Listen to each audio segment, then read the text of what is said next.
They tried to frame me for theft. Now they're the ones with criminal records. I, 28, always had a special relationship with my grandmother Helen. Unlike my cousins Marcus, 31, Diane, 29, and Trevor, 26. I was the one who drove her to doctor's appointments, fixed her leaky faucet, brought groceries when she couldn't get out. My cousins showed up twice a year, Thanksgiving and Christmas, and always left with cash or something they borrowed and never returned.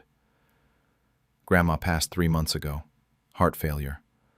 I was there when it happened, holding her hand in the hospital. My cousins didn't make it in time, though they all lived within 30 minutes of her. The will reading was tense. She left her house to be sold and split between all of us, but her jewelry collection came to me.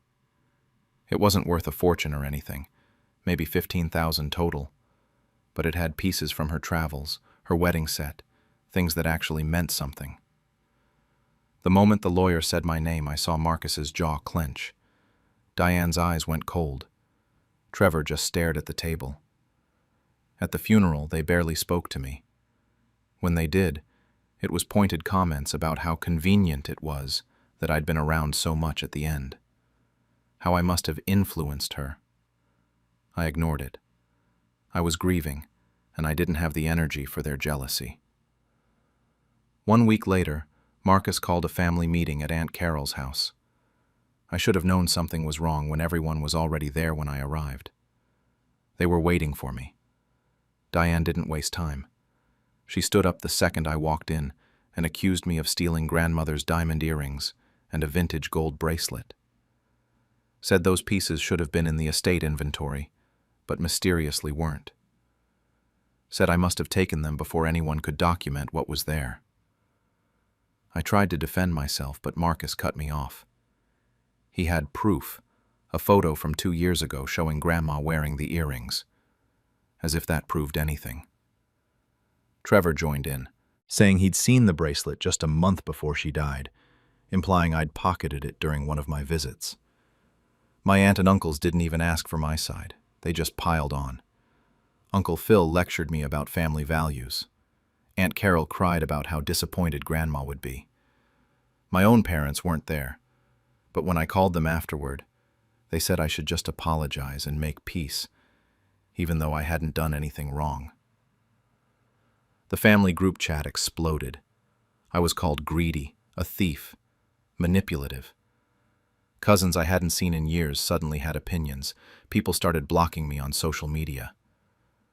I'd never felt so alone. 2 weeks after the funeral, I got a call from a police detective. My stomach dropped. Marcus had filed an official report. They'd accused me of stealing from the estate, and now I had to come down to the station for questioning. I sat in my car outside the police station, hands shaking, wondering how my own family could do this to me. That's when I remembered something. Something they had no idea about. I need to go back 6 months to explain how I knew the truth. Grandma had started noticing things going missing. Small stuff at first, $20 from her purse, a silver picture frame that used to sit on her mantel, some collectible coins my grandfather left her. She mentioned it to me one afternoon while I was fixing her garbage disposal. She thought maybe she was just forgetting where she put things, but I could tell she suspected something else. I asked her directly if she thought someone was taking things. She got quiet, then admitted she'd noticed items disappearing after my cousins visited. She had no proof, though, and didn't want to accuse anyone without being sure. That's when I suggested the security camera. I told her it was for her safety, since she lived alone. She agreed immediately. We installed a small hidden camera in her bedroom, angled to cover her dresser and jewelry box. It recorded continuously and uploaded everything to cloud storage. We didn't tell anyone else about it. Back to the present, sitting in that police station. The detective, a middle-aged guy named Rodriguez, asked me to walk him through my relationship with my grandmother, when I last saw her, what I knew about the jewelry. His tone wasn't friendly. I was clearly a suspect. Then I told him about the security camera. His whole demeanor changed. He sat up straighter, asked if I still had access to the footage. I said yes. Everything was backed up online. He asked me to pull it and send it over. I went home and started reviewing the footage from the past 6 months. It didn't take long to find what I was looking for. 4 months before Grandma died, there was Trevor, sneaking into her bedroom while she napped in the living room. He opened her jewelry box, looked around, and slipped a brooch into his pocket. 3 months before, Diane was in there trying on rings in front of the mirror. She pocketed 2 of them before leaving. 2 months before, Marcus went through the entire jewelry box methodically, taking several pieces and putting them in his jacket. But the worst one was from 1 week before Grandma passed. All 3 of them were in her room together while she was at a doctor's appointment. They went through everything systematically, dividing items between them, holding pieces up to the light, discussing which ones were worth more. It was calculated. It was planned. I compiled everything, noted the timestamps, matched the items in the video to the pieces they'd claimed I stole. The diamond earrings Diane accused me of taking, she was literally wearing them in the footage from 2 months ago. The bracelet, Marcus had it. I sent everything to Detective Rodriguez in 1 email and waited. 3 days later, he called back. He'd reviewed all of it. He said the evidence was clear, and they'd be pursuing charges against all 3 of my cousins for theft. Additionally, because they'd filed a false police report against me, they were being charged with fraud. He apologized for how the initial interview went and thanked me for my cooperation. I hung up and sat there in silence. It was really happening. They were going to face consequences for once in their lives. Within a week, all 3 of them were arrested and charged. The family group chat that had been tearing me apart went completely silent for about 2 days. Then, it exploded worse than before. Aunt Carol called me screaming. She demanded I destroy the footage, said I was ruining her son's life over a misunderstanding. Uncle Phil tried a different approach, saying if I dropped everything, they'd drop their accusations too. I had to explain that it wasn't up to me anymore. The state was pressing charges. There was nothing I could do even if I wanted to. My parents finally reached out. They apologized for not believing me initially. They'd seen the footage by then. Detective Rodriguez had shown it to them as part of the investigation. My mom cried on the phone. My dad just kept saying he was sorry. The extended family fractured. Some people still insisted I'd somehow set my cousins up, that I'd orchestrated the whole thing to make them look bad. Others finally started seeing the pattern. Grandma's friends came forward with stories about lending my cousins money that never got paid back, about items that went missing after they visited. Things people had just accepted for years suddenly made sense. Marcus pleaded guilty. He had a prior record from college, something about check fraud, so his lawyer told him not to risk trial. He got probation and community service. Diane fought her charges, convinced she could win. She lost. Criminal record and a fine. Trevor's lawyer tried claiming it was all a family misunderstanding, but the judge wasn't buying it. All 3 of them have criminal records now.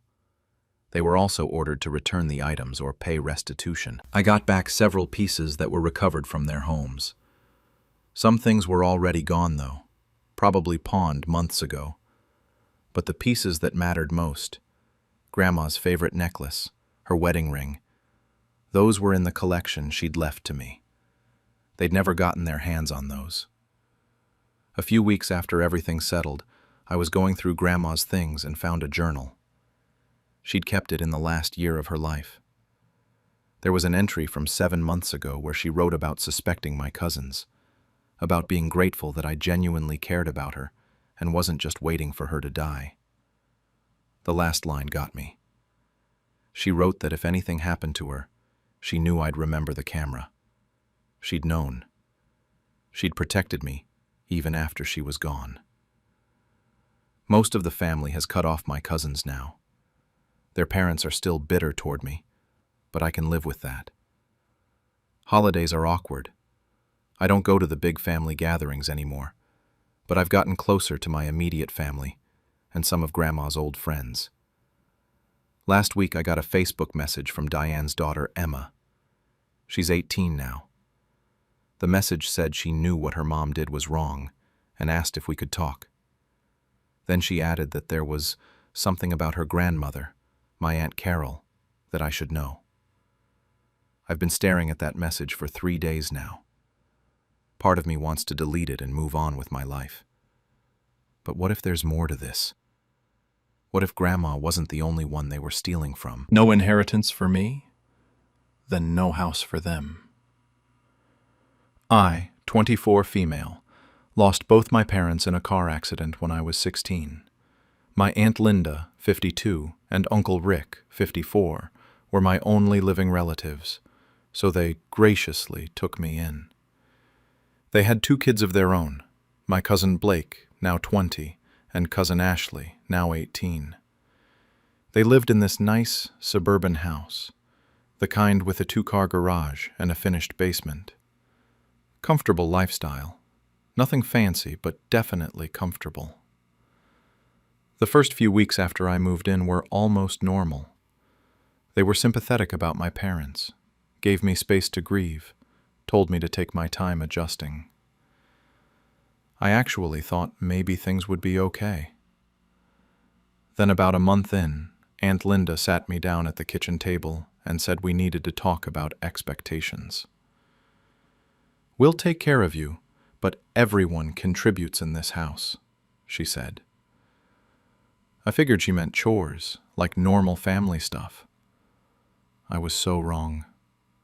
What started as helping out turned into full-time unpaid labor within weeks.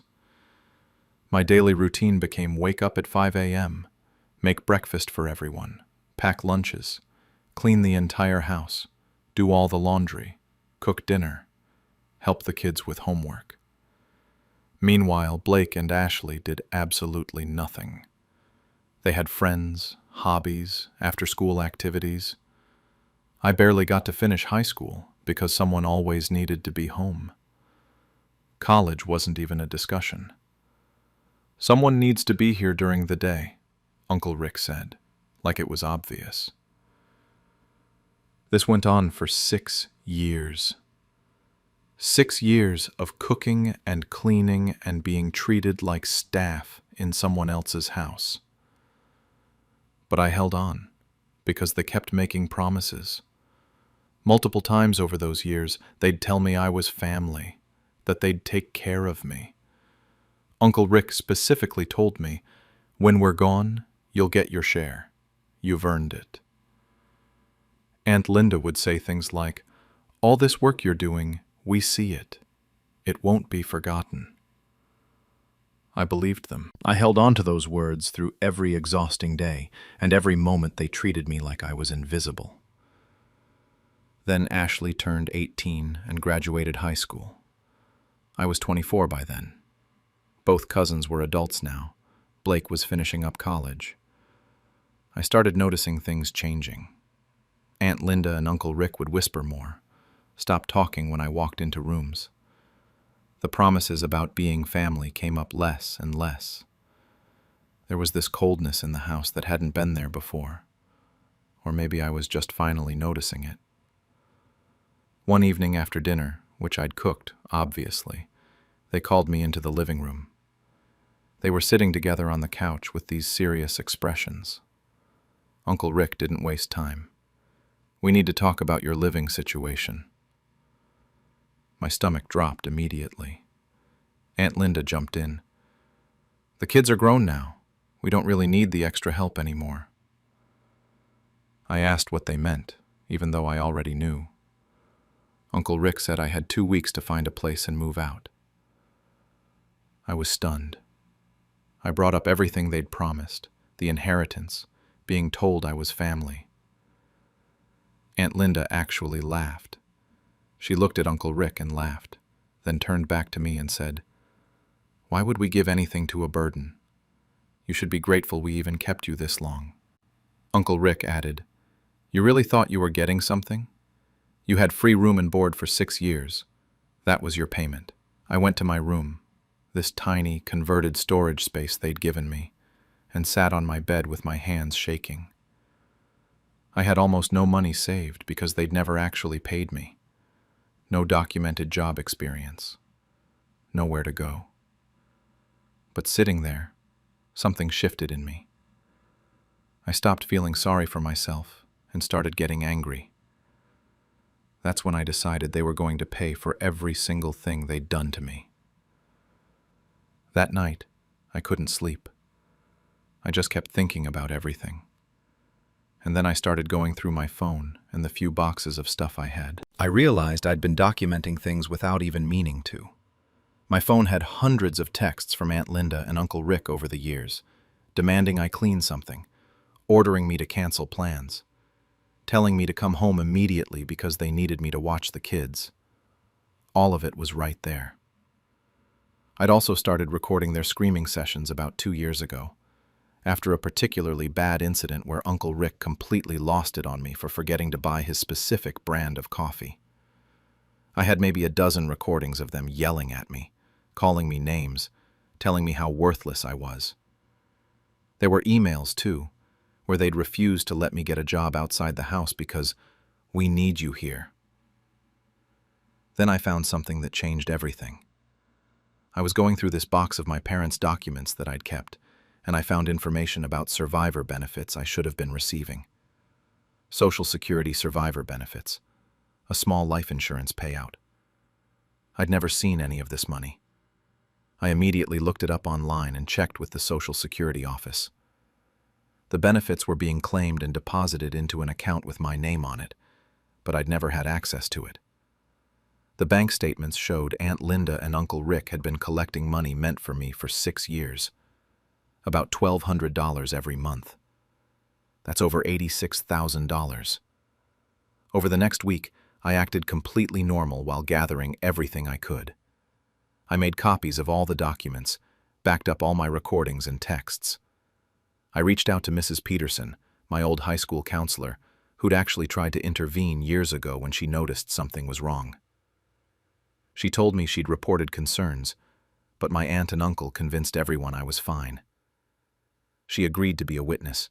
So did Mrs. Chen, our old neighbor, who'd seen how much work I did and how little freedom I had. I used the last bit of money from my parents' old account to consult with a lawyer. Her name was Attorney Rodriguez, and she specialized in family exploitation and financial abuse. I showed her everything: the texts, the recordings, the financial documents, the witness statements. Her eyes actually lit up. She said it was one of the clearest cases of exploitation and fraud she'd ever seen. They'd forged documents to access my benefits. She explained we could sue for the stolen benefits, damages for unpaid labor, emotional distress, and fraud. There could even be criminal charges for identity theft. On day 13 of my 2 weeks, I still hadn't packed anything. Aunt Linda stormed into my room demanding to know why. I told her I wasn't going anywhere. Uncle Rick showed up too, saying I was leaving whether I liked it or not. I stayed calm and told them they'd be hearing from my lawyer, that they'd been stealing from me for 6 years. I pulled out a folder of evidence and dropped it on the bed. Uncle Rick's face went completely white. I told them I had every text, every recording, every forged signature, every stolen payment documented. Aunt Linda tried to say I couldn't prove anything, but her voice was shaking. I just said I'd see them in court and walked out. Mrs. Peterson let me stay with her temporarily. The lawsuit was filed within days. They tried to deny everything at first. Their own lawyer looked at my evidence and told them to settle. They refused because they thought I was bluffing. Big mistake. The case went to court. Witnesses testified. The recordings were played. Financial records were presented. They tried claiming they'd used the money for my care, but the prosecutor showed all their luxury purchases, vacations, and the new cars they'd bought for Blake and Ashley. The math didn't even come close to adding up. The judge ruled in my favor. They had to repay all the stolen benefits, damages for unpaid labor calculated at minimum wage, emotional distress damages, and legal fees. The total judgment came to $291,400. Criminal charges were filed separately. They had 90 days to pay. Their bank accounts got frozen and drained immediately to start covering the judgment. It wasn't nearly enough. The court ordered them to liquidate assets, which meant their house, the house I'd cleaned for 6 years, had to go up for sale. 2 months after the verdict, I got the alert that their house was listed. I'd been working with attorney Rodriguez, and she'd helped me access the settlement money as it came in. I had enough for a down payment on a house, so I went to their open house. The look on Aunt Linda's face when she saw me walk through the door was priceless. Uncle Rick asked what I was doing there, and I just told them I was looking. It was a nice place after all. The real estate agent looked uncomfortable, but I had every right to be there. Multiple offers came in because it really was a good house in a decent neighborhood. I submitted an offer for exactly the asking price, all cash from the settlement money. It got accepted. When Aunt Linda and Uncle Rick found out the buyer was me, Uncle Rick called screaming that I couldn't do this. I told him it was a completely legal sale and asked if he had another way to pay the judgment. He didn't. They had nowhere else to get that kind of money. The sale went through. 3 months ago, the house became mine. Aunt Linda and Uncle Rick were scrambling for housing. Blake and Ashley were both broke because their parents couldn't support them anymore. Then my aunt and uncle came to me, desperate. I told them I had a basement apartment I was renting out. Aunt Linda said they couldn't afford much. I said market rate was $2,000 a month. Take it or leave it. Their credit was ruined from the judgment. They had no other options. They took it. So now my aunt and uncle are my tenants. Every first of the month they hand me a rent check. I made them sign a proper lease, everything legal and documented. No special treatment, no family favors. When something breaks in their apartment, they have to submit a maintenance request like any other tenant. I'm a very fair landlord, though. As long as rent is on time, we don't have problems. Blake and Ashley won't even look at me. They're living with friends, barely scraping by. Aunt Linda and Uncle Rick barely acknowledge me when we pass each other. I renovated the main floor of the house, finally have my own space, my own life. Sometimes I see them through the window looking miserable in that basement apartment. Mrs. Peterson asked me once if I felt guilty about any of it. I told her not even a little bit. But then last week, Aunt Linda knocked on my door. First real conversation we'd had since they moved in. She said she knows they can never make things right, but she wanted to know if there was any way they could earn my forgiveness. I just stared at her. I kept thinking about every cruel word, every exhausting day, every broken promise. She looked remorseful, or maybe just desperate because she needs something from me again. I haven't answered her yet. So that's where I am now. They destroyed years of my life, stole from me, threw me away when they were done using me. Now they're asking for forgiveness while paying me rent every month in the house that should have been partly mine to begin with. Some people have told me I should let it go, that I've already won, that holding on to anger will only hurt me in the end. Others say they deserve exactly what they got, and worse. Part of me wants to tell her to get out and never speak to me again. Part of me wonders if people can actually change, or if she's just scared I'll evict them. I honestly don't know what I'm going to do. After years of being the family's scapegoat, I finally turned the tables. I, 32, have spent most of my life dealing with my parents and my sister Maya, 29. She's always been the golden child, while I was blamed for literally everything that went wrong in our family.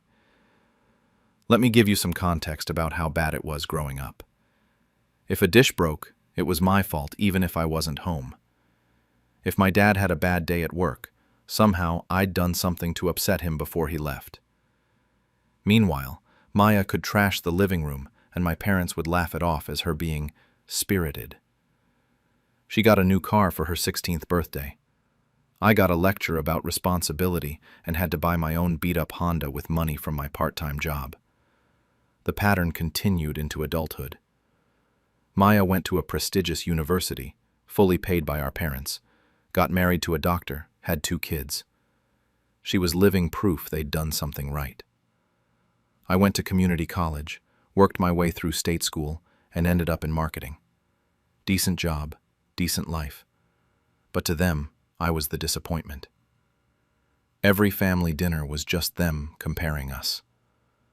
Maya just bought a new house. Maya's kids are in private school. Why can't you be more like your sister?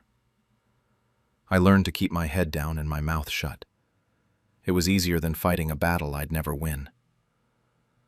3 months ago, everything changed. My father collapsed at the office, a stroke. He survived but needed weeks of recovery. The doctors had him on serious pain medication and he was barely coherent half the time. My mother was a mess, so Maya took charge of everything. She always did love being in control. Dad owned a successful manufacturing business he'd built over 30 years. Nothing huge, but it employed about 40 people and generated solid revenue. Maya convinced him to sign power of attorney over to her, just temporarily, to handle things while you recover. Then, 2 weeks later, she had him sign papers transferring full ownership of the business to her name. I only found out because Dad's longtime secretary, Patricia, called me. She was crying. "Your sister fired me today," she said, "after 18 years, and she's making changes to everything. Your father would never approve of this." That's when I knew something was very wrong. I started digging immediately. Patricia gave me copies of documents she'd kept, including the ownership transfer papers signed while Dad was still heavily medicated. The dates matched up perfectly with his hospital records, showing he was on morphine and barely lucid. I went to visit Dad, who was finally off the heavy meds and recovering at home. When I asked him about the business transfer, he looked confused. "What transfer?"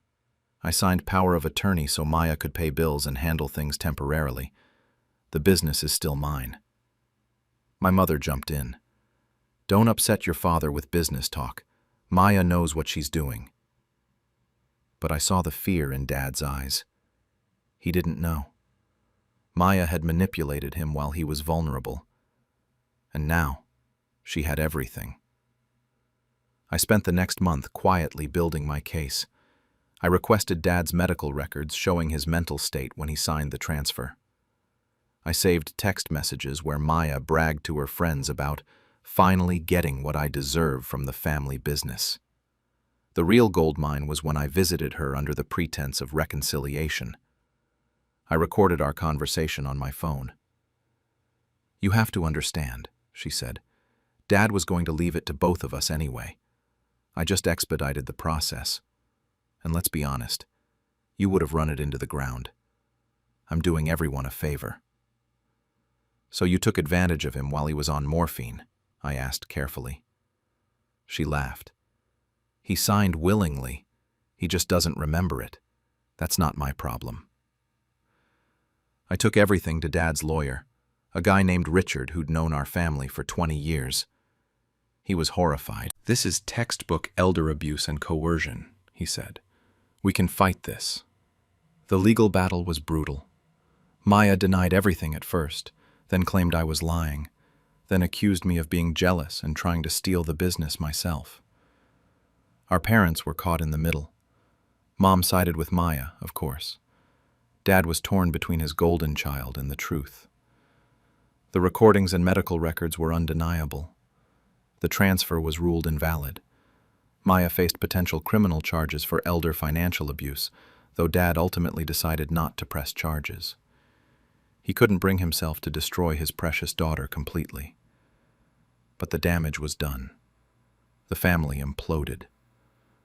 Maya's husband was furious when he found out what she'd done. Apparently, she'd kept it all secret from him, too. Her perfect marriage started cracking. Our parents' friends heard about the scandal. The golden child was tarnished.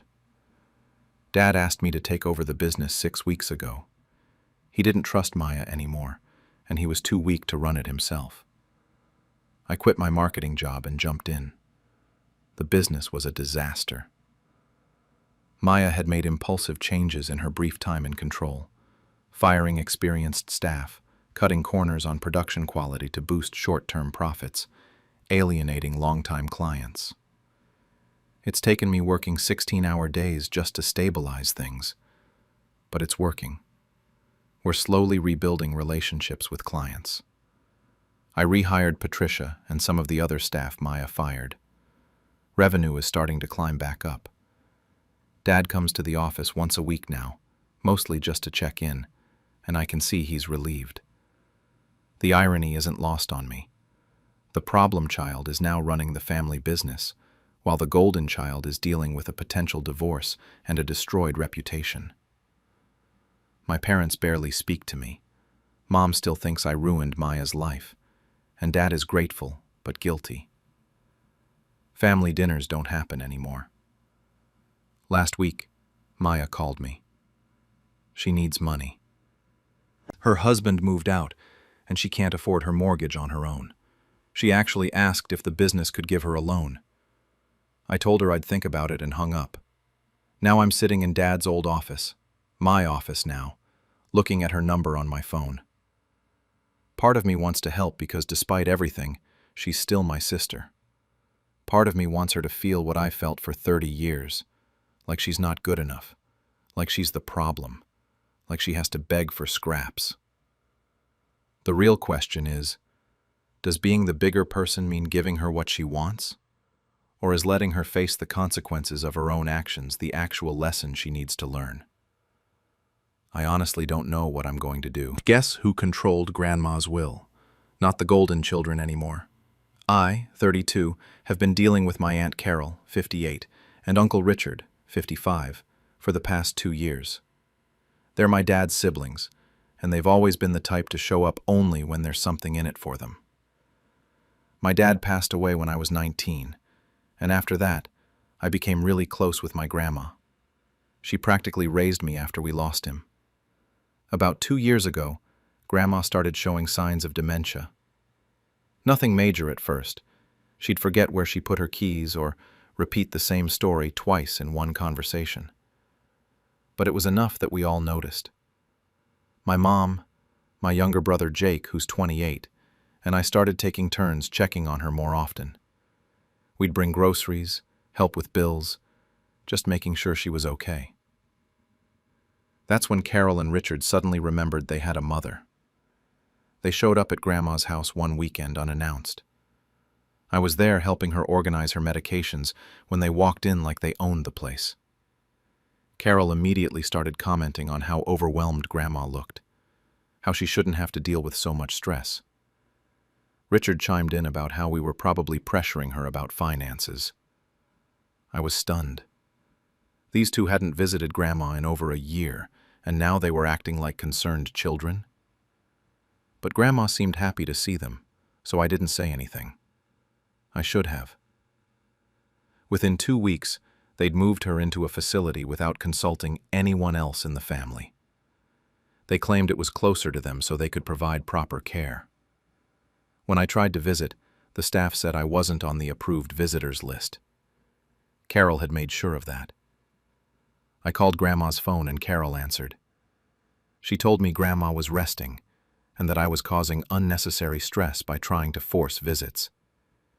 She actually said the family had been poisoning Grandma's mind against them for years, making her think they only came around for money. Then she said they were protecting her from people like me who just saw dollar signs. The irony wasn't lost on me. My brother and I tried everything. We called the facility. We reached out to Grandma's friends from church. We even contacted her longtime attorney, Mr. Harrison. He seemed uncomfortable when we spoke, said he couldn't discuss his client's affairs, but he did mention that Grandma had been in to update some documents recently. That's when I knew something was wrong. 3 months went by, 3 months of being blocked from seeing my own grandmother. Then one night, I got a call from Mrs. Patterson, one of Grandma's neighbors.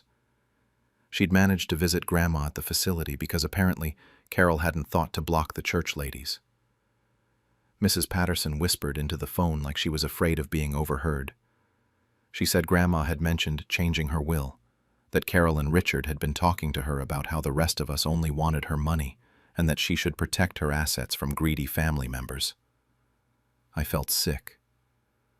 2 weeks later, Grandma passed away. Pneumonia, they said.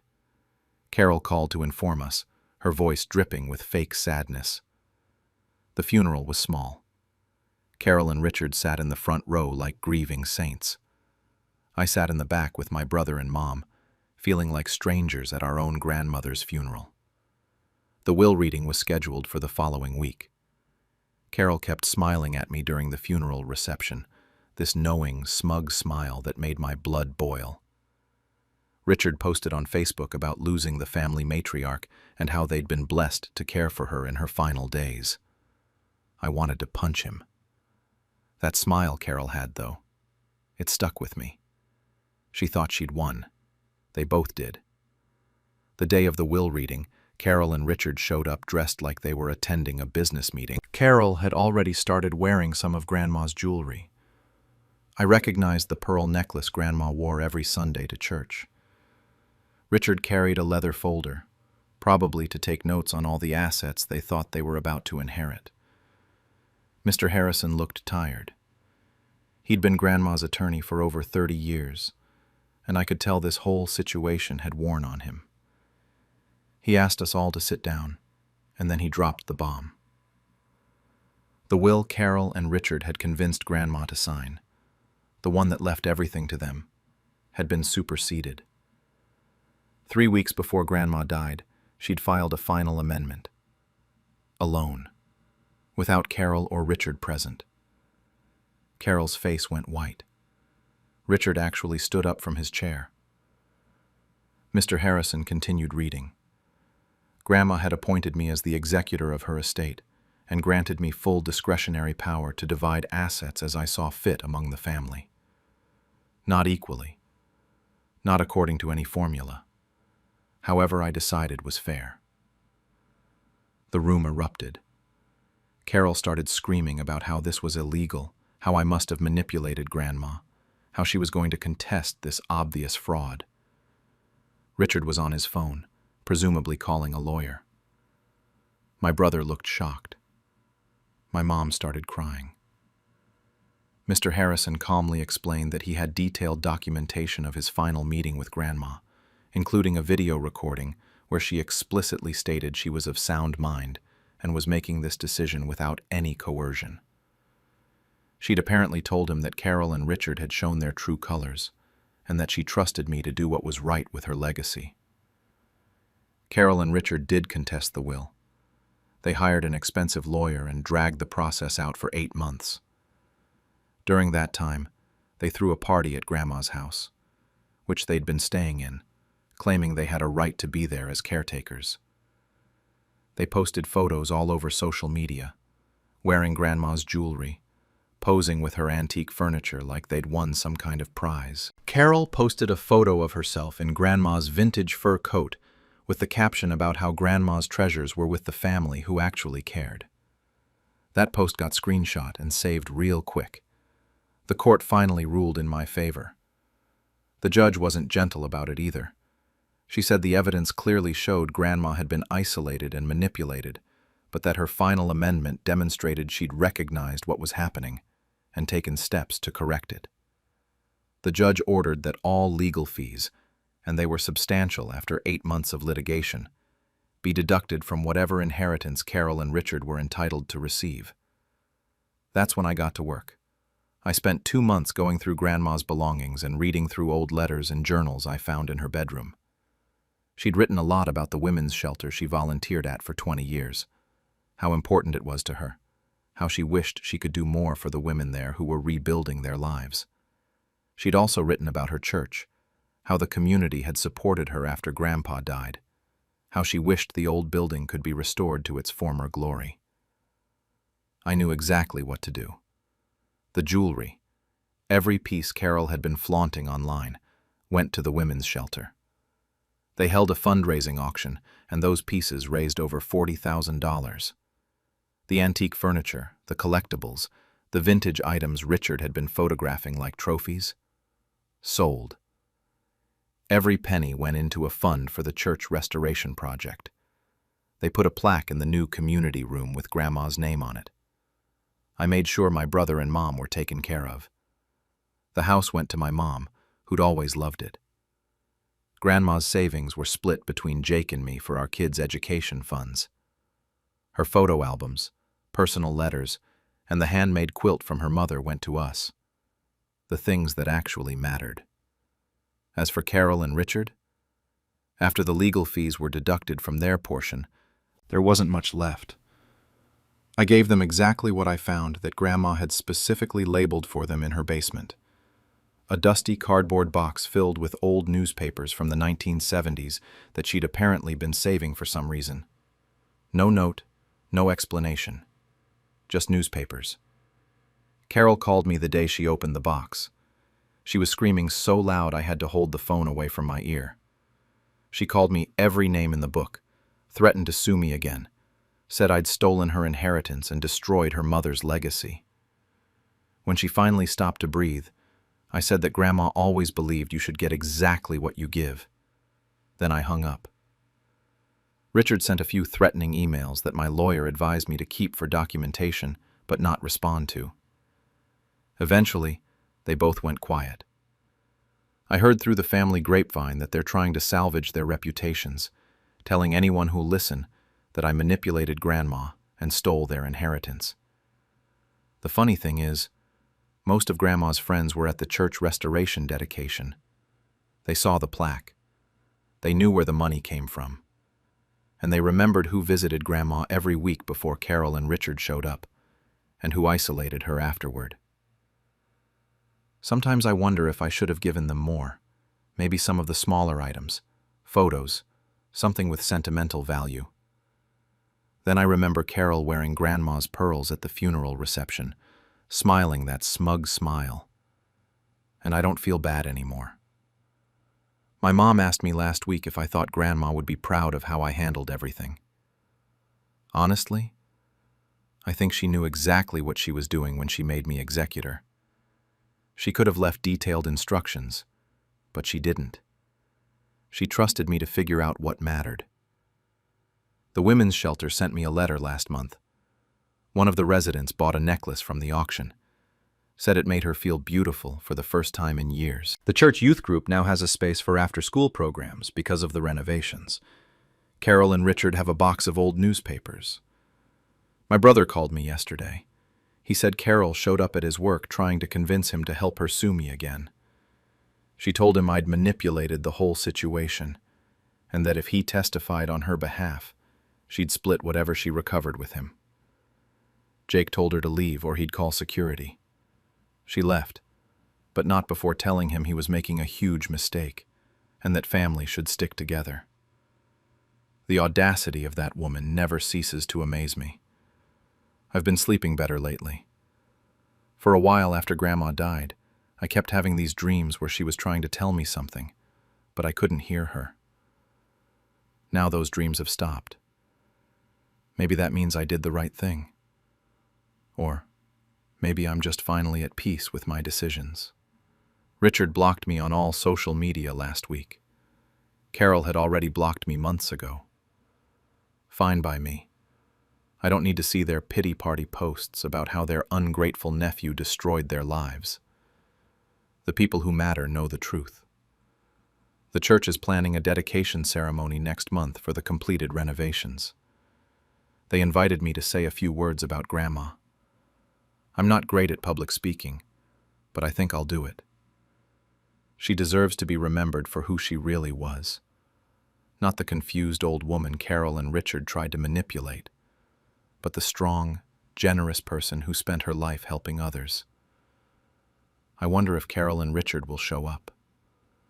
Part of me hopes they do. I want them to see exactly where Grandma's legacy ended up. I want them to see the faces of the people she actually cared about benefiting from her generosity. But honestly, they probably won't come. They never cared about the things that mattered to Grandma anyway. Guess who owns the family business now? I, 32, have spent the last 15 years working in my family's manufacturing business alongside my father, 64, and my older brother Derek, 35. Mom passed away 2 years ago, and that's when everything completely fell apart. Growing up, Derek was always the golden child. He got the new car at 16 while I got his hand-me-down. He went to a private university while I went to community college because the business needed me. Mom and Dad always made it clear that Derek was being groomed to take over, and I was just there. Support staff. The spare. But here's the thing, I didn't mind at first. I actually loved the work. I started on the factory floor at 17, learned every machine, every process. By 20, I was managing production schedules. By 25, I was handling supplier relationships and logistics. Derek got his business degree, traveled for a year, then waltzed into a VP title at 28 doing half the work I did. I made $45,000 a year. Derek made $120,000 plus bonuses. When Mom died, I thought maybe things would change. Maybe Dad would finally see how much I contributed. Instead, 3 months after the funeral, Dad and Derek called me into the office for a family meeting. They had reorganized the company structure. Derek was now president. Dad remained CEO. And me? My title didn't change, but my salary got cut to $35,000 because the company needed to tighten its belt during this difficult transition. The difficult transition apparently didn't affect Derek's salary, or the new Audi he bought 2 weeks later. I asked about ownership shares. Mom's will had left everything to Dad, but I thought maybe he'd divide future ownership between us. Dad actually laughed. He said Derek had the education and business acumen to run things, and I should be grateful to have a job at all. He said I could stay on as a valued employee or leave if I wasn't happy with the arrangement. That's when Derek told me to be honest, that I was replaceable. Anyone could do what I did. I went home that night and didn't sleep. I kept thinking about every weekend I'd worked, every vacation I'd skipped, every time I'd covered for Derek when he'd disappeared for 3-hour lunches or left early for golf. The next morning, I started documenting everything. Every email, every invoice, every record I could access. See, I'd been handling a lot of the bookkeeping and financial documentation for years. Another job they'd loaded onto me. And I'd noticed things that didn't add up. 2 weeks later, they cut my responsibilities in half and hired Derek's college buddy to assist me, which basically meant to take over my job at twice my salary. The message was clear: leave or be pushed out. So I gave my 2 weeks' notice. Derek actually looked relieved. Dad just nodded and said it was probably for the best. They had no idea what I'd been copying to an external hard drive every night for the past month. Our family business had 2 sets of books. The real ones, which I'd been maintaining, showed actual revenue. The ones submitted to the IRS significantly underreported income. We're talking about $3 to $4 million in unreported revenue over the past 7 years. There were also payroll issues. Derek was listed as a consultant through a separate LLC to avoid certain taxes. They'd been paying personal expenses through the business. Dad's boat, Derek's Audi, even Mom's medical bills that insurance should have covered. All written off as business expenses. I'd caught them discussing it once, about a year before Mom died. They noticed me nearby and changed the subject fast. That's when I started being more careful about what I documented. On my last day, Derek made a joke about how I'd finally have time to find my real calling, since I clearly wasn't cut out for business. Dad didn't even say goodbye. He was on a golf trip. I walked out at 5 p.m. on a Friday. The following Monday, I overnighted a complete package to the IRS. The IRS doesn't mess around when you hand them everything gift-wrapped. I'd included a detailed letter explaining the documentation, the timeline, and my role in the company. I made it clear I'd been an employee following orders, not a partner in the decisions. I'd organized 7 years of bank statements, emails where they discussed the reporting strategies, and invoices that didn't match deposits. Everything was meticulously labeled and cross-referenced. 3 weeks later, federal agents showed up at the business. They froze the accounts that same day. Dad called me for the first time since I'd left, screaming that I was trying to destroy the family. I hung up on him. Derek tried a different approach. He showed up at my apartment trying to convince me that this would hurt everyone, that we could work something out. He actually offered me $50,000 to recant my statement. I recorded that conversation too and sent it to my IRS contact. The investigation moved fast because I'd done their work for them. Within 2 months, they had frozen assets, revoked business licenses, and filed formal charges. Dad's lawyer tried to argue that I had been involved in the fraud, but every document showed Derek and Dad making the decisions while I just processed what I was told to process. My paper trail was clean. The company couldn't operate without its licenses. They couldn't make payroll without access to accounts. Suppliers started demanding cash up front. Everything collapsed in about 4 months. Dad had to liquidate assets to pay the initial penalties and legal fees. The business went up for auction to cover the tax debt and fines. They owed close to $8 million after penalties and interest. Here's what they didn't know. I'd been living on $35,000 a year, but I'd been saving and investing carefully since I was 20. Mom had also left me $50,000 in a separate account that Dad didn't know about. She'd set it up years ago and told me about it a month before she died. She said she was sorry for how they'd treated me. It was the only time she'd ever acknowledged it. I had $180,000 saved. I got a business loan for the rest. Banks were happy to lend when I showed them my knowledge of operations and the fact that the business itself was profitable. It was just the ownership that was corrupt. I bought the company for $2.1 million at auction. Fair market value would have been around $5 million, but distressed sale prices are lower. I was also the only bidder who knew the business well enough to see its value. Everyone else saw a company destroyed by fraud. I saw the company I'd been running behind the scenes for 15 years. The look on Derek's face when he found out was worth everything. He'd assumed some corporate buyer would snap it up, and he could maybe get rehired eventually. He never thought I had the money or the guts to do it. Dad didn't even show up to the auction. I heard later that he was meeting with bankruptcy attorneys. I took over officially 6 months after I'd sent that package to the IRS. The first thing I did was clean house.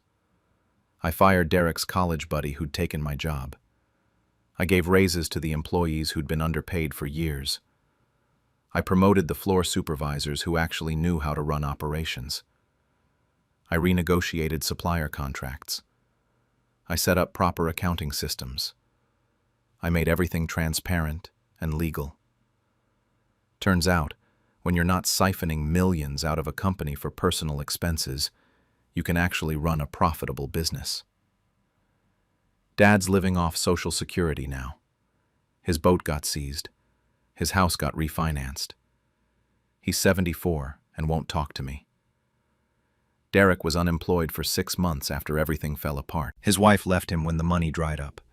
Then he called me, desperate, and I offered him a job. I offered Derek minimum wage on the factory floor, the same place I started at 17, the same machines I learned on while he was partying at his private university. He tried to negotiate. He said he had management experience, that he could be valuable in a leadership role. I told him the offer stood for 24 hours and hung up. He showed up on day 1. That was 8 months ago now. He clocks in every morning at 7 a.m. He operates the same machines I used to operate. He takes orders from supervisors who used to report to him. Some of them are people he treated like garbage when he had power. They haven't forgotten. I pay him exactly minimum wage, $15.75 an hour in our state. He works 40 hours a week, sometimes 42 if we need overtime, which I approve at time and a half because I actually follow labor laws. Every Sunday, I review the time cards and I see his name there. Derek Martinez, production floor. It never gets old. The company's doing better than it ever did under Dad and Derek. We're more profitable now because we're not bleeding money through fraud and personal expenses. I've invested in new equipment. I've hired more staff. We landed 2 major contracts last quarter that Dad had been trying to get for years. Turns out clients like working with companies that aren't under federal investigation. I gave bonuses at the end of last year.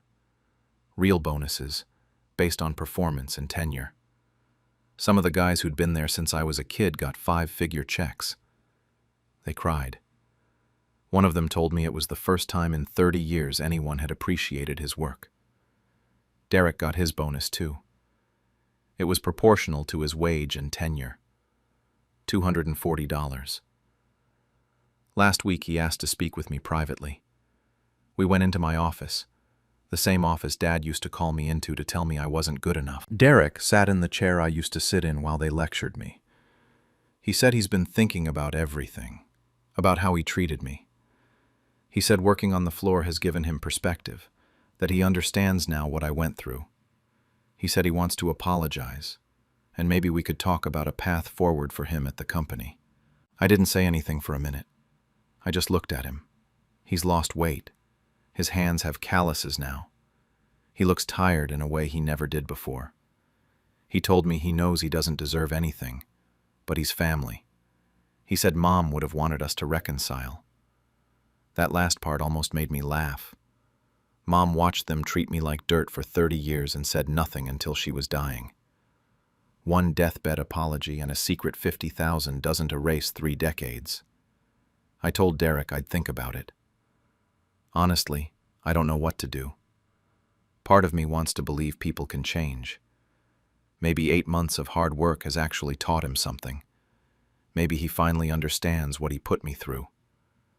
But the other part of me remembers everything. Every dismissive comment, every time he took credit for my work, the way he laughed when Dad cut my salary, the way he called me replaceable. I have all the power now. I decide if he stays on the floor or gets a chance at something more. I decide if he makes minimum wage forever or eventually earns his way back to a real position.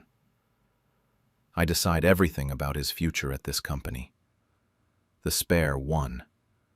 And now I'm the one who gets to decide what happens next. I just don't know if revenge is supposed to feel this hollow, or if I'm supposed to be the bigger person now that I've already won. How I made my uncle regret stealing my late father's business. I, 21, lost my father 6 months ago to a sudden heart attack. His auto repair shop, the one I'd been working at since I was 16, was supposed to be mine. My uncle Mark, 48, had other plans. He's my dad's younger brother who never worked a day in the business. His son Derek, 23, didn't know the difference between a wrench and a socket set. I need to give some context here. Dad and I worked side by side for 5 years. He taught me everything: how to diagnose problems by sound, how to talk to customers, how to keep the books clean. It was a small shop, but we had loyal customers who trusted us. Dad told me dozens of times that when he retired, the place would be mine. Nothing in writing, though. That was his mistake. Uncle Mark always resented Dad's success. He bounced between jobs his whole life: sales gigs that never worked out, a failed restaurant, some MLM schemes. Meanwhile, Dad built something real. You could feel the jealousy at family dinners. Mom, who's 52, saw it too, but Dad always defended his little brother. Then Dad died. Heart attack at 54, completely unexpected. I was destroyed. We all were. Mom couldn't even get out of bed for weeks. A week after the funeral, Uncle Mark showed up at the shop with papers. Said Dad had left the business to him as family property, and that it needed to stay in the family with someone mature enough to run it. He had documents that looked official: transfer papers, some kind of will amendment. Mom was too deep in grief to question anything. I was 21, broke, and had no idea how to fight this legally. He took over immediately. 3 days later, he fired me. Told me I was too inexperienced to work there anymore. Hired Derek to manage the place instead. Derek, who couldn't even change his own oil. The worst part was the family gathering 2 weeks after that. Uncle Mark was drinking, getting loud, talking about how he was going to modernize the business. Then he looked right at me and said, "I'd never amount to anything without my daddy holding my hand." People laughed. I left. I watched from a distance as he started running the place into the ground. Old customers called me asking what happened, why I wasn't there anymore. Derek was screwing up jobs left and right. Uncle Mark sold off some of Dad's custom tools, tools that had been in our family for decades, just to pocket the cash. 3 months of this. 3 months of watching him destroy what Dad built. 3 months of being broke and angry and feeling completely powerless.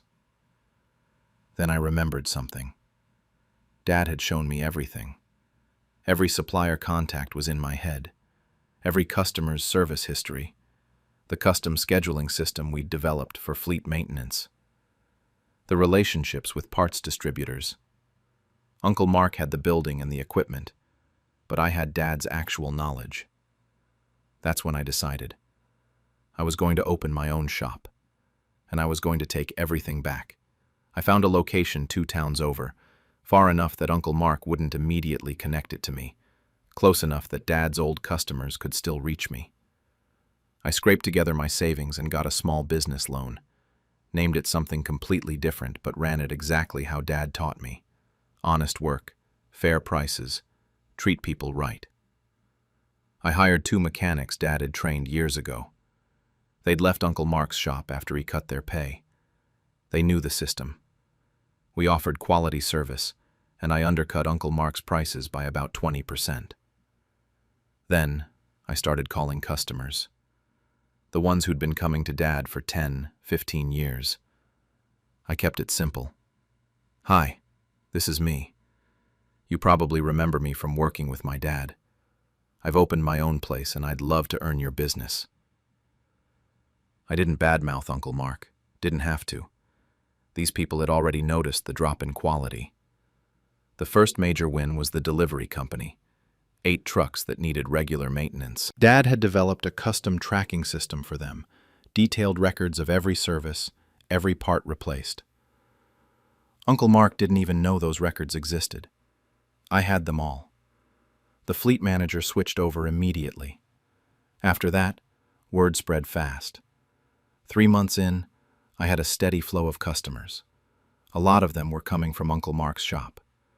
They'd tell me stories about Derek forgetting to order parts or Uncle Mark trying to upsell them on services they didn't need. 6 months in, I'd taken about half of his customer base. My shop was profitable. His was drowning. That's when Uncle Mark figured out who owned the competing shop. He called me screaming about how I was destroying the family, how I was ungrateful, how Dad would be ashamed of me. I told him Dad would be ashamed of someone who stole from his dead brother. He threatened to sue me. Empty threat from a guy who couldn't pay his existing bills. Around the same time, Derek quit. Apparently, he and Uncle Mark had a huge fight about the business failing. Derek wasn't an idiot. He could see the writing on the wall. 1 year after I opened, Uncle Mark's shop was losing money every month. Equipment was breaking down, and he couldn't afford to fix it. Creditors were calling constantly. He tried slashing prices even more, but that just made things worse. The few customers he had left started going elsewhere because the quality had gotten so bad. I heard through family members that he was desperate, drinking heavily, blaming everyone but himself. He'd burned through whatever cash Dad had left in the business accounts. Then the audit happened.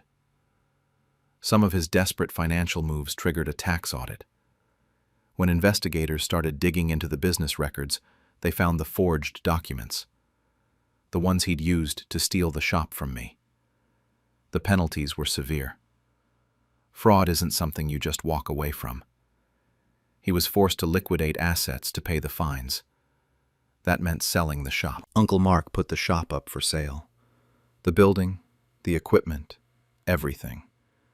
He was getting lowball offers because everyone in town knew the business was failing. The reputation was trashed. I made an offer through my lawyer. Kept it anonymous at first. Uncle Mark was desperate enough that he accepted pretty quickly. He needed the money to cover the penalties and his debts. The closing happened on a Wednesday. That's when he found out the buyer was me. I'll never forget the look on his face when my lawyer revealed it. He tried to back out, but the contract was signed. The shop was mine. I renamed it back to Dad's original name, merged the operations between both locations, hired back the employees Uncle Mark had fired over the past year, slowly started restoring the original shop to what it used to be. Dad's tools that hadn't been sold were still there, covered in dust. Uncle Mark is completely out of business now. No shop, no income from it, reputation destroyed.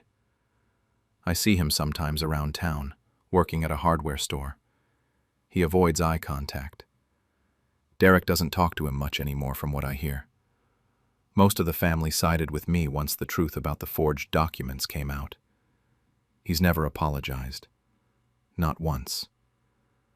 At a family birthday party a few months ago, he tried to make himself the victim, talking about how I'd systematically destroyed him. My cousin shut that down pretty fast by bringing up the fraud charges. It's been 18 months since I bought back Dad's original shop. Both locations are doing well. Better than they ever did, actually. I'm planning to open a third location next year. Mom is finally healing. She comes by sometimes, and I can see she's proud. She says Dad would be proud too. I have the forged documents framed in my office. My business partner thinks it's weird, but I like the reminder. Reminder of what Uncle Mark tried to do. Reminder of why I work as hard as I do. Sometimes I drive past the hardware store where Uncle Mark works. Sometimes he's outside on his break, and I see him watching my truck go by. There's always this look on his face, anger mixed with something else. Regret, maybe. I don't know. Mom asked me last week if I'd ever forgive him. She's been talking to her church group about forgiveness and family and all that. I told her I honestly don't know. Part of me feels like I already got my revenge. The business is mine, Dad's legacy is restored, and Uncle Mark lost everything. But another part of me is still angry. He stole from his dead brother. He tried to destroy me when I was grieving and vulnerable. He called me worthless. Some family members think I went too far, that I should have just let it go and moved on, that what I did was calculated and cold. Maybe they're right. I don't really care. I got back what was mine. That's all that matters. How my aunt's lies destroyed our family, until I exposed her at the reunion. I'm 28, and for most of my life, I've watched my Aunt Linda, 52, systematically destroy my relationship with my family. My mom, 56, and I have been on the receiving end of her lies for over 15 years now. And honestly, I didn't think things could get worse, but they did. Let me give you some context. Linda was always the favorite growing up. My grandparents, Grandma Carol and Grandpa Jim, treated her like she could do no wrong. Meanwhile, my mom was just the difficult daughter who married the wrong man, my dad, who passed when I was 10. After Dad died, things got even worse. Linda started telling everyone that we were struggling financially because Mom was irresponsible with money. She'd make comments at family gatherings about how we were always asking for handouts, when we literally never asked for anything. The real poison started about 8 years ago. I was 20 at the time, just starting college. Linda told my grandparents that my mom had stolen jewelry from their house during a visit. She was so convincing that Grandma actually believed her. They confronted Mom at a Sunday dinner in front of everyone. I still remember my mom's face. She looked completely blindsided. She denied it, obviously, because it never happened. But Linda had somehow found the missing jewelry in her own house a week later, and said Mom must have returned it out of guilt. That was just the beginning. Over the next few years, Linda accused us of stealing money, of bad-mouthing the family to neighbors, of trying to manipulate Grandpa into changing his will. None of it was true, but she was so good at twisting things.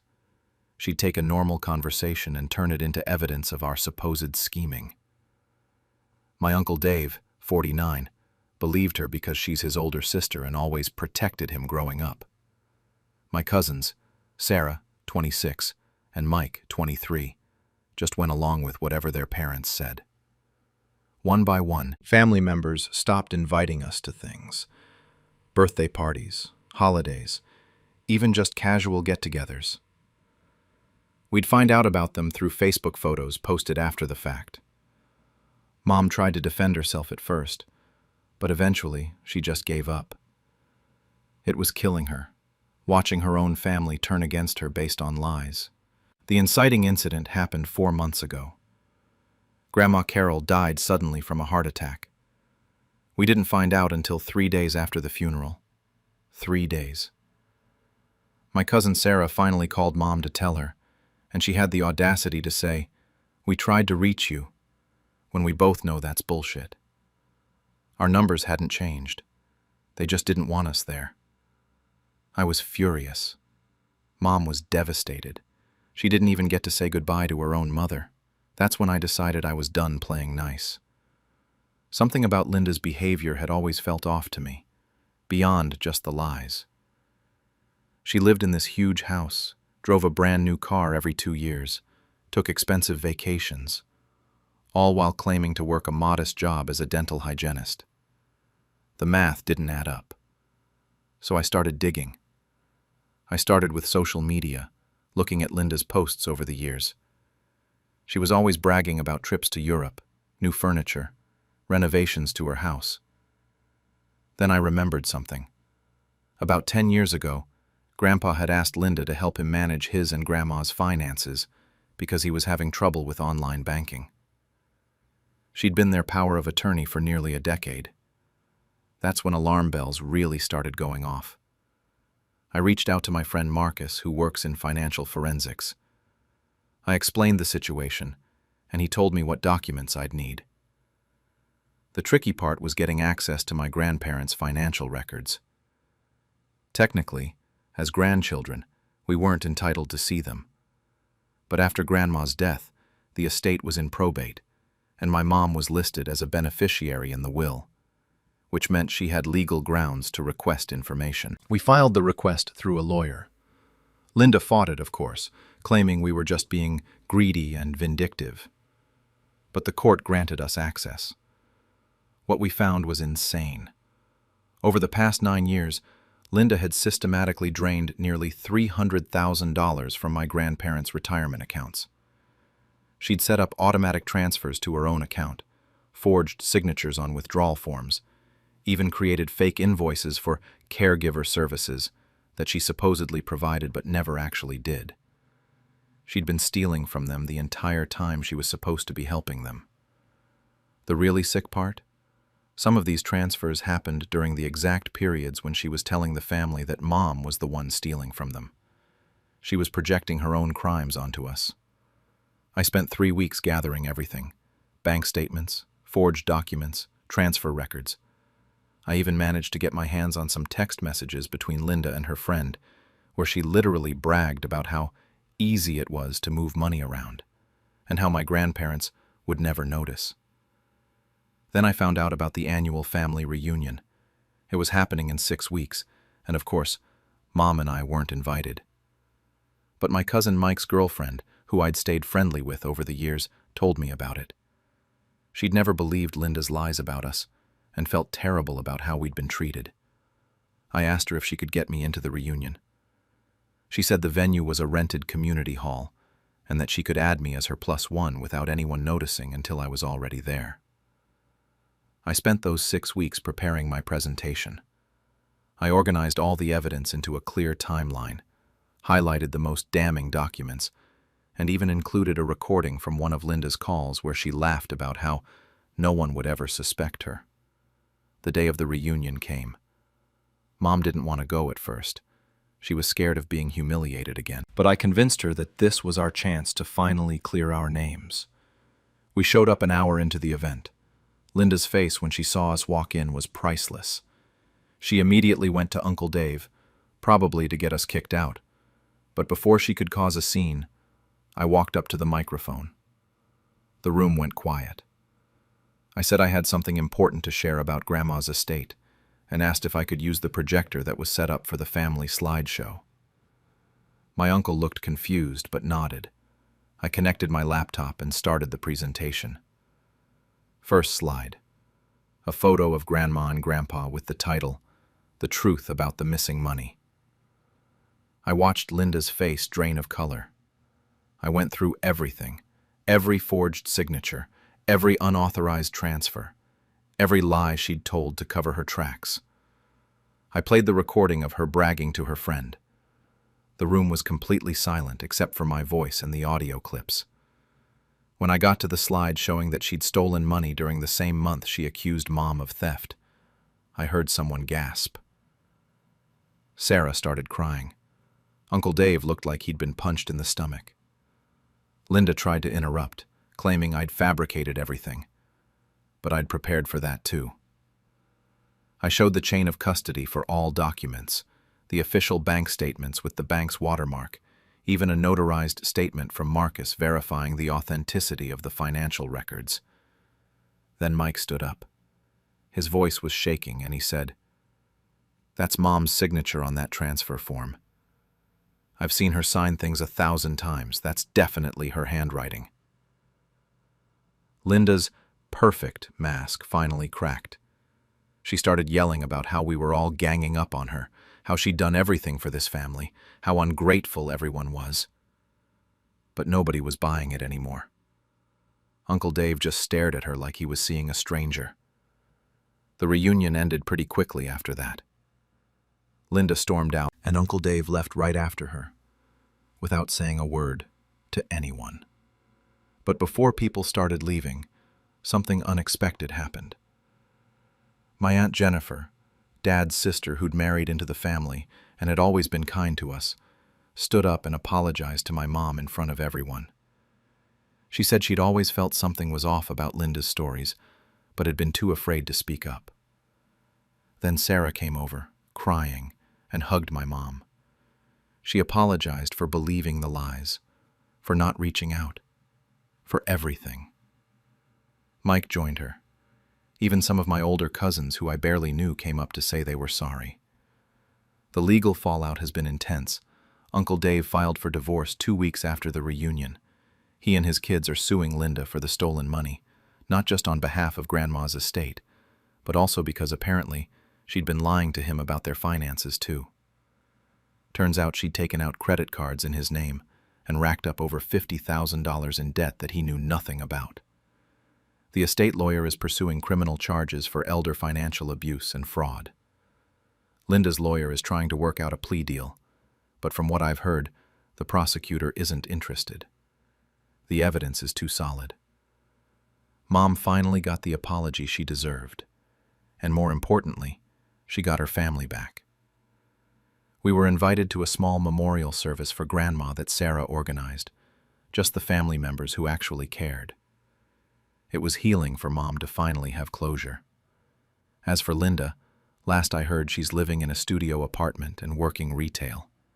Her perfect life completely fell apart. The house was seized as part of the lawsuit, the cars were repossessed, and most of her friends abandoned her once the truth came out. Uncle Dave reached out to Mom last week. They had coffee, and he spent 2 hours apologizing for believing Linda, for cutting us off, for not being there when Grandma died. Mom forgave him, though I know it's going to take time for their relationship to fully heal. He told her that he feels like he lost 10 years with his sister because he was too blind to see what was right in front of him. The weirdest part of all this? I found out from Sarah that Linda apparently tried to reach out to her kids last month, asking them to testify on her behalf as character witnesses for her trial. Both of them refused. Mike told me he can't even look at her anymore without feeling sick about all the lies she told about us.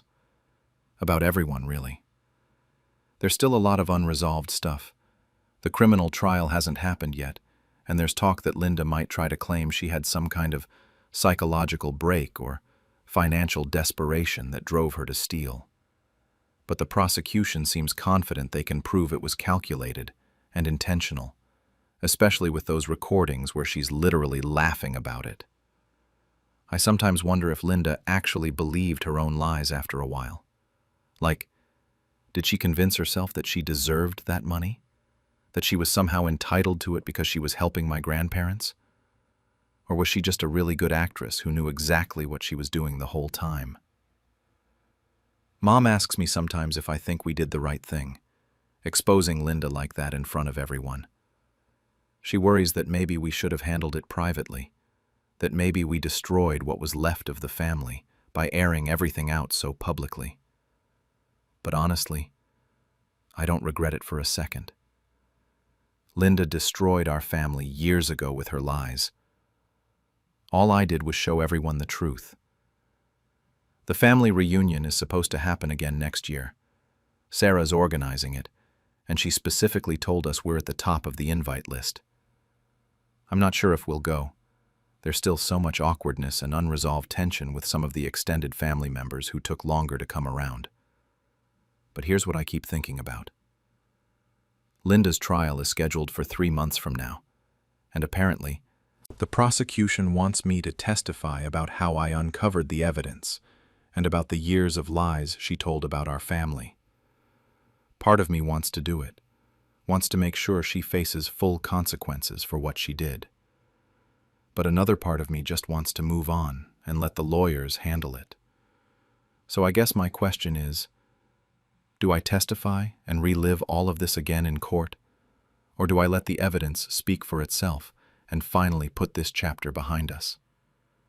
And what do I do if Linda somehow gets a lenient sentence or, God forbid, gets off with just probation? Do we just accept that and move forward? Or do we keep fighting? My mother sold my late father's car without asking, so I made her regret ever touching it. I'm 22, and I lost my dad 2 years ago to a sudden heart attack. My mom, Linda, is 48, and we've been living in the same house since it happened, but things between us have been tense ever since the funeral. There's also my cousin Derek, who's 26 and has always been the golden child of our extended family. Everyone thinks he's so successful and responsible, but I've always seen through that act. The car in question is a 1969 Mustang. Dad bought it as a project car when I was 12 years old. It was in rough shape back then, but he had this vision for it. Every single weekend, without fail, we'd be out in the garage working on it together. It became our thing. While other kids were at soccer practice or hanging out at the mall, I was learning how to rebuild an engine and sand down rust spots. Dad taught me everything. How to handle tools, how to be patient with restoration work, how to appreciate the craftsmanship of classic cars. We spent years on that Mustang. We chose the paint color together, this deep blue that Dad said reminded him of the ocean. We restored the interior piece by piece, tracking down original parts on forums and at swap meets. The engine work alone took us almost a year. Dad had specific ideas about modifications, and he'd explain every decision to me. It wasn't just about making the car run. It was about doing it right, honoring what the car was meant to be. On my 18th birthday, Dad surprised me by putting the title in my name. He said it was an early present, that all those years of work together meant I'd earned it. I remember him telling me the car was mine now, that we'd finish it together and it would be my responsibility to take care of it. The title was legally transferred to me, all official and everything. That was 4 years ago. After Dad died, the car became even more important to me. It was the only thing I had left that felt like him. I could sit in the driver's seat and remember every conversation we'd had while working on it. The problem was, the car still wasn't completely finished.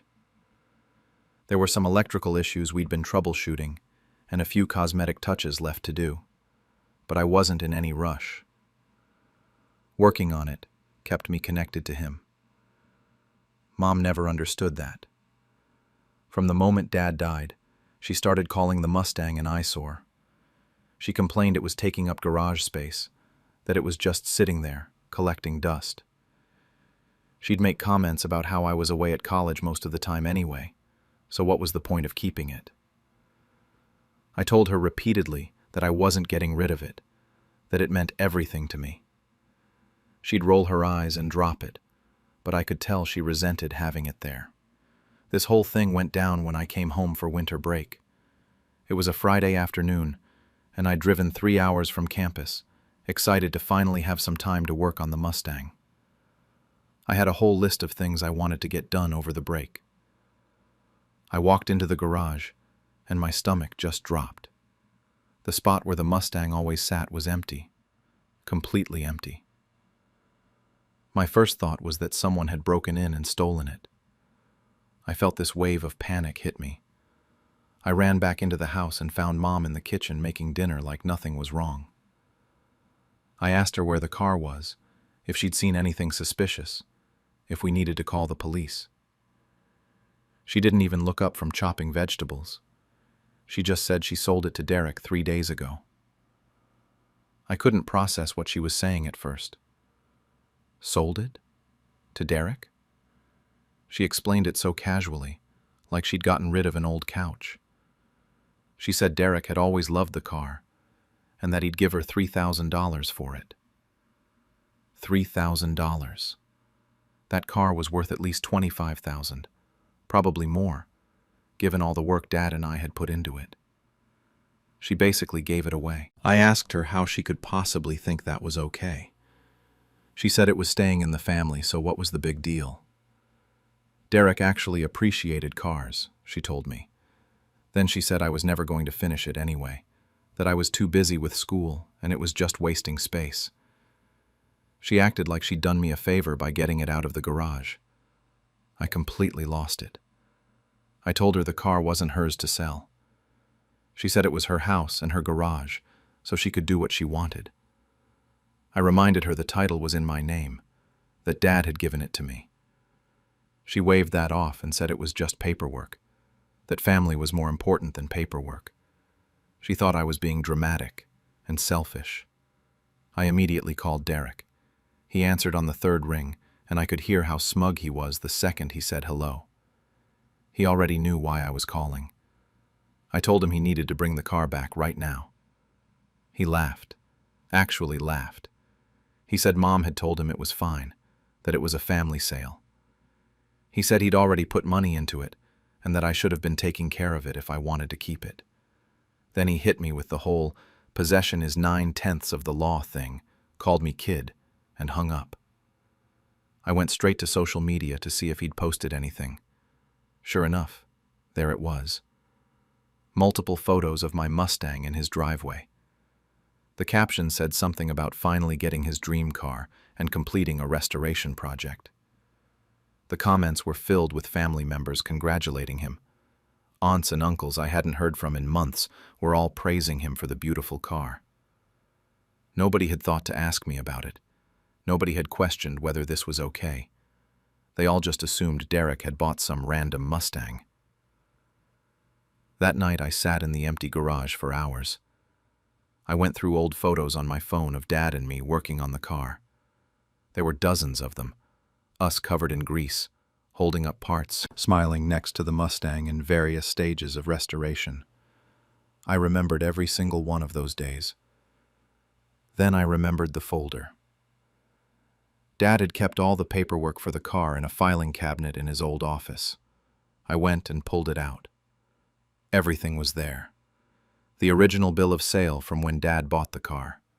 The title transfer papers from 4 years ago when he'd put it in my name.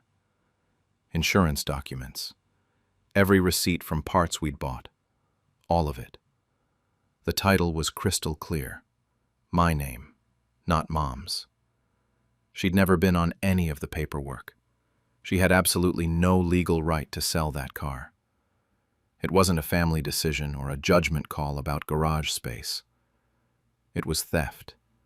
She'd stolen my property and sold it. I spread all the documents out on the kitchen table. Mom walked by and asked what I was doing. I told her I was getting my car back. She said I was being ridiculous and that I needed to let it go. I didn't argue with her. I didn't yell. I just started taking photos of every single document. Looking at those papers, something shifted in me. I realized I wasn't going to beg Derek to do the right thing. I wasn't going to try to reason with Mom about sentimentality or what Dad would have wanted. I was going to handle this the only way that mattered. The legal way. Saturday morning, I woke up with a clear head and a plan. I spent the first hour photographing every single document in that folder. The title showing my name as the sole owner.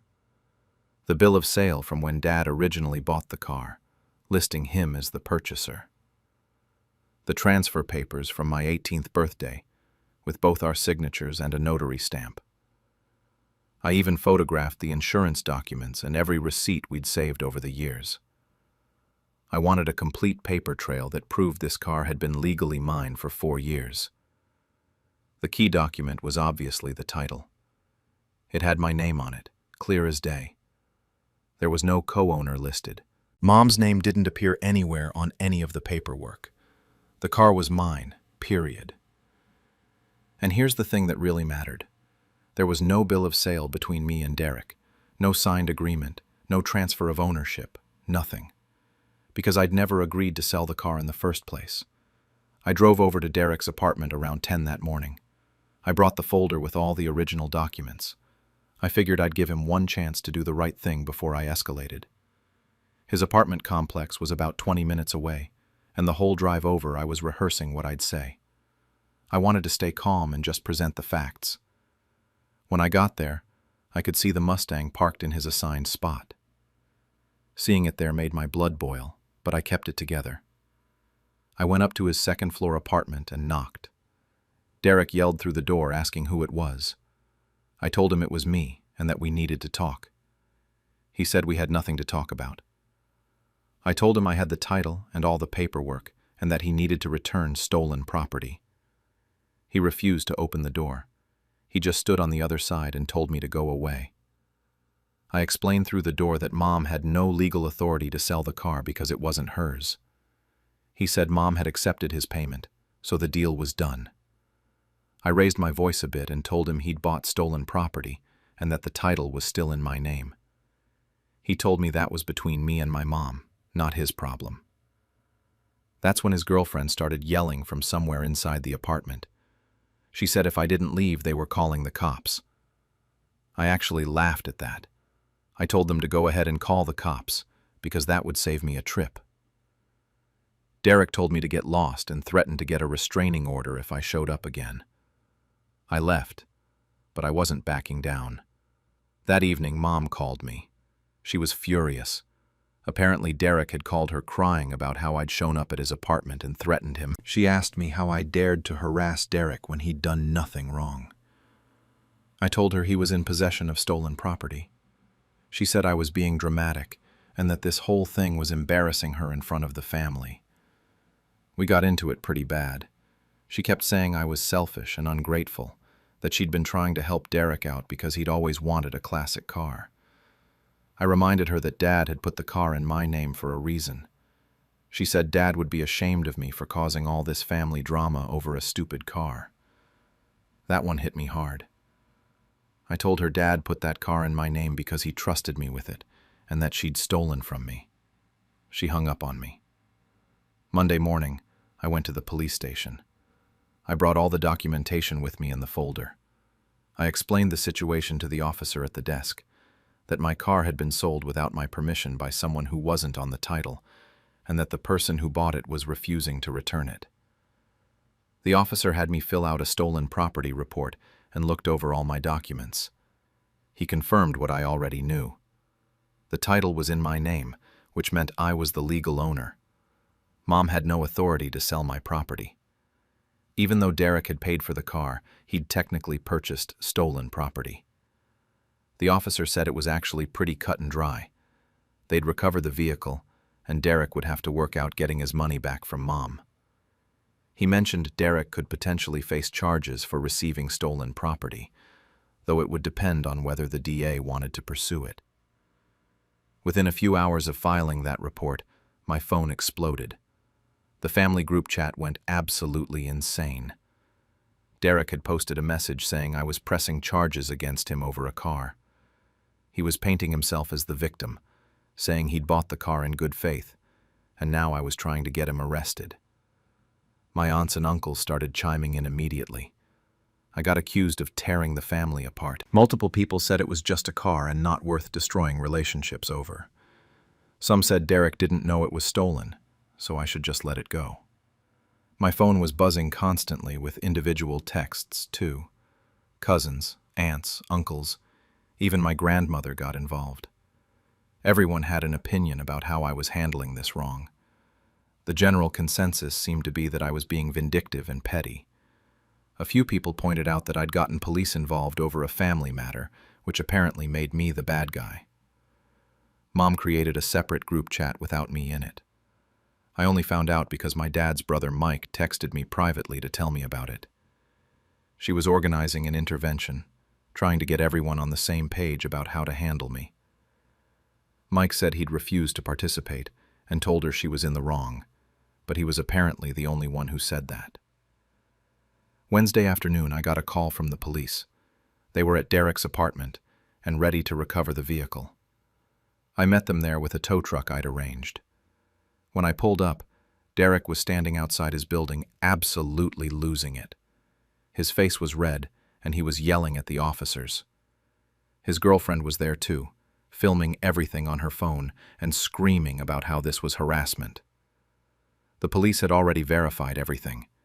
They'd checked the VIN number on the Mustang against my title and confirmed it was my vehicle.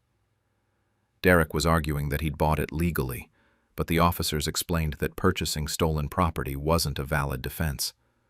They told him he needed to take up the financial issue with my mom, since she's the one who'd sold him property that wasn't hers. Watching the car get loaded onto the tow truck felt surreal. Derek was shouting about family betrayal and how I'd destroyed his trust. His girlfriend kept yelling that I was a terrible person over a stupid car. Other residents of the apartment complex were watching from their windows and balconies. The whole thing was a scene. Then Mom showed up. Derek had obviously called her the second the police arrived. She pulled into the parking lot right as they were securing the Mustang on the tow truck. She got out of her car and immediately started sobbing. She was yelling about how I was humiliating the family, how everyone in the apartment complex was watching this happen. She kept saying she couldn't believe I'd involved the police over this. I stayed calm. I told her she'd humiliated me when she sold Dad's car behind my back. She screamed that she was my mother and she'd been trying to help Derek out, that he needed a car and I was away at school anyway. I looked her right in the eye and said that I was Dad's child, the one he trusted with his most prized possession, the one whose name was actually on the title, not hers. She slapped me. Right there in front of the police and Derek and his girlfriend and whoever else was watching. My face stung, and I just stood there shocked.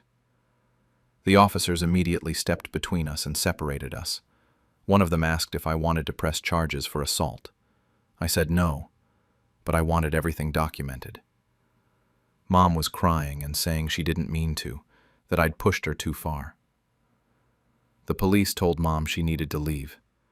They told Derek the car was being returned to its legal owner and that he could potentially face misdemeanor charges for receiving stolen property. They said he'd be notified if the DA decided to pursue charges. Derek and his girlfriend went back inside, and Mom drove off after the officers made it clear she needed to go. I followed the tow truck to a storage facility I'd already rented. There was no way I was taking the Mustang back to Mom's house. I didn't trust her not to do something else to it out of spite. That night, after getting the Mustang secured in the storage facility, I went back to Mom's house to grab some of my stuff. I wasn't planning on staying there anymore. The whole situation had made it clear that living under the same roof wasn't going to work. Mom had locked herself in her bedroom and wouldn't come out. I packed a bag with clothes and essentials and crashed at my friend's place near campus. The family fallout was immediate and brutal. My extended family completely split over what happened. Most of them sided with Mom and Derek.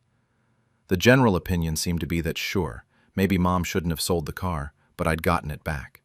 So why did I have to involve the police and make everything so public? They thought I was vindictive for taking it that far. I got messages calling me petty, saying I'd humiliated Derek and Mom for no reason, asking why I couldn't have just handled it privately. But Dad's brother Mike called me a few days after everything went down. He said Dad would have been proud of me for standing up for myself. He said that car was Dad's legacy to me specifically, and that I had every right to protect it. He was pretty much the only person from that side of the family who supported my decision. My grandmother left me a voicemail saying she was very disappointed in how I'd handled the situation. She didn't mention being disappointed in Mom for stealing from me, just disappointed in me for making a scene. A couple of my cousins from Dad's side reached out privately. They said they understood why I did what I did, even if they couldn't say it publicly in the family chat. They'd seen how much that car meant to me and Dad, but they also admitted they were staying out of it because they didn't want to deal with the drama from everyone else. Derek's situation got worse. He received a citation for receiving stolen property about a week after the car was recovered. It was a misdemeanor charge, and he had to appear in court. He was absolutely furious about it. He started demanding his $3,000 back from Mom. Mom told him she'd already spent the money on bills and didn't have it to give back. Derek threatened to sue her in small claims court to get his money back. The irony of watching them turn on each other wasn't lost on me. Derek went from being Mom's golden boy to screaming at her over the phone about how she'd screwed him over. He blocked me on every social media platform and told all our mutual friends that I'd destroyed his life over a car. Some of those friends actually believed him and unfollowed or blocked me too. Derek's social media presence changed completely after that. He deleted all the posts bragging about the Mustang. Then he started posting vague things about family betrayal and people showing their true colors. He was clearly trying to paint himself as the victim in all of this. A few mutual acquaintances who didn't know the full story felt bad for him and started treating me differently. The financial side of things got messy too. Derek had apparently spent $1,500 on parts and labor for the Mustang while he had it. He demanded I reimburse him for the work he'd done. I told him absolutely not. He'd been driving and modifying stolen property. That was on him, not me. He tried to argue that he'd improved the value of the car, so I owed him for the improvements. I pointed out that I never asked him to do any work on it, and that he'd had no right to touch it in the first place. I stayed with my friend for about 2 weeks before Mom finally reached out. She sent a text saying we needed to talk. I agreed to meet her at a coffee shop, somewhere neutral where we wouldn't be at each other's throats. When I got there, she was already sitting at a table, looking exhausted. Her apology was basically non-existent. She said she was sorry I felt hurt by what happened, but that I'd completely overreacted. Not once did she actually apologize for selling my car without permission. She kept trying to justify it by saying she just wanted Derek to have something nice. She said I was away at college and not even using the Mustang, so it seemed like a waste for it to just sit there. I reminded her again that it wasn't hers to give away, that what she did was legally theft. She got defensive and said I was being technical and cold about the whole thing. The conversation went nowhere. She wanted me to apologize to Derek and try to smooth things over with the family. I refused. She said I'd destroyed the family peace over a material possession. I told her she'd stolen from me and was facing zero consequences while Derek was the one dealing with legal issues. We left that coffee shop with nothing resolved. I ended up moving out permanently. I found a cheap apartment near campus with a garage. It took most of my savings, but It was worth it to have my own space and a safe place for the Mustang. I had the car towed from the storage facility to my new place. That's when I discovered the extent of what Derek had done to it. He'd tried to modify the exhaust system, and he'd done it completely wrong. Some of Dad's original work had been damaged in the process. There were other small things too, modifications that didn't match what Dad and I had planned. It made me furious all over again, but at least I had the car back and could fix it properly. I spent the next 6 months restoring everything Derek had messed up and finishing the work Dad and I had started. I was using money from my part-time job, so it went slowly. Every weekend I was out in that garage working on the Mustang. It was bittersweet doing it alone. I'd put on music Dad used to listen to while we worked, and I'd remember all his advice about patience and doing things right. That was about a year ago now. The Mustang is fully restored and runs perfectly. I drive it regularly, and every time I start it up I feel connected to Dad in a way that nothing else gives me. The sound of that engine, the way the steering wheel feels in my hands, all of it brings back memories of those weekend afternoons in the garage with him. Mom and I still barely talk. We text on holidays, usually just surface-level stuff. We haven't seen each other in person since that coffee shop meeting. Extended family gatherings happen without me now. I stopped going after the first few where everyone either ignored me or made passive-aggressive comments. It's easier to just not be there. Derek is still bitter about the whole thing. He posts occasional vague things on social media that are clearly about me. Stuff about snakes in the family and people who value things over relationships. His court case for the misdemeanor was eventually dropped to just a fine since he could prove he'd paid for the car in good faith. He still hasn't gotten his $3,000 back from Mom as far as I know. Uncle Mike has suggested family therapy a few times. He thinks Mom and I should try to work through this with a professional mediator. I've considered it, but I don't know if Mom would actually participate in good faith or if she'd just spend the whole time blaming me and playing the victim. Part of me thinks some relationships aren't worth salvaging, even family ones. I was sitting in the Mustang the other day, just sitting in my garage with the engine off, and I was thinking about what Dad said when he gave me the title. He told me some things are worth fighting for, and not to let anyone take what's mine. He was right about that. This car was worth fighting for. But I'd be lying if I said there wasn't a cost. I have the car, and I have my self-respect. I didn't let Mom and Derek walk all over me, but I also lost my relationship with my mom and half my extended family. Most days I think it was worth it. The Mustang represents everything Dad taught me about standing up for what matters. But there are days, usually when I'm alone in the garage working on some small repair, when I wonder what the alternative would have looked like. Mom texted me last week. My aunt is having surgery next month, and apparently, the family will be gathering at the hospital. Mom said I should come. I haven't responded to that text yet. I don't know if showing up would make things better or worse. Uncle Mike thinks it might be a chance to start mending things, but I'm not sure I'm ready for that. The message is still sitting there on my phone, unread notification and all. I've been thinking about it a lot. The car sits in my garage, perfect and complete, exactly the way Dad and I had envisioned it.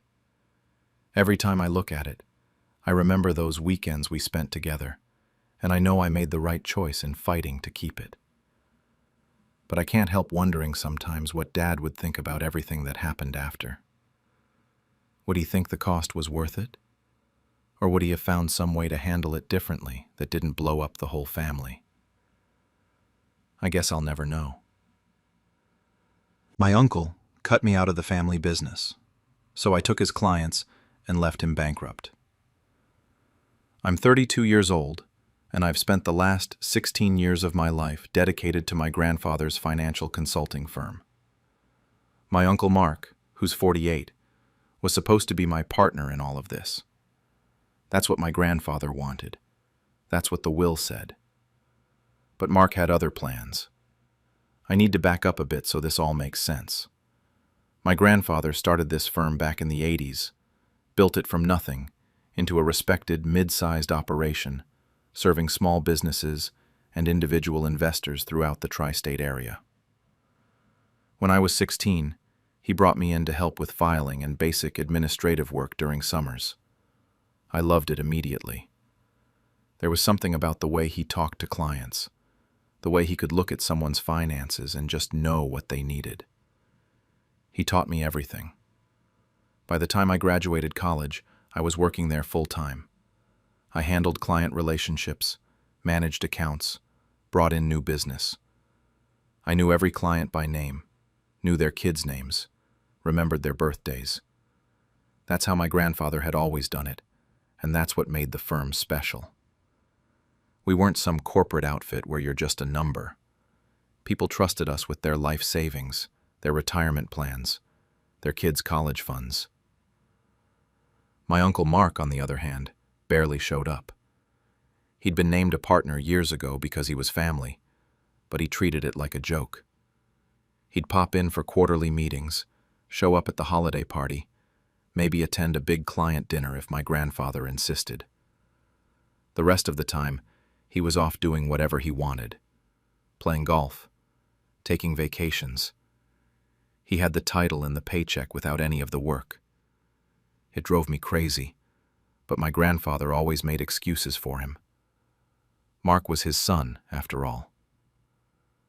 When my grandfather got sick last year, I basically ran the entire company for 6 months while he was in and out of the hospital. Mark showed up to visit him, sure, but he didn't help with the business, didn't ask if I needed anything, didn't offer to step up. I was pulling 80-hour weeks, managing everything, and he was posting photos from his vacation in Aruba on Facebook. My grandfather died 3 weeks ago. The funeral was on a Tuesday. It was a beautiful service. Lots of clients showed up, former employees, people from the industry.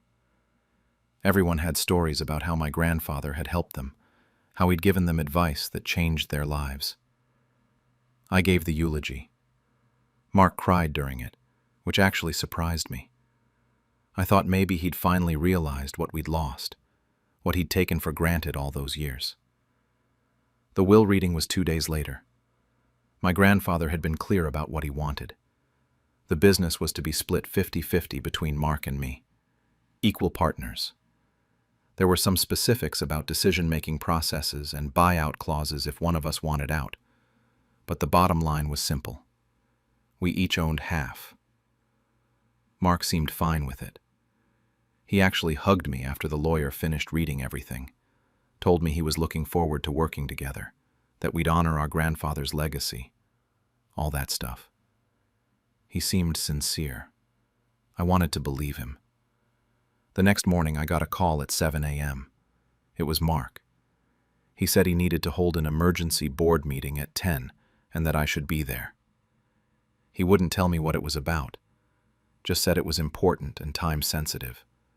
Something about needing to make some immediate decisions about the business going forward.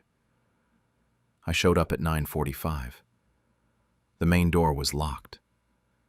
We never locked that door during business hours. I tried my key and it didn't work. That's when I started getting a bad feeling in my stomach. I called Mark. He told me to go around to the side entrance. When I got there, he was waiting with 2 people I'd never seen before. Later I found out they were lawyers he'd hired. He also had Steve, our office manager, standing there looking uncomfortable as hell. Mark told me he'd done some restructuring overnight. He'd met with lawyers and accountants and reviewed my grandfather's will more carefully. According to him, there were some provisions I'd missed. Some language about operational control and decision-making authority that basically gave him the power to make executive decisions without my input. He said my grandfather had included these clauses because he'd wanted Mark, as the older and more experienced one, to have final say on major business decisions. I told him that was bullshit. I'd been at the will reading. I'd heard the lawyer explain everything. We were equal partners. That's when he hit me with it. He said he'd already filed paperwork to reorganize the corporate structure. He was now the CEO and majority decision-maker. I was being offered a position as a junior consultant, no equity, a salary that was less than half what I'd been making. I could take it or leave. I couldn't believe what I was hearing. I asked him if this was a joke. He looked me right in the eye and said I was being too emotional to think clearly, that I was grieving and not in the right headspace to handle leadership responsibilities. He actually said I should find something easier, something with less pressure, because this kind of business required someone with a steady hand and years of real experience. I lost it. I told him he was a fraud, that he'd barely worked a day in his life at this company, that he was stealing from me and dishonoring everything our grandfather had built. He just shook his head like I was proving his point. He said this was exactly the kind of emotional outburst that showed I wasn't ready for a leadership role. Then he told me I had until end of business to clean out my personal items from my desk. Security would escort me. He'd already changed all the passwords and locks. I no longer had access to client files, company accounts, or any business systems. I asked about the will, about fighting this. He smiled and said I was welcome to hire a lawyer, but the legal fees would bankrupt me long before we got anywhere. He'd already consulted with 3 different attorneys, and they'd all confirmed he had the legal right to do this, based on the corporate structure and certain provisions in my grandfather's estate documents. He told me I'd never succeed without him, that I didn't have the experience or the connections or the business acumen to make it on my own. Then he actually said this. I'll never forget it. He said the company needed real leadership now, not someone who was playing business because their grandfather felt sorry for them. I walked out. I didn't clean out my desk. I didn't make a scene. I just left. Steve caught up with me in the parking lot and told me he was sorry. He said Mark had called him at midnight and told him to change all the locks first thing in the morning or he'd be fired. Steve gave me the names of a few clients who'd been asking about me that morning when they'd called and heard I was no longer with the company. I spent the next 3 days in shock. I called a lawyer who basically confirmed what Mark had said. There was language in the corporate documents that gave him more control than the will had implied. Fighting it would cost me tens of thousands of dollars with no guarantee of winning. My grandfather had trusted Mark to do the right thing, and Mark had exploited that trust. Some family members reached out. My aunt took Mark's side, said he was just doing what was necessary for the business. A couple of cousins told me privately they thought it was wrong, but they didn't want to get involved. My grandmother, my grandfather's widow, was too devastated to even understand what was happening. I was broke. I'd been living off my salary from the firm and hadn't saved as much as I should have because I thought I had a secure future there. I had maybe 3 months of expenses in my savings account. That Friday night I was sitting in my apartment, staring at the wall, when I found something in my wallet. It was an old business card my grandfather had given me when I first started working for him at 16. He'd written on the back of it in his handwriting, "You've got the gift. Never forget that." That's when I made my decision. I wasn't going to beg Mark for my job back. I wasn't going to spend years in court fighting over what was rightfully mine. I was going to do something else entirely. I was going to destroy him. I spent that entire weekend making a plan. I couldn't access the client database, but I didn't need to. I'd been managing those relationships for years. I knew the major accounts by heart. I knew who was happy, who had complained, who my grandfather had personally promised would always be taken care of. I made a list of every single client I could remember, along with notes about their situations and needs. The problem was money. Starting a financial consulting firm requires licenses, insurance, office space, technology systems. I had about $15,000 in savings. It wasn't enough. I spent Monday morning at 3 different banks trying to get a small business loan. 2 of them turned me down flat. The third one, a smaller regional bank, had a loan officer who'd actually been one of our clients years ago. He remembered me. He remembered my grandfather. He approved me for $35,000 at a decent rate. I registered the business that same day. Had to come up with a name fast, so I went with Hartwell Financial Consulting. Hartwell was my grandfather's middle name. It felt right. For the first month, I worked out of my apartment. I couldn't afford office space yet. I set up a dedicated phone line, got a website thrown together using one of those cheap template services, printed business cards at a local shop. It looked professional enough, even if it wasn't fancy. Then came the hard part, actually reaching out to clients.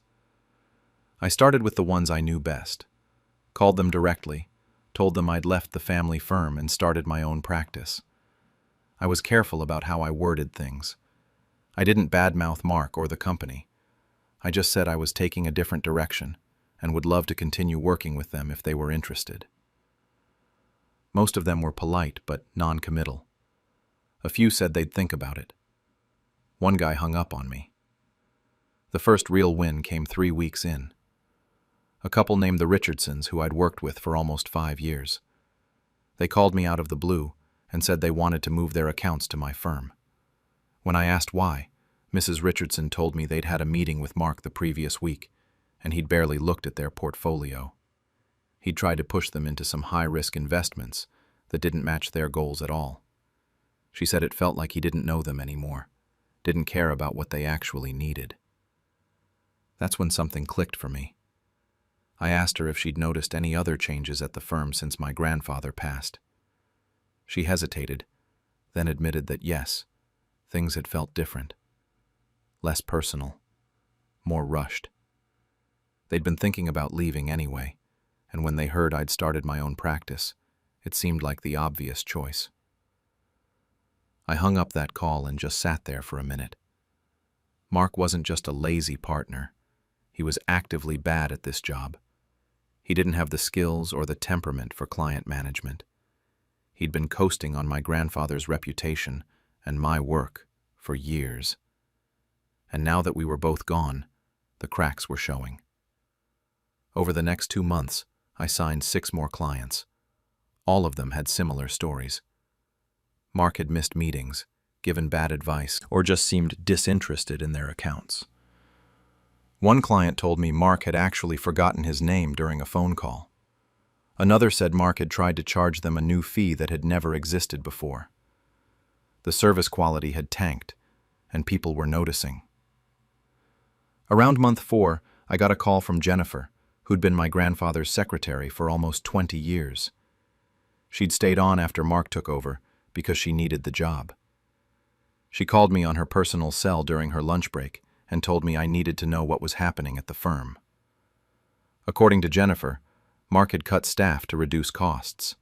He'd fired the 2 junior advisors and was trying to handle all the client work himself, despite having no idea what he was doing. He'd also switched to cheaper software systems that kept crashing. Client complaints were piling up. She said Mark spent most of his time in his office on personal calls while she tried to manage everything. She also told me something that made my blood boil. Mark had been telling clients who asked about me that I'd been let go due to performance issues, that I'd made some serious mistakes with client accounts, and they'd had no choice but to terminate me. Complete lies. I thanked Jennifer for the information and told her I'd remember her if things ever worked out. She said she was already looking for another job. By month 6, I'd signed 12 clients total. It wasn't massive, but it was sustainable. I was making enough to cover my expenses and pay myself a small salary. I finally rented a proper office space, just a small suite in a business park, but it felt legitimate, professional. That's when the floodgates opened. 3 major accounts left Mark's firm in the span of 2 weeks. All 3 came to me. We're talking high net worth clients with substantial portfolios, the kind of accounts that keep a firm afloat. When I asked what happened, the story was always the same. Mark had screwed something up, missed a rebalancing deadline, given terrible tax advice, or just been unavailable when they needed him. The third one, a guy named Tom Chen, who owned a successful restaurant chain, told me something interesting. He said Mark had actually called him in a panic after finding out Tom was thinking of leaving. Mark had offered him a discount on fees and promised better service, but Tom said he'd already made up his mind. The firm felt like it was falling apart, and he wasn't going to gamble his retirement savings on Mark figuring things out. Mark must have realized what was happening because he showed up at my office on a Thursday afternoon, about 8 months after I'd started the business. He didn't call ahead, just walked in while I was meeting with a client. My client stepped out to take a call, and Mark let himself into my office. He looked terrible, tired, stressed. He'd lost weight and his suit looked rumpled. He started in immediately, accusing me of stealing his clients, poaching, breaking non-compete agreements. He threatened to sue me for tortious interference and a bunch of other legal terms he'd clearly just learned. I stayed calm, told him I hadn't violated any agreements.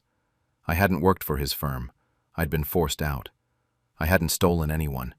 His clients had chosen to leave because he was providing substandard service. Everything I was doing was completely legal.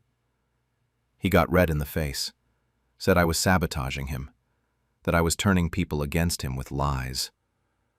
I asked him what lies specifically I'd told. He couldn't answer that because I hadn't told any lies. I'd never badmouthed him to clients. I didn't need to. His own incompetence was doing all the work for me. Then he said something that almost made me laugh. He told me I was destroying our grandfather's legacy, that the firm our grandfather built was going to die because of my selfishness. I looked him right in the eye and told him he'd destroyed that legacy the day he cut me out, that he'd taken something beautiful my grandfather had built and turned it into a vehicle for his own greed. I wasn't the one running the firm into the ground. He was doing that all by himself. He threatened me again, said he'd make sure I never worked in this industry again, then stormed out. My client came back in a minute later and asked if everything was okay. I told him it was fine, just some family drama. The next day, Mark apparently started calling my clients directly, trying to convince them to come back, offering them deals. In some cases, from what I heard, actually talking badly about me and my qualifications. It was desperate and pathetic, and it completely backfired. 2 more clients left his firm that week specifically because of those calls. They found his behavior unprofessional and concerning. Around month 10, Jennifer called me again. She'd quit. She said half the remaining staff had left too. Mark couldn't keep people because he was impossible to work with, and the business was clearly sinking. She also told me Mark had started missing payments on the office lease and was trying to renegotiate with creditors. By the 1-year mark, I had 23 clients and had hired 2 people to help me. We'd moved to a bigger office. I was profitable and growing steadily. Meanwhile, Mark's firm had lost more than half its client base. The industry was talking. People knew what had happened, knew he'd pushed me out and then run the business into the ground. I heard through the grapevine that he'd had to sell his house. Then I heard he'd put the office building up for sale. The business my grandfather had spent 40 years building was being dismantled, piece by piece, and it was entirely Mark's fault. 14 months after Mark cut me out, I got a call from my cousin Sarah. She told me Mark had officially declared bankruptcy. The firm was done. He'd sold every asset he could, including the building my grandfather had purchased back in the 90s. Everything was gone. I'd be lying if I said I didn't feel a sense of satisfaction hearing that. But it was complicated. This was still my grandfather's legacy being destroyed, even if Mark was the one who'd destroyed it. Part of me wished things had gone differently, that Mark had been a better person, that we could have actually honored what our grandfather wanted. But mostly I just felt tired. The past year had been a war, and wars are exhausting even when you win them. My business was doing well. Really well, actually. I'd signed 31 clients by that point, had hired 3 full-time staff members, and was looking at office space in a better building downtown. The growth was steady and sustainable. I wasn't trying to be some massive firm. I just wanted to do what my grandfather had done, take care of people, build relationships, do the work right. Some of Mark's former clients had reached out to me. Not all of them, but enough that it made a difference. They'd tell me horror stories about the final months of his firm. Calls going unreturned for weeks. Paperwork filed incorrectly. One guy told me Mark had literally forgotten to execute a trade order that cost the client thousands in losses. Mark had blamed it on a software glitch. Jennifer, my grandfather's old secretary, came to work for me about 3 months after she'd quit Mark's firm. She'd been working at an insurance office and hated it. When I told her I had an opening, she almost cried. She said it felt like coming home. She also told me things I hadn't known about those final months at Mark's firm. How he'd been drinking at work. How he'd scream at staff over minor issues. How he'd become paranoid that everyone was conspiring against him. The family situation was messy. My aunt still wouldn't talk to me. She blamed me entirely for Mark's downfall, said I'd been vindictive and cruel. A few cousins had quietly reached out to tell me they understood why I'd done what I did, but they couldn't say so publicly because it would cause family drama. My grandmother still didn't really understand what had happened. She just knew that both her son and grandson were in pain, and it broke her heart. I went to see her one Sunday afternoon, about 16 months after everything started. She was in her late 80s and living in an assisted care facility. We talked about my grandfather, about the business, about family. She asked me why Mark and I couldn't just work together anymore. I tried to explain, but she got confused and upset, so I changed the subject. Before I left, she squeezed my hand and told me my grandfather would be proud of me. I don't know if that was true, but it meant something to hear it. Then, about 18 months after Mark had changed those locks, my phone rang with a number I didn't recognize. I almost didn't answer, but something made me pick up. It was Mark. His voice sounded different, smaller somehow. He asked if we could talk. I told him we were talking. He said he meant in person, maybe grab coffee or lunch. I asked him what this was about. There was this long pause. Then he said he'd been doing a lot of thinking. About the business, about family, about our grandfather. He said he'd made some mistakes, and he wanted to discuss the possibility of working together again. Maybe merging our practices, combining resources. He used the phrase, reuniting the family business, like it was something noble. I actually laughed. I couldn't help it. I asked him if he was serious. He got defensive immediately, started talking about how we were blood, how family should stick together, how our grandfather would have wanted us to move past this. He said we both had valuable things to offer, and together we could build something great. He even had the nerve to say that he'd learned from his mistakes and become a better businessman because of everything that happened. I cut him off. Told him I wasn't interested in merging with someone who'd stolen from me, that I'd built my business from nothing while he'd run a successful firm into bankruptcy. That I didn't need him then, and I certainly didn't need him now. He got quiet again. Then his tone changed, got harder. He said I was being petty, that holding a grudge like this was childish and unprofessional. He actually said that maybe he'd been right about me being too emotional for leadership. That's when I told him I don't partner with thieves.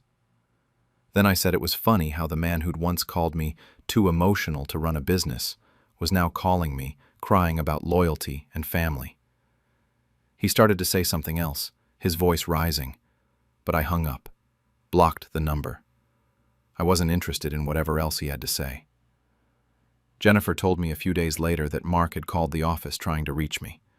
She'd told him I was unavailable and to please not call again. He'd apparently tried to get her to set up a meeting, offering her money to help convince me. She'd hung up on him. I heard through the grapevine that Mark was working for another firm now. Not as a partner, just as a regular advisor. Someone had taken pity on him, or he'd called in an old favor.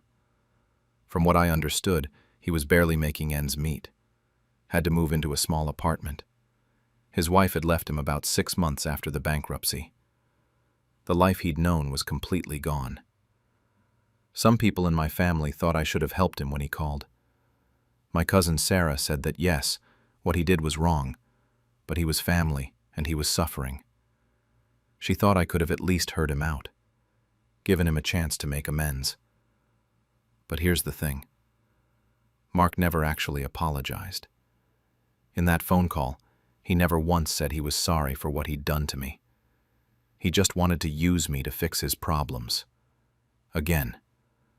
It was the same pattern it had always been. Mark taking what he needed and giving nothing back. My business just signed its 40th client last week. We're moving into a bigger office next month. I hired another advisor, and we're looking to bring on an intern from the local university. The growth is steady, and the clients are happy. This is what I always wanted to build. I still think about my grandfather a lot. Wonder what he'd think about all of this. Whether he'd be disappointed that Mark and I couldn't make it work. Whether he'd understand why I did what I did. I'd like to think he would. He was a businessman first, and he always said that you build a reputation one client at a time, one honest interaction at a time. That's what I've been doing. Jennifer told me something interesting a few months ago. She said that before my grandfather died, he'd confided in her that he was worried about leaving the business to Mark. That he knew Mark didn't have the work ethic or the character for it, but he'd felt obligated because Mark was his son. He'd hoped that having me there as a partner would keep Mark honest and motivated. My grandfather had known exactly who Mark was. He just hoped for better. I guess we both had. The strangest part about all of this is how quiet my life is now. For a year and a half, everything was about the fight, about proving Mark wrong, about building something that would succeed while his business failed. It consumed me. And now that it's over, now that I've won, there's just this weird emptiness sometimes. I'm successful. I'm financially stable. I'm doing work I love with clients who appreciate me. By any measure, I should be completely satisfied. And most days I am. But sometimes I think about what it cost. The family relationships that are broken. The stress and anger and obsession that defined that whole period of my life. The fact that my grandfather's original firm doesn't exist anymore. Mark sent me an email last week. I don't know how he got my personal email address. It was long and rambling. He blamed me for everything, said I'd sabotaged him, stolen his clients, ruined his life. Said I'd dishonored our grandfather's memory by refusing to help him. He called me vindictive and cruel, and said karma would catch up with me eventually.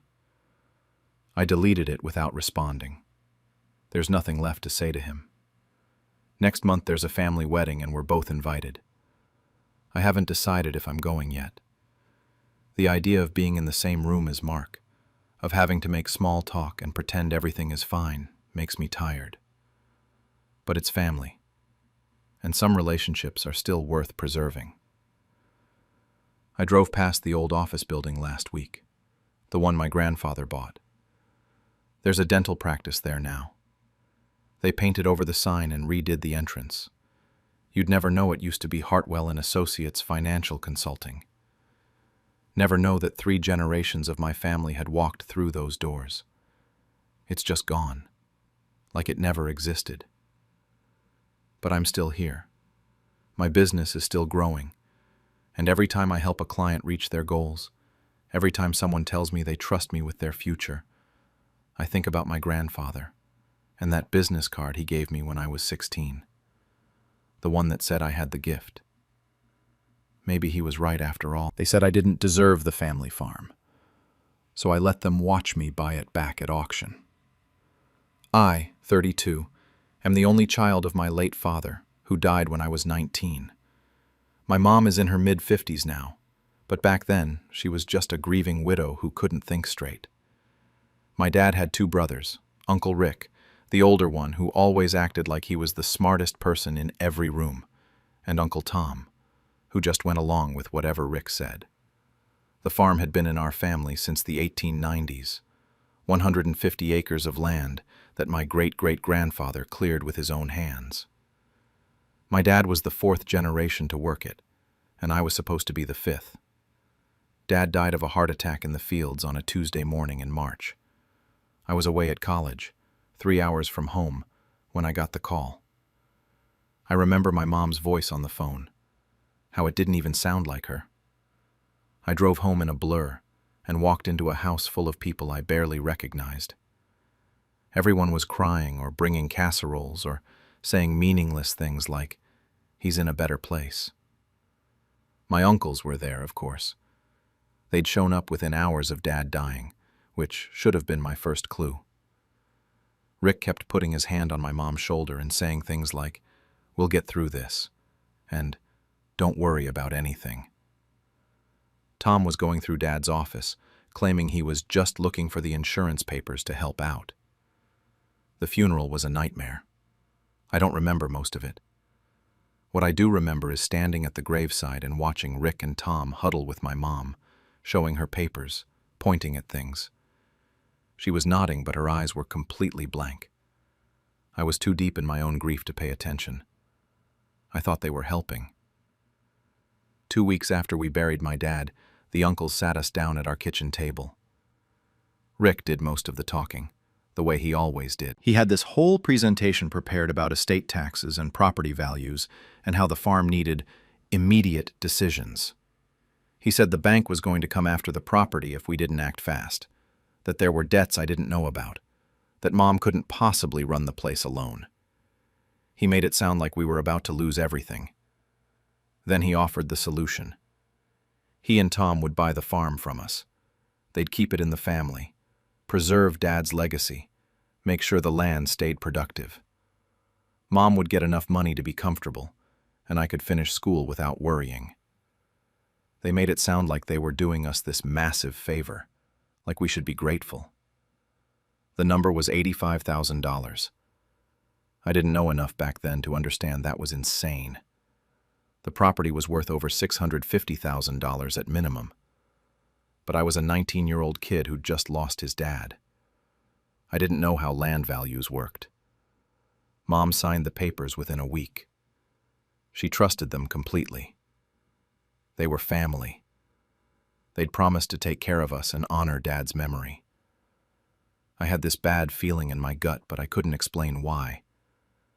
When I tried to talk to Mom about it, she just said, "They're being so helpful," and "Your father would want his brothers to have it." I was outvoted and out of my depth. The deed transferred, and just like that, the farm that should have been mine someday belonged to my uncles. They took possession fast. Within 3 weeks, they had changed the locks and started making improvements. They told Mom she could visit any time she wanted, that the door was always open. I went back to school and tried to focus on graduating. Every few months, I'd get updates. They were fixing up the old barn, renovating the house, really making the place shine. Something felt wrong about it, but I pushed the feeling down. The first time I drove past the farm after graduating was exactly 1 year after Dad died. I'd come home to visit Mom, and I took the long way that went past the property. What I saw made me pull over and just stare. The old farmhouse was gone, completely demolished. In its place was this massive modern building going up, all glass and steel, and nothing like what had been there. I drove straight to Uncle Rick's place and asked him what the hell was going on. He had the nerve to smile at me and say they were maximizing the property's potential. When I brought up preserving Dad's legacy like they'd promised, he shrugged and said, "Times change," that Dad would have wanted the land to be profitable. I left feeling sick to my stomach, but still didn't understand the full scope of what they'd done. 5 years went by. I was 25 and working in finance by then, specifically in real estate acquisitions. I'd built a decent career and was starting to understand how property and money actually worked. One night, I was scrolling through social media and saw a post from my cousin's account. It was a professional photo spread of something called Meadowbrook Luxury Estates, with a caption about weekend getaways and luxury accommodations. It took me a minute to realize I was looking at my family's farm. The place was now a high-end Airbnb, charging $800 a night. The photos showed a completely transformed property: heated pool, gourmet kitchen, home theater. There wasn't a single trace of the farm I'd grown up on. The place booked up months in advance. I started digging. Property records are public, and with my job I knew exactly where to look. What I found made my blood pressure spike.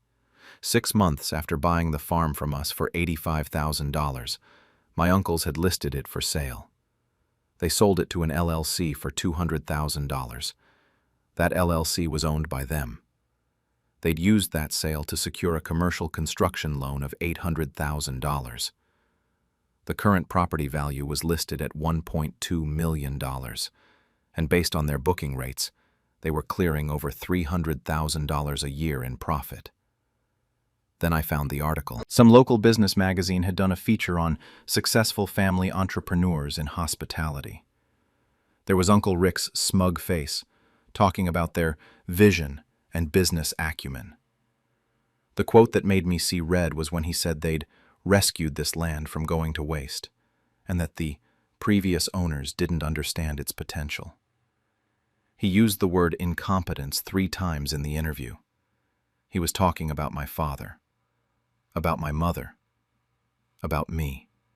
I showed everything to Mom. She broke down crying at the kitchen table, saying over and over, "They told me they were helping us."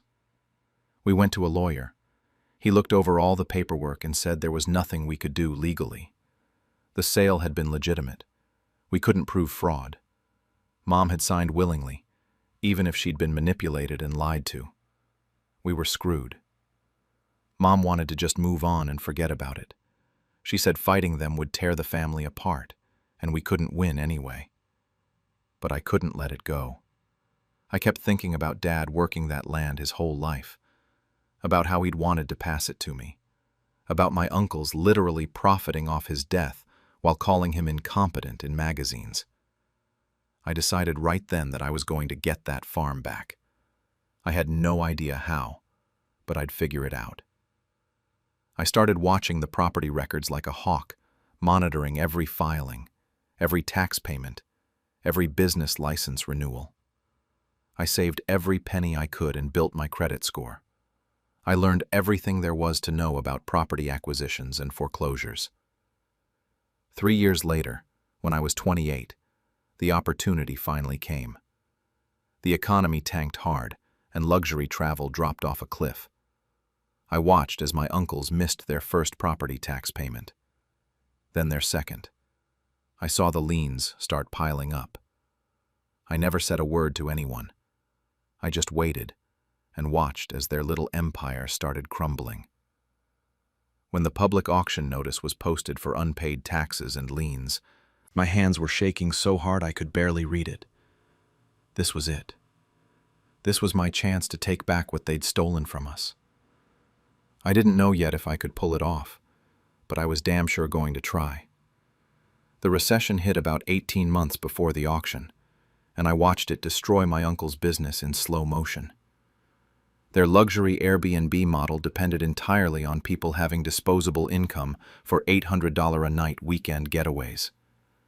When the economy crashed, those bookings evaporated. I'd check their listing every week and see the calendar go from fully booked to maybe 1 weekend a month. They dropped their prices to $500, then $400. But it didn't matter. People weren't traveling. I kept monitoring the public records like I had been for years. The first missed property tax payment showed up in the system on a Tuesday morning. I was at my desk at work when I saw it, and I had to close my office door because I couldn't stop smiling. I didn't tell anyone. Not my mom, not my friends. Nobody. This was my secret. 3 months later, they missed the second payment. Then I saw them take out a second mortgage on the property. They were drowning and trying to bail water with a teaspoon. The online reviews for the Airbnb started turning sour too. Guests were complaining about broken fixtures and deferred maintenance. My uncles had clearly stopped putting money into upkeep because they didn't have any money left to put in. Uncle Tom posted something on Facebook around that time about how you find out who your real friends are when times get tough. I almost commented but didn't. I just screenshot it and saved it to a folder on my computer labeled Karma. Turns out my uncles had overextended themselves in other investments too. They'd bought into some strip mall development that went belly up, and they had rental properties that were sitting vacant. All of it was leveraged to the hilt. When one domino fell, they all started falling. The county records showed lien after lien being filed against the farm property. Contractors they hadn't paid, vendors, even their cleaning service for the Airbnb. 18 months after that first missed tax payment, the notice went up. Public auction for unpaid taxes and liens. Date set for 6 weeks out. When I saw it, I had to read it 3 times to make sure it was real. My heart was pounding so hard I thought I might pass out right there at my desk. I went to my mom's house that night and told her what was happening. She went pale. She asked me what I was planning to do, and when I told her I was going to buy it back, she started shaking her head. She was terrified they'd figure out it was me, that it would cause some massive family explosion, that I couldn't afford it anyway. I told her I'd been preparing for this for 3 years. I had the money saved, I had financing lined up, and I was going to do it whether she supported me or not. She cried a lot that night. Eventually, she said she wouldn't stop me, but she couldn't be part of it. She didn't want to know the details. I understood. She'd already been through enough because of those men. I spent the next 6 weeks preparing like I was planning a military operation. I formed an LLC with the most generic name I could think of, something like Summit Property Holdings. I studied the auction rules until I could recite them in my sleep. I calculated exactly how high I could bid based on my available capital. I ran the numbers 100 different ways. I even practiced keeping my face neutral in the mirror because I knew I couldn't give anything away at the auction. The night before, I barely slept. I kept running through scenarios in my head. What if someone bid higher than I could go? What if my uncles somehow scraped together enough money? What if they recognized me? I'd changed a lot in the years since Dad died. Filled out, grew a beard, dressed differently, but they'd still know my face if they looked close enough.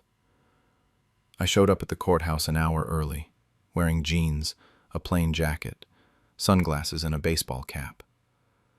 I looked like every other random investor there. The auction was being held in this bland government conference room with folding chairs and fluorescent lights. People were milling around looking at the list of properties. I pretended to study a completely different listing while keeping my eye on the door. Then they walked in. Uncle Rick and Uncle Tom, both looking like they'd aged a decade since I'd last seen them. Rick's hair had gone completely gray, and Tom had this defeated slump to his shoulders. They were arguing with each other in harsh whispers in the corner. I stayed on the opposite side of the room with my back partially turned. The auctioneer started going through the properties. Mine was 4th on the list.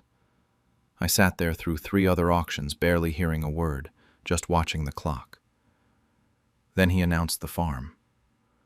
Opening bid was $400,000 to cover the tax debt and liens. A local developer I recognized started the bidding. Then my uncles jumped in at $425,000. I could hear the desperation in Rick's voice when he called out the number. Another investor went to $450,000. The developer countered with $475,000. This went back and forth while I sat there motionless.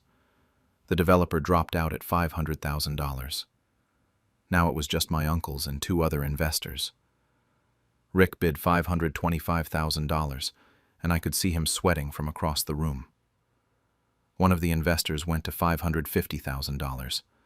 My uncles put their heads together, and then Tom just shook his head. They were tapped out. They couldn't go higher. Rick looked like someone had punched him in the stomach. The auctioneer started his countdown. Going once at $550,000. I raised my paddle and said $600,000. My voice came out steadier than I expected. My uncle's heads whipped around trying to see who the new bidder was, but I was in the middle of a cluster of people, and they couldn't get a good look. The investor, who'd been at $550,000, countered with $625,000. I didn't even hesitate. $675,000. The room got quiet. The investor looked at his papers, did some mental math, and shook his head. He was out. Going once. Going twice. I watched my uncles desperately scanning the room, trying to figure out who was about to take their property. Sold to bidder 847 for $675,000. That was me. Bidder 847. I walked up to the registration table with my LLC paperwork and my financing documents. My hands were steady, even though my heart was trying to beat out of my chest. I completed everything, got my temporary deed, and walked out of that courthouse without looking at my uncles once. I heard Rick's voice behind me, trying to ask the clerk who had bought it, but they don't give out that information on the spot. I sat in my car in the parking lot for 20 minutes before I could drive. I just kept staring at the paperwork in my hands. I'd done it. The farm was mine. Well, technically it belonged to Summit Property Holdings LLC, but that was me.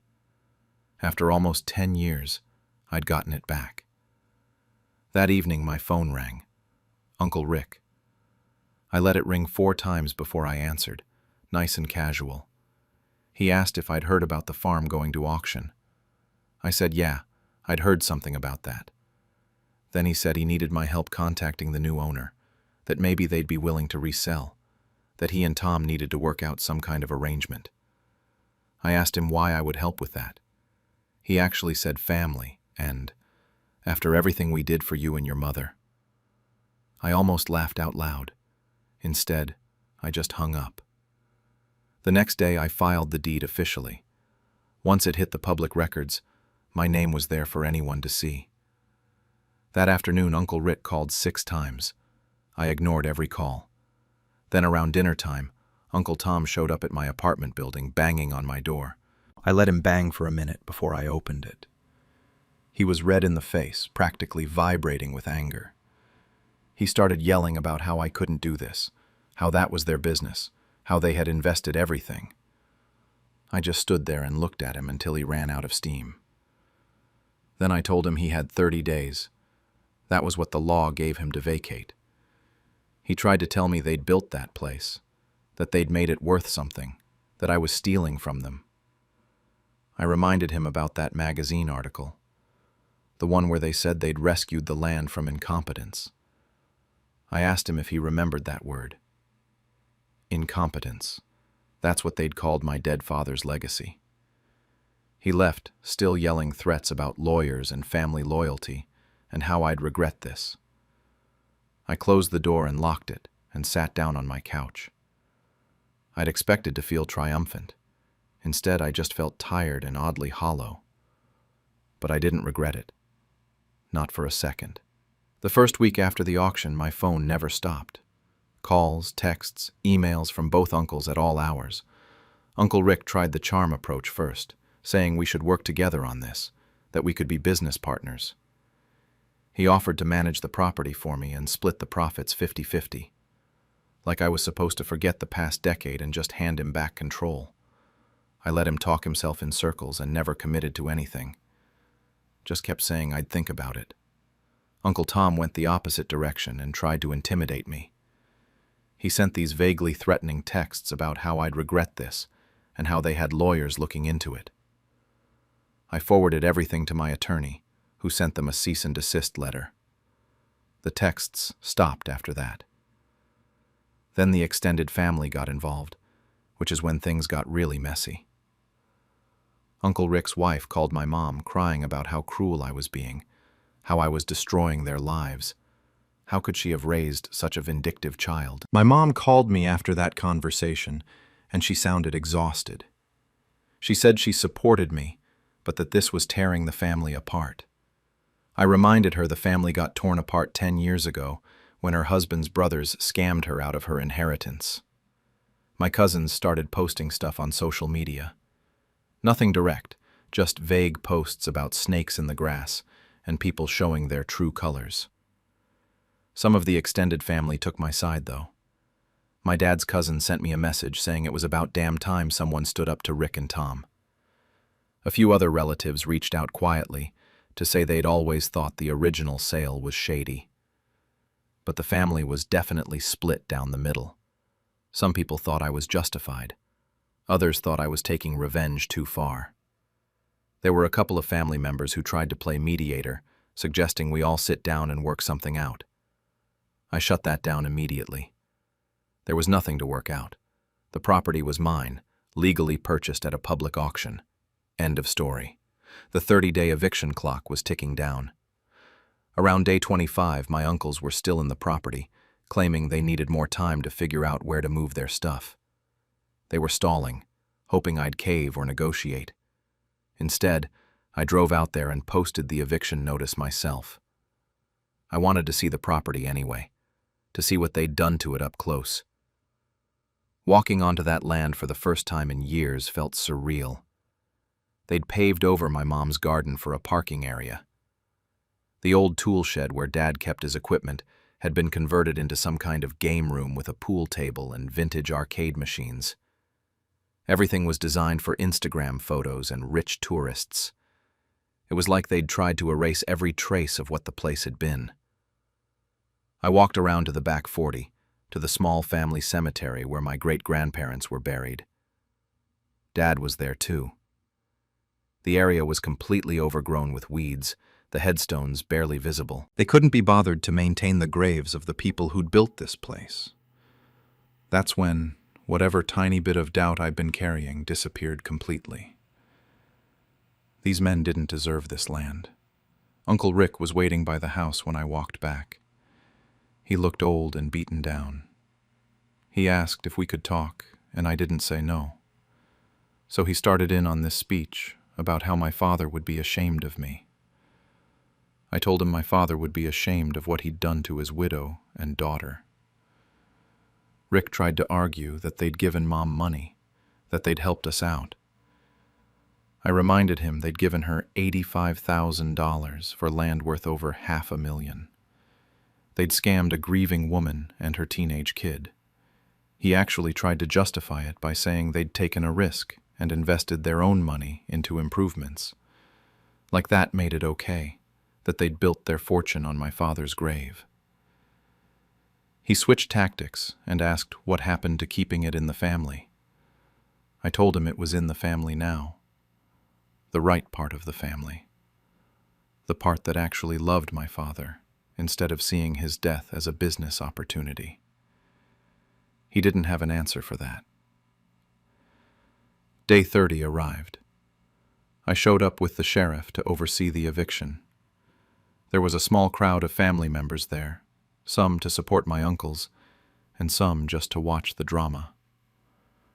My uncles loaded their stuff into a U-Haul, while everyone stood around in awkward silence. Uncle Tom wouldn't even look at me. Uncle Rick tried one more time, saying they'd never forgive me for this. I told him good. Then we were even. The week after they left, I brought Mom out to see the property. She hadn't been back since they'd bought it from her. She cried when we pulled up, and then she cried more when she saw what they'd done to the place. We walked the land together, not saying much. Out by the old oak tree near the north fence line, we found Dad's initials carved into the bark. He'd done that when he was a teenager. It was one of the only original things my uncles hadn't destroyed or paved over. I told Mom my plan. I was going to restore the original farmhouse. Not as an Airbnb or a business, but as a family home. Maybe run a small organic farm operation the way Dad used to. Honor what the place had been, instead of trying to turn it into something else. She squeezed my hand and said Dad would be proud, but also sad that it had come to this. That was 3 months ago. The demolition of all the commercial additions started a few weeks after the eviction. The foundation of the original house is being rebuilt right now. It's slow work and expensive, but I'm not in a hurry. I want to do it right. The family situation hasn't gotten better. About half of them still won't speak to me. The other half thinks my uncles got what they deserved. Holiday gatherings are going to be awkward for the foreseeable future, but honestly, I'm okay with that. My uncles filed some kind of nuisance lawsuit claiming I defrauded them or something equally ridiculous. My lawyer says it'll get thrown out, that they're just lashing out. I posted a photo on social media a few weeks ago, just a simple shot of the property with the caption, "Bringing it home." The comments were split pretty evenly between people supporting me and people calling me petty and vengeful. I don't really care either way. The people who matter know the truth. Some nights I don't feel as triumphant as I thought I would. There's this weird emptiness sometimes, like I've been working toward this goal for so long that now I don't know what comes next. Mom told me that's normal, that revenge doesn't feel as good as you think it will. But she also said this wasn't really about revenge. It was about justice, about making something right that had been wrong for too long. I still have nightmares sometimes about Dad's funeral, about being 19 years old and watching my uncles manipulate my mom while I was too grief-stricken to understand what was happening. But then I wake up and remember that the land is back where it belongs, that my dad's grave is being tended again, that the people who used his death for profit lost everything they built on that foundation. Sitting out here now, at 32 years old, on the land that's been in my family for over a century, I can still hear Uncle Rick's voice in my head, saying they'd rescued it from incompetence. I think about what generational land means, about legacy and family, and the price of grief. This was never just about revenge. Not really. It was about proving they were wrong, about reclaiming what was stolen from us when we were too broken to fight back. Last week, I found an unmarked envelope in my mailbox. Inside was an old photograph of my dad as a young man, maybe 20 years old, standing in front of the barn with a huge smile on his face. On the back, written in Uncle Tom's handwriting, it said, "He would have wanted us to share it." I've been staring at that photo for days now. Part of me wants to tear it up. Part of me wants to frame it. Mostly I'm just angry that after everything, the lies, the manipulation, the years of profiting off my father's death, they still think they deserved a piece of this. They still don't understand what they took from us. The land is my answer. The restored farm is my answer. And I think that's enough. They cut me out of the family wedding, so I exposed their secrets at the reception. I, 32, have been dealing with my younger sister Maya, 27, and my mom for my entire life.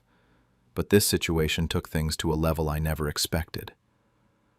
Maya was getting married to her fiancé, Derek, 29, and somehow I went from being her unofficial wedding planner to being completely uninvited. Let me back up. 6 months before the wedding, Maya called me practically in tears, begging for help. She was overwhelmed with Bender research, color schemes, seating charts, the whole thing. I spent hours on the phone with caterers, florists, photographers. I made spreadsheets. I negotiated prices. I even used my industry connections from my event planning job to get her discounts she never would have gotten on her own. My mom was useless during all of this, which was typical. She'd show up to dress fittings and cake tastings just to take photos for Facebook. But the actual work? That fell on me. It always did. Growing up, I was the one who made sure bills got paid when Mom forgot. The one who raised Maya while Mom was out with whatever boyfriend she had that month. But I was also the scapegoat. Everything wrong in our family was somehow my fault. Too sensitive, too dramatic, too much. 3 months before the wedding, I recommended this amazing catering company I'd worked with before. Maya loved them. We had a tasting, she signed the contract, and I helped her put down the deposit using my credit card because she was between paychecks. She promised to Venmo me back. She never did. 2 months before the wedding, things got weird. Maya stopped responding to my texts as quickly. Mom would change the subject when I asked about dress fittings or the bachelorette party. I figured they were just stressed. Then, 3 weeks before the wedding, Maya called me. Not a text, a call, which should have been my first warning sign. "Hey, so, we've been talking, and we think it's better if you don't come to the wedding," she said, her voice doing that fake sweet thing she learned from Mom. I actually laughed because I thought she was joking. "What?" "We just want a stress-free day without drama. You understand, right?" I didn't understand. I asked what drama she was talking about. She got vague, said something about tension and how Mom doesn't feel comfortable around me. When I pushed harder, she admitted. Mom didn't want me there, said I make everything about me, and would ruin the photos with my energy. I'd been officially uninvited from my own sister's wedding, the wedding I'd spent months helping plan. I was furious, but I didn't yell. I just said, "Okay," and hung up. I spent that night crying. Then I spent the next few days numb. My therapist had been warning me for years that I needed to set boundaries with them, maybe even cut contact, but I kept hoping things would change. A week later, I was checking my credit card statement and noticed the catering charge. $3,200. The deposit I'd put down temporarily for Maya. I texted her asking when she'd pay me back. She read it and didn't respond. I texted again. Nothing. I called. Straight to voicemail. I called my mom. She actually answered, and I could hear wedding planning chaos in the background. Music, laughter, Maya's voice. "Mom, Maya used my card for the catering deposit and won't pay me back." "Oh, honey, that was months ago. I'm sure it was just an accident. Can we talk about this after the wedding?"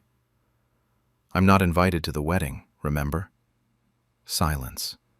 Then, "Well, you know how Maya gets. She's stressed. Maybe if you apologized."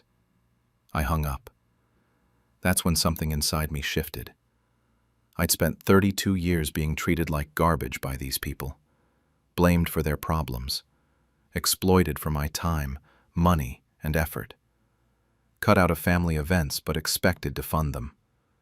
I wasn't going to yell. I wasn't going to beg for my money back. I wasn't going to post a dramatic Facebook rant. I was going to do something much more effective. I called the catering company. I'd worked with the owner, Patricia, on several events before. We had a good relationship. "Patricia, hey, it's me. Quick question about my sister's wedding. Is there any chance you could include a special video presentation? She mentioned wanting a family tribute, but hasn't gotten around to organizing it. I'd love to surprise her." Patricia was thrilled. She said they had a projector and screen set up as part of their reception package. All I needed to do was send her the video file by the day before the wedding. "Perfect," I said. "Let's keep it a surprise." I spent the next 2 weeks building my presentation. I didn't have to make anything up or exaggerate. I just compiled screenshots, text messages, emails, voicemails, years of receipts. The wedding was on a Saturday evening at a boutique vineyard an hour outside the city. I obviously wasn't there for the ceremony, but I knew the reception timeline by heart. I'd helped plan it after all. Cocktail hour was at 6 p.m., dinner at 7 p.m., toasts at 8 p.m.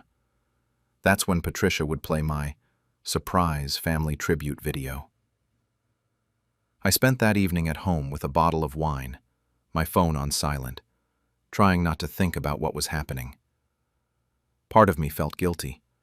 Most of me felt justified. A small part of me wondered if I was making a huge mistake. At 8:15 p.m., my phone started blowing up. Not from Maya or Mom. They'd probably thrown their phones across the room. But from cousins, family friends, people I hadn't talked to in years. What the hell happened at the wedding? Did you really show those messages? Your mom fainted? I didn't respond to any of them. I just sat there, heart pounding, waiting. Let me tell you what was in that video, because by now the whole family knows anyway. It started innocently enough. Photos of Maya and me as kids, some cute sisterly moments. Then it transitioned to text, screenshots. Messages from Mom to Maya about me. She's so exhausting. I can't deal with her victim complex today. Don't tell her about brunch, she'll make it weird. I love you so much more. You've always been my favorite. Then came the financial stuff. Receipts showing I'd loaned Mom over $15,000 in the past 5 years that was never paid back. The catering deposit receipt with my name on it and Maya's signature on the contract. Venmo requests I'd sent that were ignored. Then the really ugly stuff. Screenshots of a group chat between Maya, Mom, and Mom's sister where they absolutely shredded me. Made fun of my weight. Called me names. Laughed about how I probably cried when they uninvited me.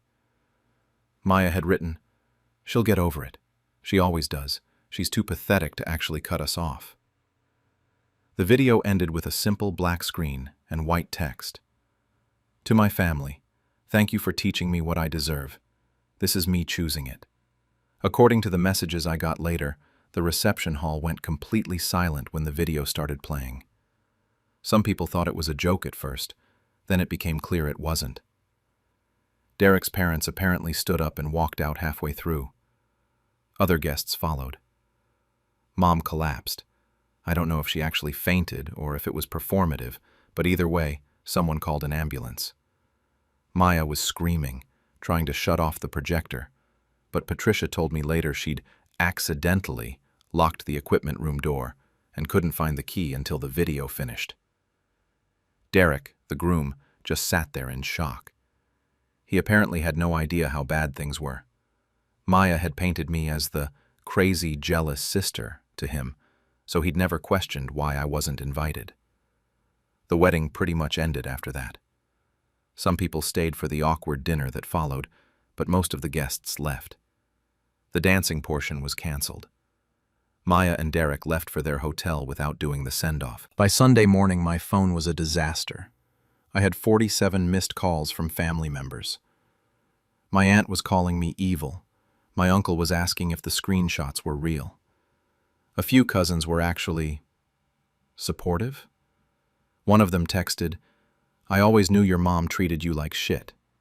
Good for you." Maya's carefully curated Instagram wedding content was getting flooded with comments and questions. She'd posted some pre-ceremony photos that morning with captions about the perfect day and surrounded by love, and people were replying with, "Was the video real?" and "Why wasn't your sister there?" She deleted the posts within an hour. Then came the gift situation. Apparently, several guests requested their wedding gifts back or canceled their checks. Derek's family was furious, not just about the video, but because they'd now learned that Maya's family was toxic and she'd hidden it from them. Mom called me 31 times on Sunday. I didn't answer. Finally, she left a voicemail. She was crying, her voice shaking. "How could you do this? You've humiliated us. You've ruined your sister's wedding. What is wrong with you? Everyone is asking questions and I don't know what to tell them. You're a horrible, selfish person and I will never forgive you for this." The voicemail was 4 minutes long. She never once asked why I did it, never acknowledged the things in the video, never apologized. Maya texted me once, "I hope you're happy. You've destroyed everything." I replied, "I just showed people who you really are. If that destroyed everything, Maybe look in the mirror. She blocked me. It's been 2 months since the wedding, and the fallout is still happening. Maya and Derek didn't go on their honeymoon. Apparently, they spent the week after the wedding in emergency couples counseling because Derek was questioning everything about their relationship. He'd asked her point blank if she'd really said those things about me, if she'd really stolen my money. She tried to claim the screenshots were faked. He didn't believe her. I don't know if they're still together or not. We have no mutual friends anymore, and I've blocked most of the family on social media. But my cousin told me they're having problems. Mom tried to do damage control by posting a long Facebook rant about how I'm mentally unstable and have always been jealous of Maya. Some of her friends believed her. A lot of people didn't. Several family members have reached out to me privately, saying they always suspected Mom was a narcissist, but didn't want to get involved. Some of them have apologized for staying silent. A few relatives have completely cut off Mom and Maya. My aunt, Mom's own sister, apparently had a screaming match with her about how she's treated me over the years. They're not speaking now either. I got an email from Derek's mom 3 weeks after the wedding. She said she was sorry for what I'd been through, and that if I ever needed anything, I could reach out. She also said Derek is reevaluating his marriage, and that she hopes he makes the right choice. My therapist says I probably could have handled things differently, that public humiliation wasn't the healthiest coping mechanism. She's not wrong. But she also said she understands why I snapped after years of abuse. The catering company never got paid the remaining balance, by the way. The contract was under Maya's name, so it's her problem now. Patricia sent me a thank you card for years of referrals, and said if I ever need catering for my own events, I get a discount. I think she enjoyed the chaos a little bit. I still haven't gotten my $3,200 back. I've considered taking Maya to small claims court, but honestly, I'm tired. The money's gone. Maybe it's the price of finally cutting these people out of my life for good. Sometimes I feel guilty. I picture Maya's face when those screenshots started appearing on screen. I think about the guests who had to witness that mess. I wonder if I went too far. Then I remember the text where she called me too pathetic to cut us off, and the guilt fades. My inbox is still full of mixed reactions. Some people think I'm a hero. Some think I'm petty and vindictive. Some think everyone in this situation is toxic. They're probably all a little bit right. The weird part is, I feel lighter now. Like I've been carrying this weight my whole life and finally put it down. I don't have to wonder if Mom will call me for help and then trash me behind my back. I don't have to watch Maya get everything while I get blamed for everything. I don't have to pretend we're a normal family anymore. I'm done pretending. So was I wrong? Was exposing them publicly at Maya's wedding too far? Should I have just quietly cut them off and moved on? Part of me thinks yes. Part of me thinks they deserved exactly what they got. I guess the real question is, if you spend your whole life being someone's scapegoat and you finally bite back, does that make you just as bad as them? Or does it just make you human? They laughed when I was cut out of the inheritance. Now I own their childhood home. I, 28, sat in that lawyer's office 6 months ago watching my stepmother, Linda, 52, and my half-siblings Marcus, 24, and Ashley, 22, exchange these satisfied little smirks while the attorney read through my father's will. My dad had passed 2 weeks earlier from a heart attack, and I was still processing the grief when I heard the words that made my blood run cold. The entirety of the estate, including the family business, the primary residence, and all financial assets, are to be divided equally between Linda Harrison, Marcus Harrison, and Ashley Harrison. My name wasn't mentioned once. Linda actually smiled at me across the table, not even trying to hide it. Marcus was scrolling through his phone like this was just another Tuesday. Ashley at least had the decency to look away, but she didn't say anything. I need to explain how we got here. My mom died when I was 7. Dad remarried Linda when I was 10, and she came with Marcus and Ashley. Growing up, it was fine at first. Not warm, but fine. But as the years went on, Linda made it clear that her kids were the priority. Dad's attention slowly shifted to them. By the time I graduated college, I felt like a guest in my own childhood home. Still, Dad and I had an okay relationship. We'd meet for lunch every few weeks. He'd ask about my job, I'd ask about the business. Nothing deep, but it was something. That's why this blindsided me. Back in that office, I asked the lawyer if there was a mistake. He looked uncomfortable and slid a document across the table. This will was updated 3 months before your father's passing. Everything appears to be in order. 3 months. That was right after Dad's cancer scare. Turned out to be nothing, but it shook him up. Linda must have pounced on that fear. I left that office in a daze. Outside in the parking lot, I heard Ashley call my name. I turned around, hoping maybe she'd apologize or explain. Instead, she said, "Mom's been really good to Dad all these years. She deserves this." That's when it clicked. They'd planned this. Linda had been working on this for months, maybe years. I didn't cry. I didn't yell. I went home, opened my laptop, and started digging. The first thing I did was request a copy of Dad's previous will, the one from 8 years ago that I knew named me as primary heir. Then I hired an attorney, someone with zero connection to Linda's circle. Her name was Patricia Chen, and she had a reputation for being ruthless in probate cases. Patricia looked at both wills side by side and pointed out something immediately. The signatures don't match. Look at the H in Harrison. Your father always looped it twice. This one only loops once. We went deeper. The notary stamp was from a guy who turned out to be Linda's friend's cousin. When Patricia contacted him, he got nervous and admitted he might not have been present when the document was signed. The 2 witnesses listed? One was Linda's sister. The other was their housekeeper who, conveniently, had moved back to the Philippines right after Dad died. But here's the thing. I didn't tell anyone what I'd found. Not my friends, not my extended family, nobody. Linda kept posting on Facebook about finally being able to grieve in the home she built with her beloved husband. Marcus started driving Dad's vintage Corvette around town. Ashley was already planning renovations to the house. I let them get comfortable. I let them think they'd won. 4 months after Dad's death, Patricia filed a motion to contest the will. The court date was set for 2 months later. Linda's lawyer tried to get it dismissed, calling it a grief-stricken son's desperate attempt. That quote actually made it into the local paper. The day of the hearing, I showed up in one of Dad's old suits.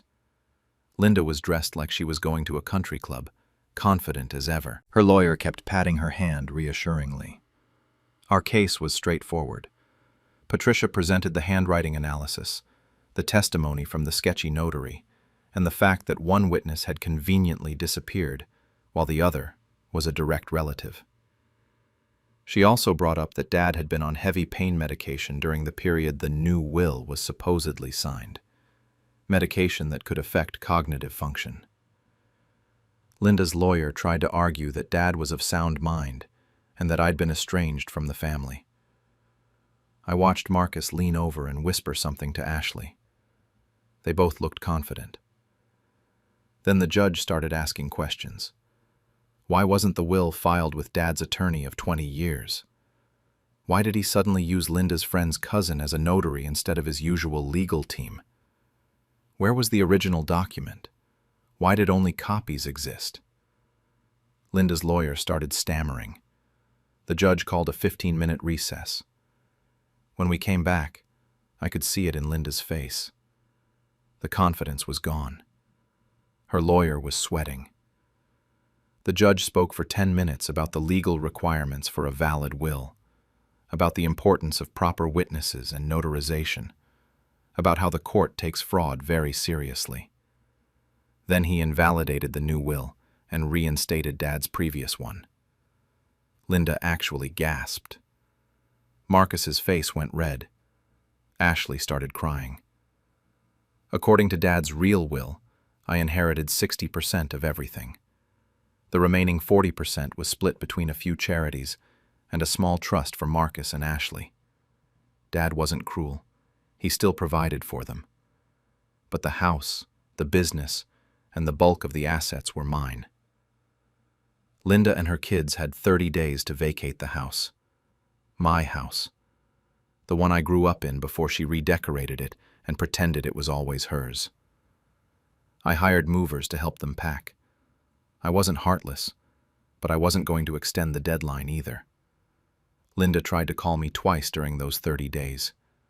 I didn't answer. Her lawyer sent mine a letter asking if we could work out a compromise. Patricia responded with a polite decline. Moving day came. I showed up at 9 a.m. with my own moving truck. Most of their stuff was already gone, but Linda was still there, supervising the last boxes. We didn't speak. She just stared at me like I was a stranger, then left without a word. Marcus and Ashley unfriended me on social media. Some of Dad's old friends reached out, confused about what had happened. I explained it once, then stopped bothering. People were going to believe what they wanted to believe.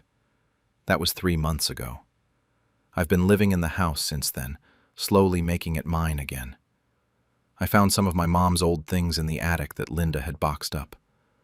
I hung them back on the walls. Last week, I was working in the front yard when Linda drove by. She slowed down, just staring at the house. I was holding a rake, covered in leaves. I lifted one hand and waved. She didn't wave back. She just drove off. The business is doing well. I promoted Dad's longtime manager to COO since I'm still learning the ropes. Some of Linda's friends won't work with me anymore, but that's fine. Dad built something solid, and I'm going to keep it that way. I still think about Dad sometimes, wondering if he knew what Linda was doing. Part of me hopes he didn't, that she really did manipulate him when he was vulnerable. The other part wonders if he suspected, but was too tired to fight. I'll never know. Ashley sent me a text 2 weeks ago. Just one line. I'm sorry. I haven't responded yet. I don't know if I will. So here's my question. Do I owe them anything? Marcus and Ashley got their trust fund. They're not destitute. But they're still my half-siblings, even if we were never really close. Part of me wants to just cut them off completely and move on. Another part thinks about what Dad might have wanted. What would you do? They said I wasn't real family, so I took back everything they built with my dad's money. I, 28, never thought I'd be standing outside my childhood home with garbage bags full of my belongings, but there I was, exactly 1 week after my dad's funeral. My stepmother Linda and her 2 sons, Marcus, 26, and Derek, 24, had made their position crystal clear that morning. I wasn't blood, so I didn't belong there anymore. It had been 12 years since Dad remarried when I was 16. Linda came with 2 sons close to my age, and from day one, I knew I was the odd one out. They had their own inside jokes, their own traditions, their own way of doing things. Dad tried to bridge the gap for years, but you can't force people to accept someone they've already decided doesn't fit. The morning they kicked me out, I'd come downstairs to find my stuff already packed. Linda was standing in the living room with Marcus and Derek flanking her like bodyguards. She said the house was going to real family now, that it was time for me to move on and start my own life. I asked if I could at least have Dad's watch, the one he wore every single day. Linda said it was staying in the family. They gave me until the next morning to get out. I crashed at my friend's apartment that night, going through boxes and trying to process what had just happened. My dad had died 2 weeks earlier from a sudden heart attack. I thought we'd all grieve together, maybe even grow closer through it. Instead, They'd waited exactly 7 days after the funeral to erase me from his life completely. While unpacking, I found some old paperwork from years back. Business documents.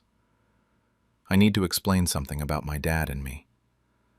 When I was 22, fresh out of college, Dad and I started a small contracting business together. He put up most of the capital, but I was listed as co-owner. We called it Legacy Builds. He always said it was our project, something we'd build together. That was 6 years ago, 2 years before he married Linda. The business had grown a lot since then, pulling in decent money on commercial and residential projects. I figured they'd already locked me out of everything, but I logged into the business account anyway just to check. I was still there, full access as co-owner. Dad had never removed me or added Linda despite the marriage.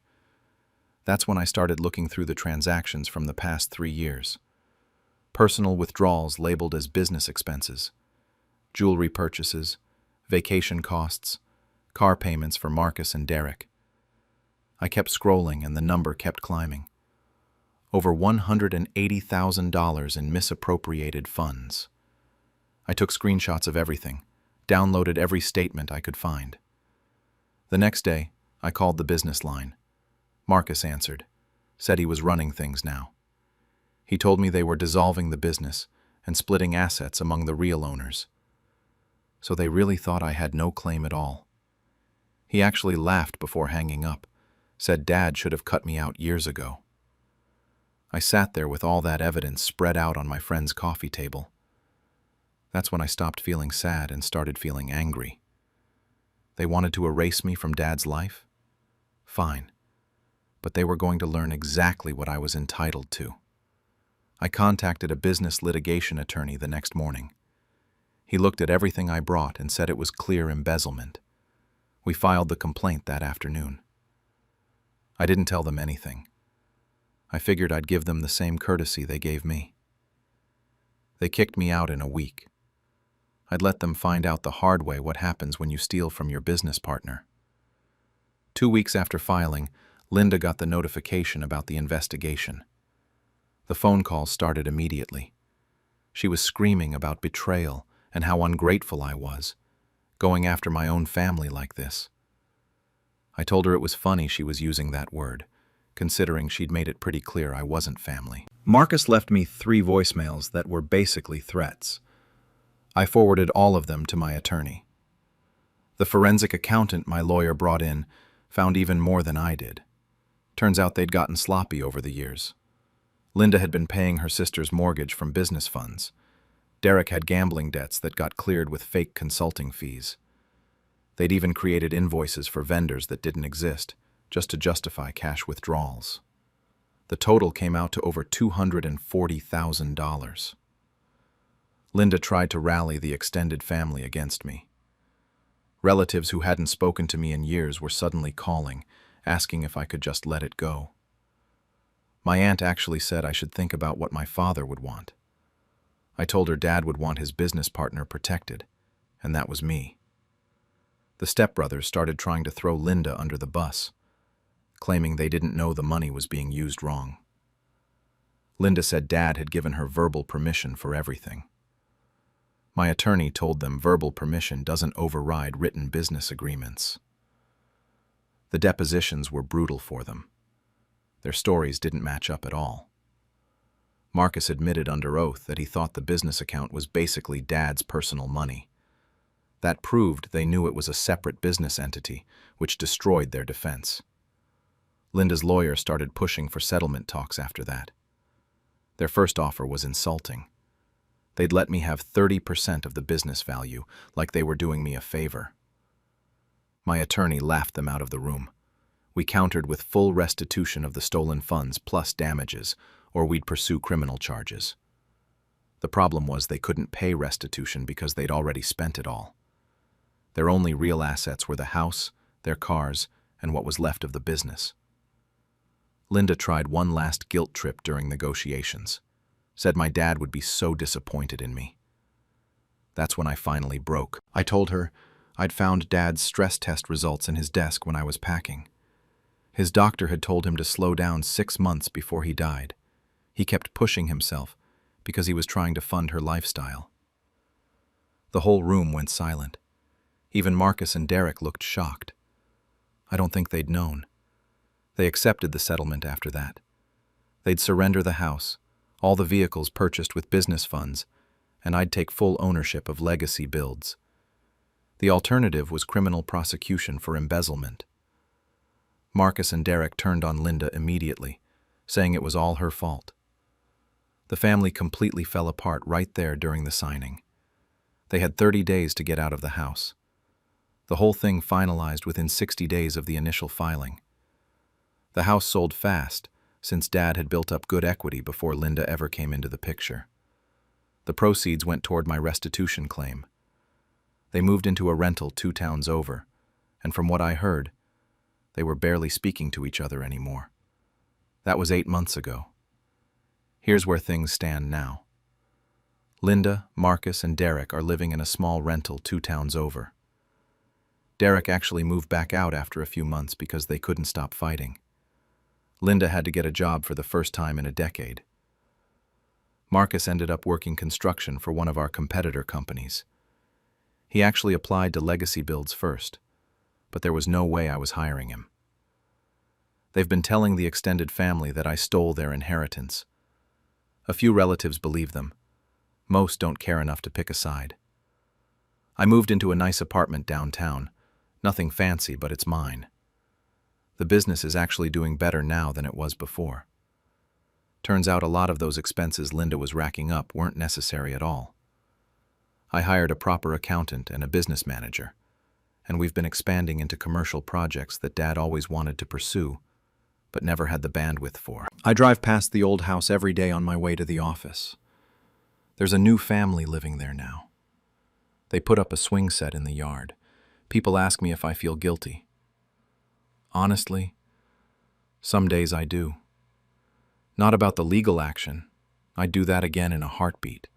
But I feel guilty that it came to this at all. I miss my dad every single day. I miss the version of him that existed before Linda, when it was just the two of us figuring things out. I found old voicemails from him on my phone a few months ago, and I've saved every single one. There's one from 3 years ago where he says he just left a work site, and that the business means everything to him because we built it together. I listen to it probably more than I should. Here's something I didn't mention before. During the house clean-out before it sold, I found Dad's watch in Marcus's room. He'd taken it the whole time. Linda had lied about it being lost. I wear it every day now. Linda's relatives still call occasionally trying to guilt me. One cousin told me I destroyed that family. I said I wasn't destroying anything. I was protecting what my dad and I built. They destroyed themselves. Marcus sent me a single text about 2 months ago saying he was sorry and that he should have stood up for me. I still haven't responded. I'm not sure I will. The business is being renamed next week. Legacy Builds, established 2019 by my dad and me, both our names on the sign. Sometimes I wonder if I should have just walked away, let them have it all and started over somewhere else.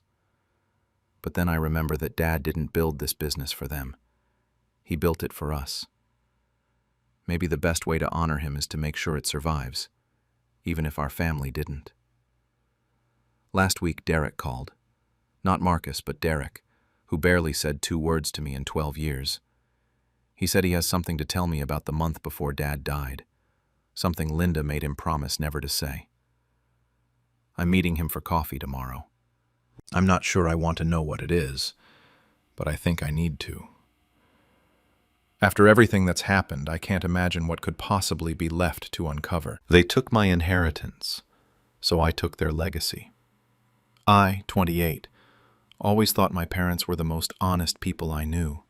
Turns out, I was wrong about a lot of things. My dad, 56, and my mom, 54, were the kind of people everyone in our small town respected.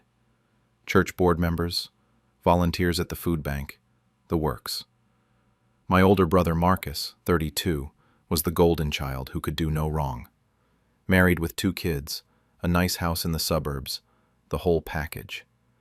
Then there was me, single, renting an apartment, working my regular job, and apparently not important enough to matter.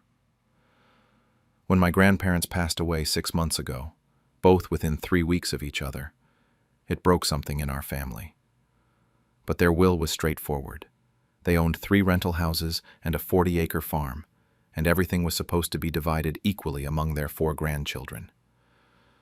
My share should have been worth around $200,000 in property value. My parents volunteered to be executors since they lived closest, and none of us questioned it. My 2 cousins lived out of state and got their shares processed within a few months. Everything seemed fine. Around month 5, I started asking my parents about the timeline. When would I see my share? They kept brushing me off with vague answers about complicated paperwork and slow lawyers. I figured estate stuff just took time, so I didn't push it. That was my first mistake. The truth came out at a family barbecue. I was grabbing a beer when Marcus pulled me aside and said, "Thanks for being cool about everything, by the way. I know it wasn't easy." I had absolutely no idea what he was talking about. When I pressed him, he looked confused and said he thought I already knew about giving up my share so he could have the farm and the house on Maple Street. I felt like someone had punched me in the stomach. I drove straight to my parents' house that evening and confronted them. They tried to play it casual at first, saying they were going to talk to me about it eventually. Then came the justifications. Marcus had a family to support. I was single, had my apartment. I was doing fine on my own. My mom actually said my grandparents would have wanted the property to stay with family who really needed it. My dad threw in that I'd inherit from them someday, so what was the big deal? Marcus needed help now. They made me feel like I was being selfish for even questioning it. I left without making a scene, spent the next few days in this weird fog, questioning everything I thought I knew about my family. That's when I started going through old emails and texts. I found messages between my parents and Marcus from months ago, planning how to handle the reallocation. I remembered them asking me to sign some estate papers early on, and when I said I wanted to read them first, they told me no problem, they'd handle it. They'd forged my signature, actually forged it. For a few days, I wanted to burn everything down, call them out publicly, blast them on social media, the whole 9 yards. But then I realized something. If I came at them angry and emotional, they'd find a way to make me look like the bad guy. The ungrateful kid causing problems over money. So I decided to stay quiet and start collecting evidence. Every email, every text message, every document I could get my hands on. They thought I'd just roll over and accept it. They forgot I'm the one who inherited Grandma's stubbornness. For the next 2 months, I played the perfect doormat. I showed up to family dinners, smiled at the right times, acted like nothing was wrong. My parents probably thought they'd gotten away with it. Meanwhile, I was screenshotting every conversation, saving every email, building my case piece by piece. I requested copies of all the estate documents from my parents, claiming I needed them for my taxes or something. They seemed annoyed, but handed over what they thought were safe papers. The discrepancies were right there. Dates that didn't match up, signatures that looked off. I went through months of old texts and found gold. My mom telling my dad not to worry about me. She'd handle convincing me. My dad emailing Marcus that the farm was his. They'd made it work. Marcus responding, asking if I'd make things difficult. I screenshot everything. When I contacted an estate fraud attorney, I used a credit card for the consultation because I didn't want any paper trail my parents could see. The attorney actually smiled when she reviewed what I'd brought her. She said it was textbook executor fraud and forgery. She gave me 2 options: try to settle quietly or take it to court. I told her I wanted them to understand they couldn't just erase me because I didn't fit their family plan. Filing the lawsuit 3 months after that barbecue felt surreal. I had the papers served at my parents' house on a Sunday when the whole family was there for dinner. I wasn't there, but my cousin told me about it later. Said my mom started crying, and my dad went completely silent.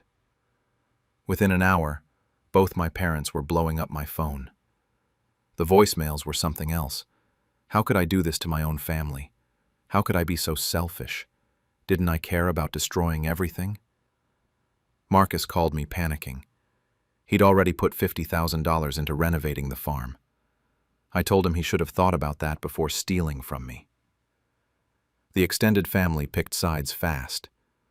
Some relatives called me greedy, said I was tearing the family apart over money. A few others quietly told me they'd suspected something was off but didn't want to get involved. The discovery phase turned up even more than I'd found on my own. They brought in a forensic document analyst who confirmed the signature forgery.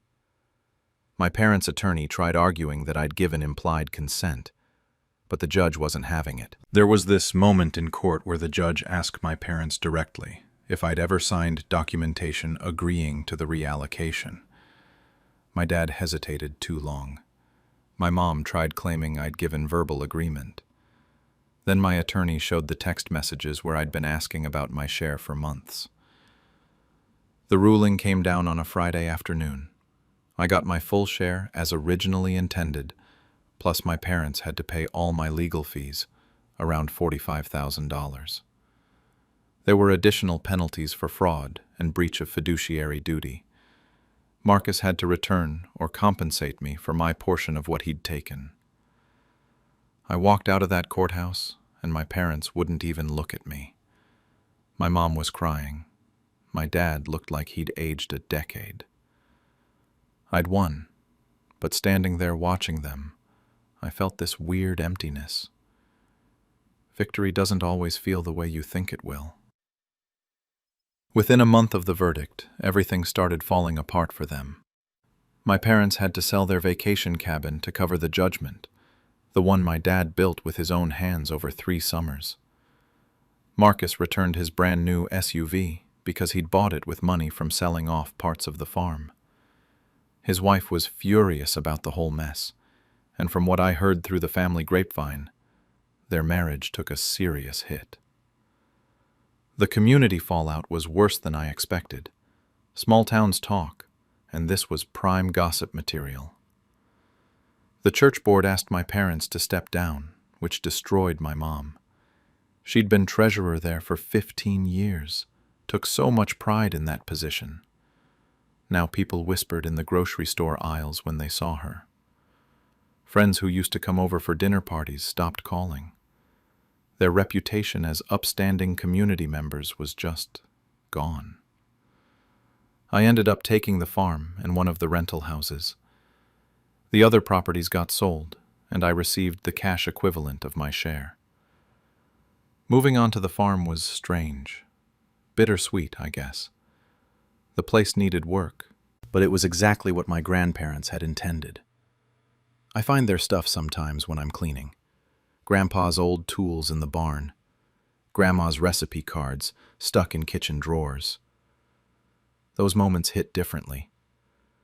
My parents still haven't actually apologized. My dad sent one text that said he hoped I was happy now. I never responded. Marcus tried to reconcile once, asking if we could just move past this.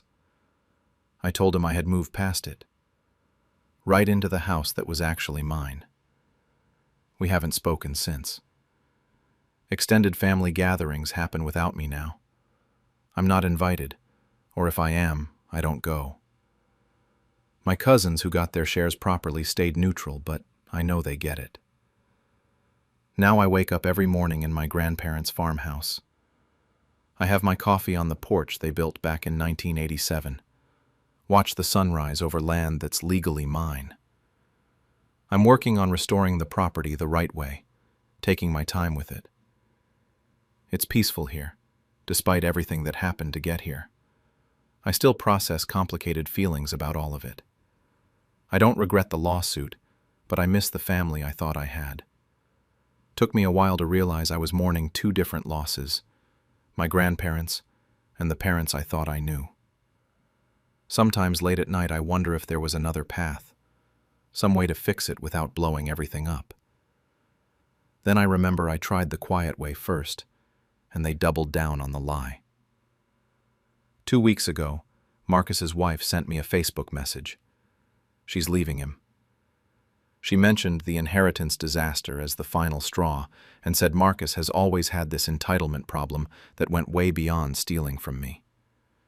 She apologized for not questioning things when it all went down. I haven't responded yet. Not sure what I'd even say. Last week my mom sent a letter. It's been sitting on my kitchen counter for 5 days now, unopened. I keep walking past it. Part of me wants to know what it says. Part of me thinks nothing they could write would change anything. The letter stays there, and I stay here, on the farm. Every sunrise reminds me that I refused to disappear just because they decided I didn't matter as much. They mocked me for being the failure of the family, so I let their lies burn their reputations instead. I'm sitting in my parents' lawyer's office right now with a folder full of evidence that's about to blow up my entire family. I, 32, have spent the last 8 months taking care of my parents, while my 2 older sisters, Rebecca, 36, and Michelle, 34, played the role of perfect daughters on social media.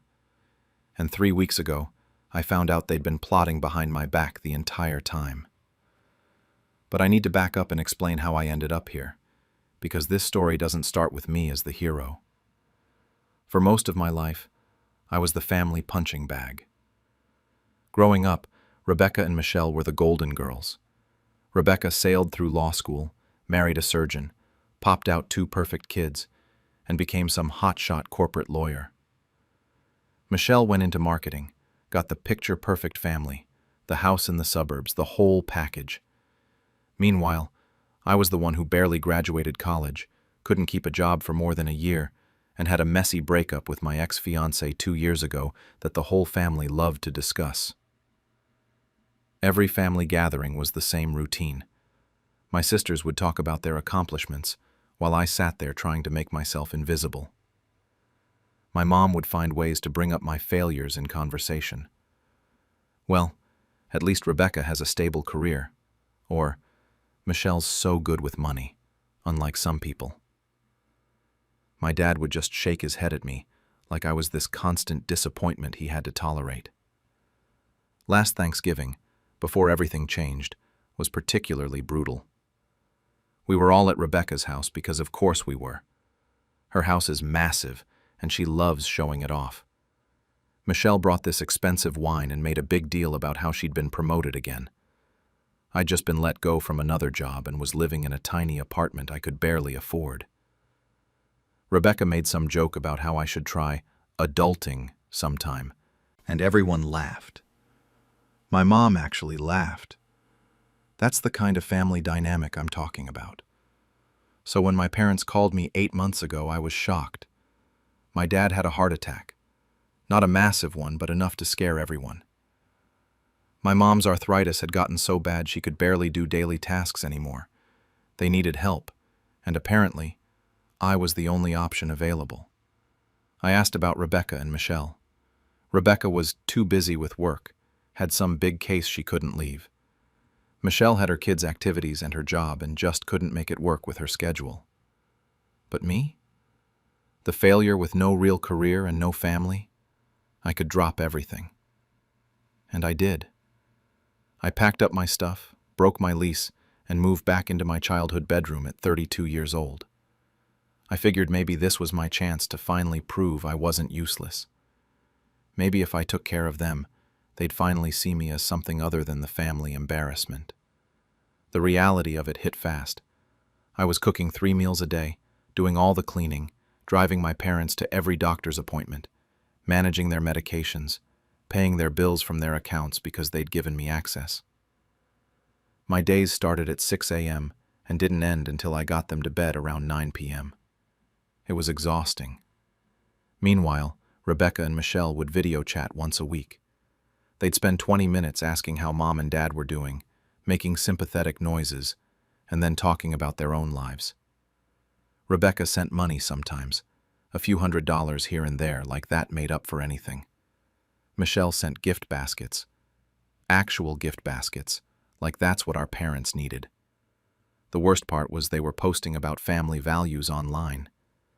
Michelle had this whole Instagram thing going about the importance of taking care of elderly parents.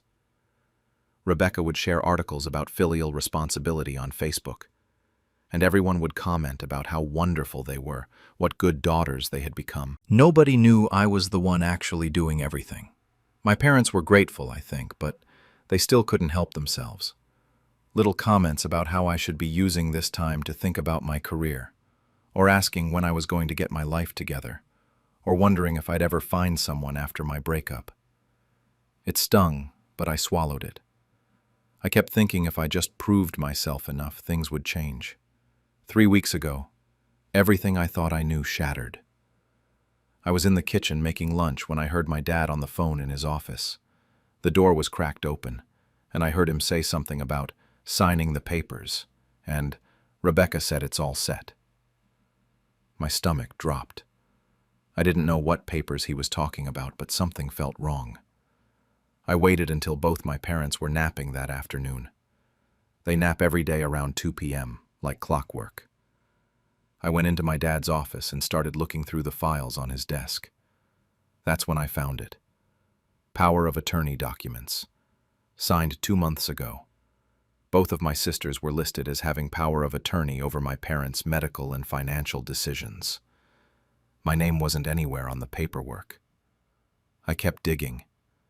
There were realtor estimates for the house, emails between my sisters about selling the property, a whole thread of messages about putting my parents in a facility and splitting the proceeds from the house sale between the two of them. One email from Michelle to Rebecca stood out. Mom and Dad agree she's too irresponsible to be trusted with anything important. Better we handle everything. Once we sell the house, we'll finally have enough for that lake house we wanted. Another one from Rebecca. Just keep reassuring them about the nice facility. They don't need to know it's the cheapest one that takes Medicaid. The difference in cost goes straight to us. I sat there in my dad's office, in the house I'd been taking care of for 8 months, reading about how my sisters had convinced our parents that I was incompetent, while I was literally keeping them fed, medicated, and alive. Rebecca and Michelle were plotting to sell their home out from under them and stick them in the cheapest nursing home they could find so they could buy a vacation property. The betrayal hit me in waves. My parents, who I'd been sacrificing everything for, had signed these documents, believing I couldn't be trusted. My sisters, who'd done nothing but send money and gift baskets, were about to profit off my labor and our parents' assets. I took pictures of everything with my phone. Every document, every email, every text message I could find. I went through my dad's email because he'd given me the password months ago for paying bills online. There were months of correspondence between my sisters planning this whole thing. That night, I made dinner like normal. I smiled at my parents like normal. I helped my mom with her medication and got my dad settled in his chair like normal. And the whole time, I was thinking about what to do next. That's when I decided I was done being the family joke. If they wanted to play dirty, I'd show them what real consequences looked like. I spent the next 3 weeks becoming a detective in my own home. Every bill I paid, I photographed the receipt. Every medication I administered, I logged it with timestamps. Every grocery run, every doctor's appointment, every single thing I did for my parents got documented. I created spreadsheets showing 8 months of care that I'd provided, while my sisters did basically nothing. I also started recording conversations. My phone was always in my pocket, recording app ready to go. When my parents would get on the phone with Rebecca or Michelle, I'd make sure I was nearby. I caught my mom telling Rebecca that I'd been difficult lately because I'd asked them about some financial documents. I recorded my dad telling Michelle that they were lucky to have daughters they could trust with important decisions, implying I wasn't one of those daughters. The evidence kept piling up. I went through months of emails between my sisters. Rebecca had been the mastermind, but Michelle was fully on board. They'd been planning this since before I even moved back home. One email from 4 months ago had Rebecca writing, "Once Dad's health gets bad enough, we'll need to move quickly on the house. The market's good right now." They'd been waiting for my parents to get worse. They'd been counting on it. My sisters kept calling during those 3 weeks, and I noticed they were being extra nice to my parents, asking detailed questions about the house, about their finances, about their wishes for the future. Always steering the conversation toward, wouldn't it be easier if you didn't have to worry about maintaining this big house? My parents would agree, say maybe it was time to downsize, and I'd be in the other room screaming internally. 2 weeks ago, both sisters announced they were coming for Sunday dinner. This was huge because neither of them had visited in person since I'd moved back. They'd made excuses every time, but suddenly they were both available on the same day. They showed up with flowers and wine and all this fanfare.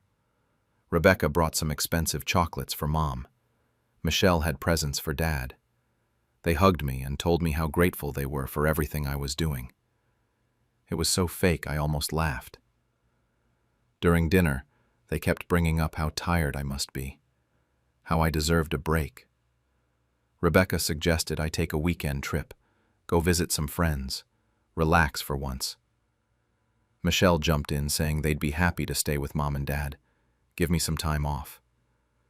They were being so insistent about it that I realized what was happening. They wanted me gone so they could finalize everything without me there. I played along, said I'd think about it. Maybe I could use a break. They seemed pleased with themselves. After dinner, I excused myself to do dishes. I left my phone on the dining room table, recording app running, hidden under a napkin. I could hear everything from the kitchen. Rebecca started talking about the plans moving forward, and how they'd found a really nice facility that had an opening. Michelle mentioned that the realtor was ready to list the house whenever they gave the word. My dad said something about wanting to make sure I'd be okay, and Rebecca actually laughed. She said I'd be fine, that I'd probably be relieved to get back to my own life. My mom agreed, said maybe this would be the push I needed to finally get myself together.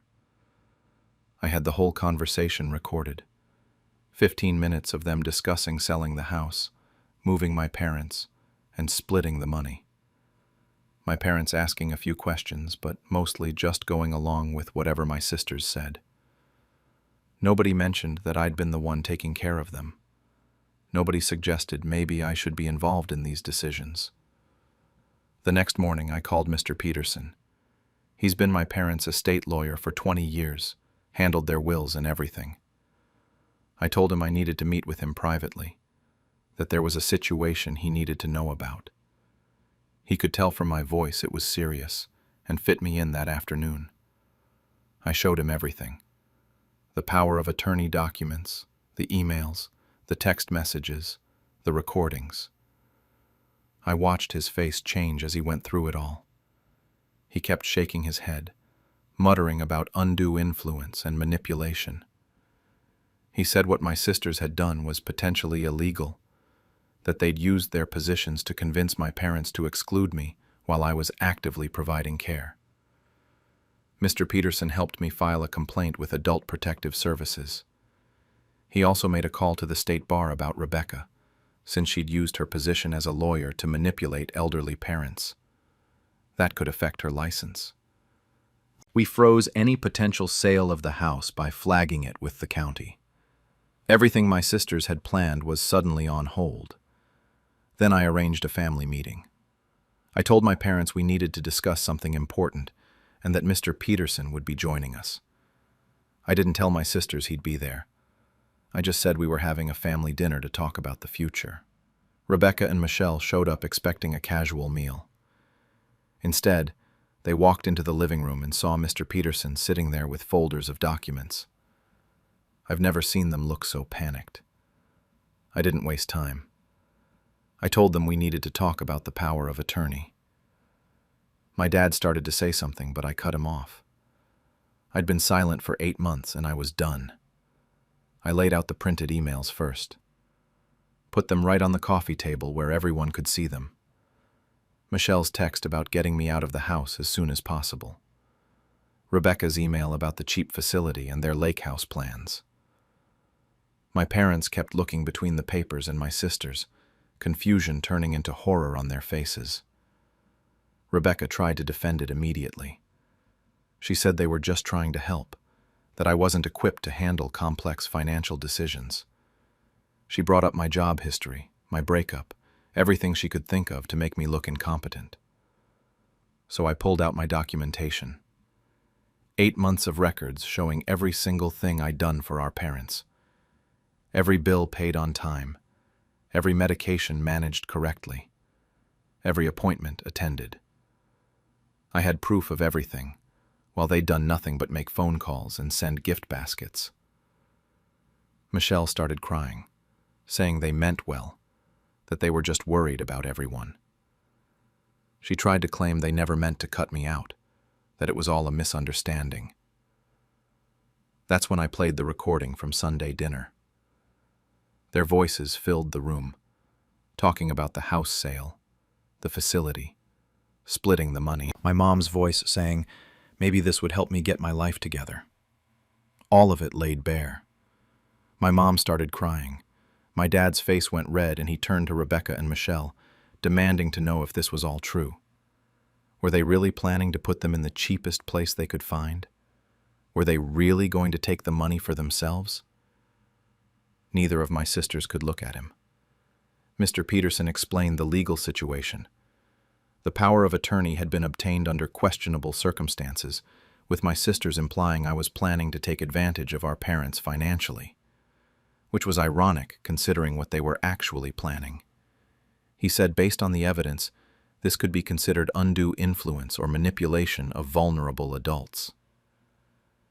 That's when I dropped the final bomb. I told them I'd already filed the complaint with Adult Protective Services. I'd also contacted the state bar about Rebecca's conduct.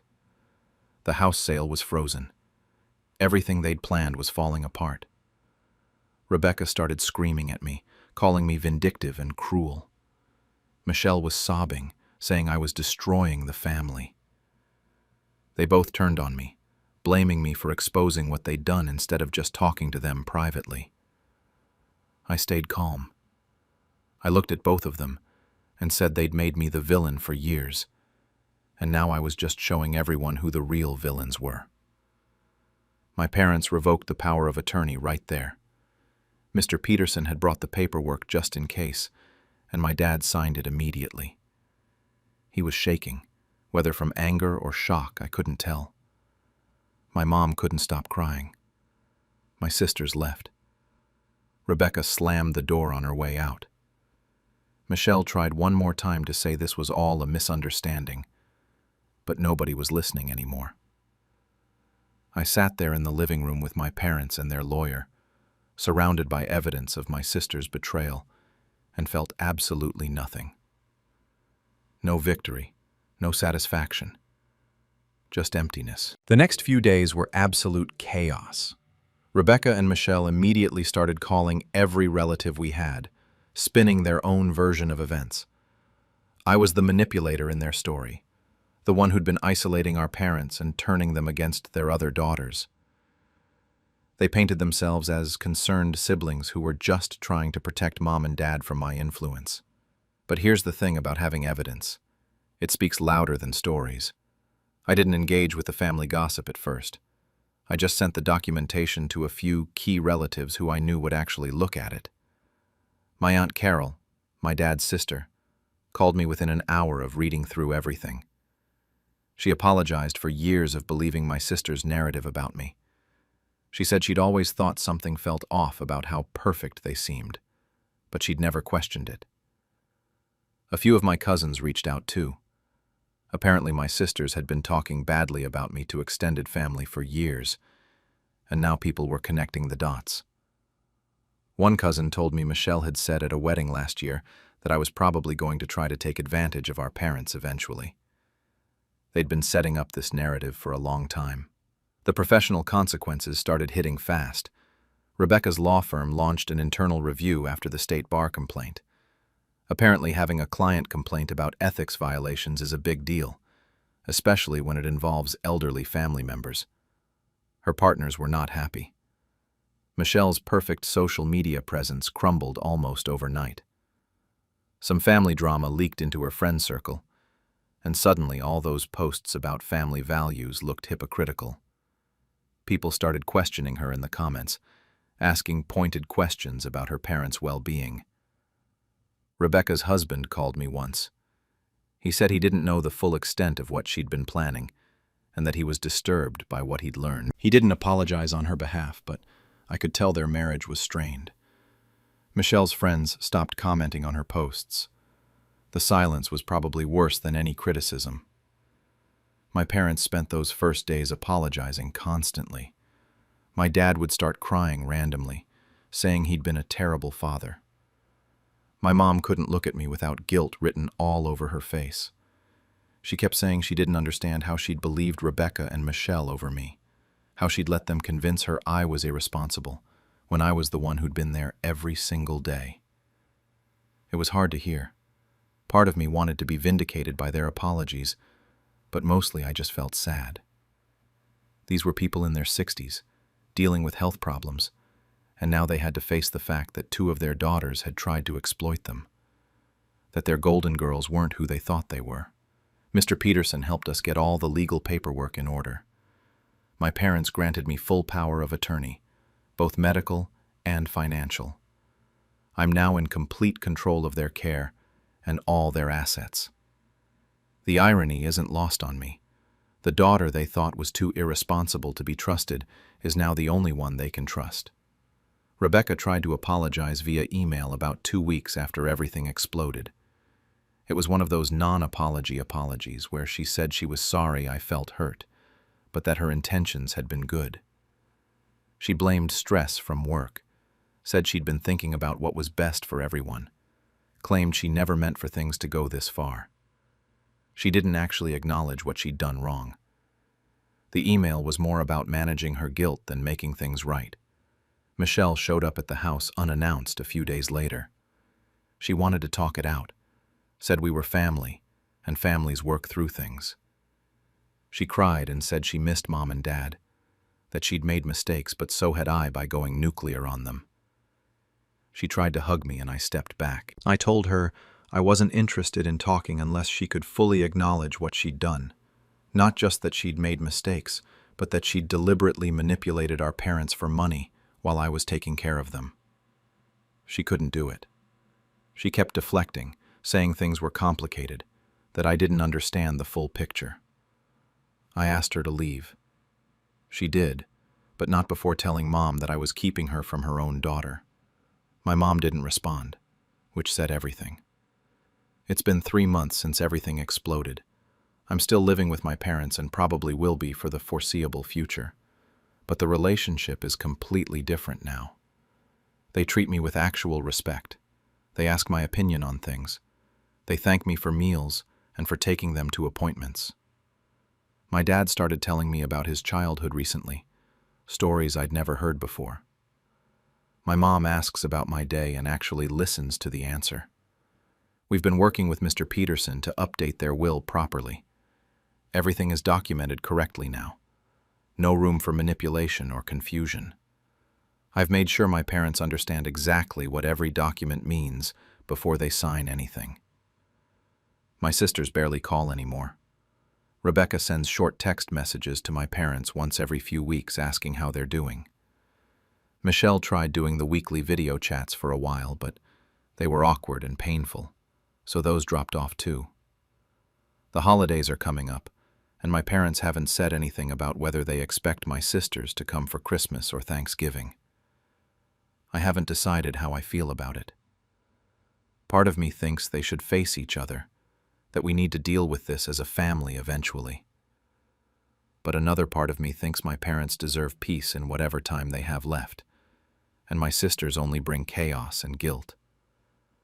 The thing nobody tells you about winning is that it doesn't feel how you expect. I exposed my sisters and got recognition for everything I'd done. I have control over my parents' care now, and they finally see me as capable. My sisters' reputations are damaged, maybe permanently. I got everything I thought I wanted. But our family is shattered. Some relatives have taken sides and refused to speak to each other. My parents are dealing with the emotional fallout during what might be their final years. My dad's health is declining. His heart isn't what it used to be. And instead of spending his time in peace, he's caught in this tension between his daughters. I started going to therapy 6 weeks ago. My therapist asked me what I wanted the outcome to be when I first found those documents.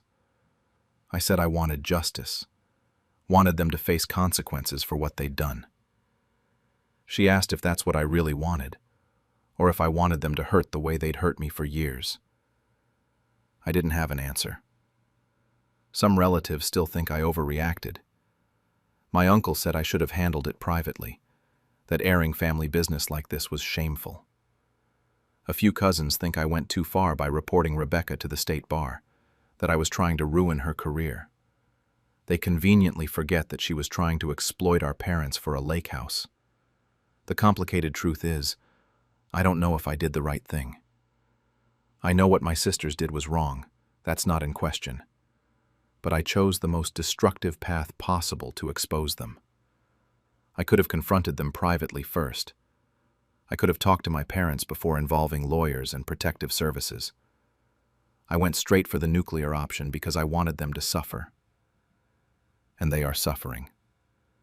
Rebecca's career is hanging by a thread. Michelle's perfect life image is destroyed. Their relationship with our parents might never recover. I did that. I chose that. Yesterday, my mom asked me if I thought my sisters would ever come back, if we could ever be a family again.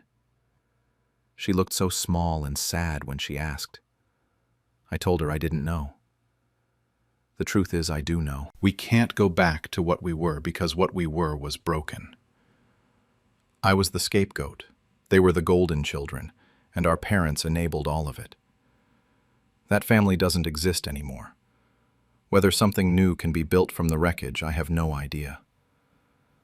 Last night I found out Rebecca's been talking to a different lawyer about contesting the new power of attorney. She's claiming I coerced our parents while they were emotionally vulnerable. Michelle's apparently backing her up on this. Mr. Peterson says they don't have a case, that the evidence against them is too strong, but they're going to try anyway. So I guess this isn't over. Maybe it'll never be over. I thought exposing them would end it, but I'm starting to realize I didn't just expose them.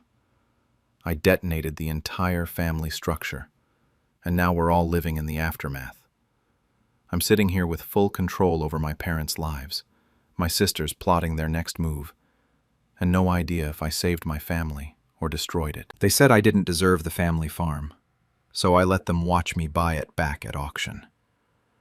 I, 32, never thought I'd be the one to save my family's legacy, but here we are. My dad died 8 years ago, and his brothers, my Uncle Rick, 58, and Uncle Tom, 54, convinced my grieving mom to sign over our family farm for practically nothing. Mom's 56 now, remarried, living in another state, and she's mostly made peace with what happened. I haven't. Let me back up to 8 years ago when this nightmare started. Dad had a heart attack at 48, completely unexpected. One day he was fine, the next day he was gone. The farm had been in our family since the 1890s, 160 acres of land in rural countryside that should have passed to my mom, then eventually to me. That's how it had always worked in our family. Mom was a wreck after the funeral. She could barely function. I was 24, fresh out of college, trying to help her with arrangements while also dealing with my own grief. That's when my uncles swooped in during the funeral reception. I remember Uncle Tom pulling Mom aside in the church basement, Uncle Rick standing there with his hand on her shoulder. They pitched it as helping her out. The farm was too much for her to handle alone, they said. It would be too complicated to manage from a distance. They'd keep it in the family. Just a formality, really. Mom was so out of it she barely asked questions. They bought it from her for $120,000. The land was worth easily $800,000, probably more. I found out later they'd already had the paperwork drawn up before the funeral. Mom signed everything within 2 weeks of Dad dying. I tried to tell her to wait, to think about it, but she said she trusted them. They were Dad's brothers. Family doesn't screw over family, she said. I felt completely powerless to stop it. I was barely starting my career, had no money, no legal standing. I watched it happen and couldn't do a damn thing. Fast forward 3 years. I was 27 by then, working as a financial analyst, finally stable in my career. I was browsing vacation rentals one weekend, just looking at options for a trip, and I stumbled across a listing that made my blood run cold. I recognized the property immediately from the photos. The barn Dad and I used to work in. The massive oak tree he'd planted when I was born. Our family farm. The listing called it Luxury Rustic Retreat, Historic Family Farm Renovated to Perfection. They were charging $450 a night. The description went on about the authentic farmhouse experience, the carefully preserved historical details. Some of the photos on the wall in the background were actual pictures of our family that they'd kept up as vintage decor. I felt sick looking at it. That's when I started digging into public records. Turns out my uncles held the property for only 6 months before taking out massive loans against it. They'd borrowed nearly $300,000 for renovations and used the farm as collateral. The property got reappraised at $1.2 million after all the improvements. They'd incorporated the business under both their names and were running it as a legit company. But what really got me were their social media posts. Uncle Rick had posted photos of the renovated farmhouse with a caption that said, "What happens when real businessmen take over? Some people are meant to own land, others are meant to work it." There were other posts too, bragging about their success, talking about how they'd rescued the property. One comment from Uncle Rick literally said they'd saved the land from incompetence. I called Uncle Tom first because he'd always been the nicer one. I asked him directly about the sale, about the flip. He told me Mom was happy to sell and that she got a fair price for what it was worth back then. When I pushed him about flipping it immediately, he said they took all the risk and made all the improvements. "That's just business," he said. Uncle Rick wouldn't even take my call. I tried reaching him 3 times and he never picked up. I told Mom what I'd found. She got quiet for a long time, then said she'd made peace with it and didn't want to cause family drama. This conversation happened 4 years ago when I was 28. That's when I realized no one was going to fix this but me. That's when I decided to play the long game. I started monitoring the property obsessively.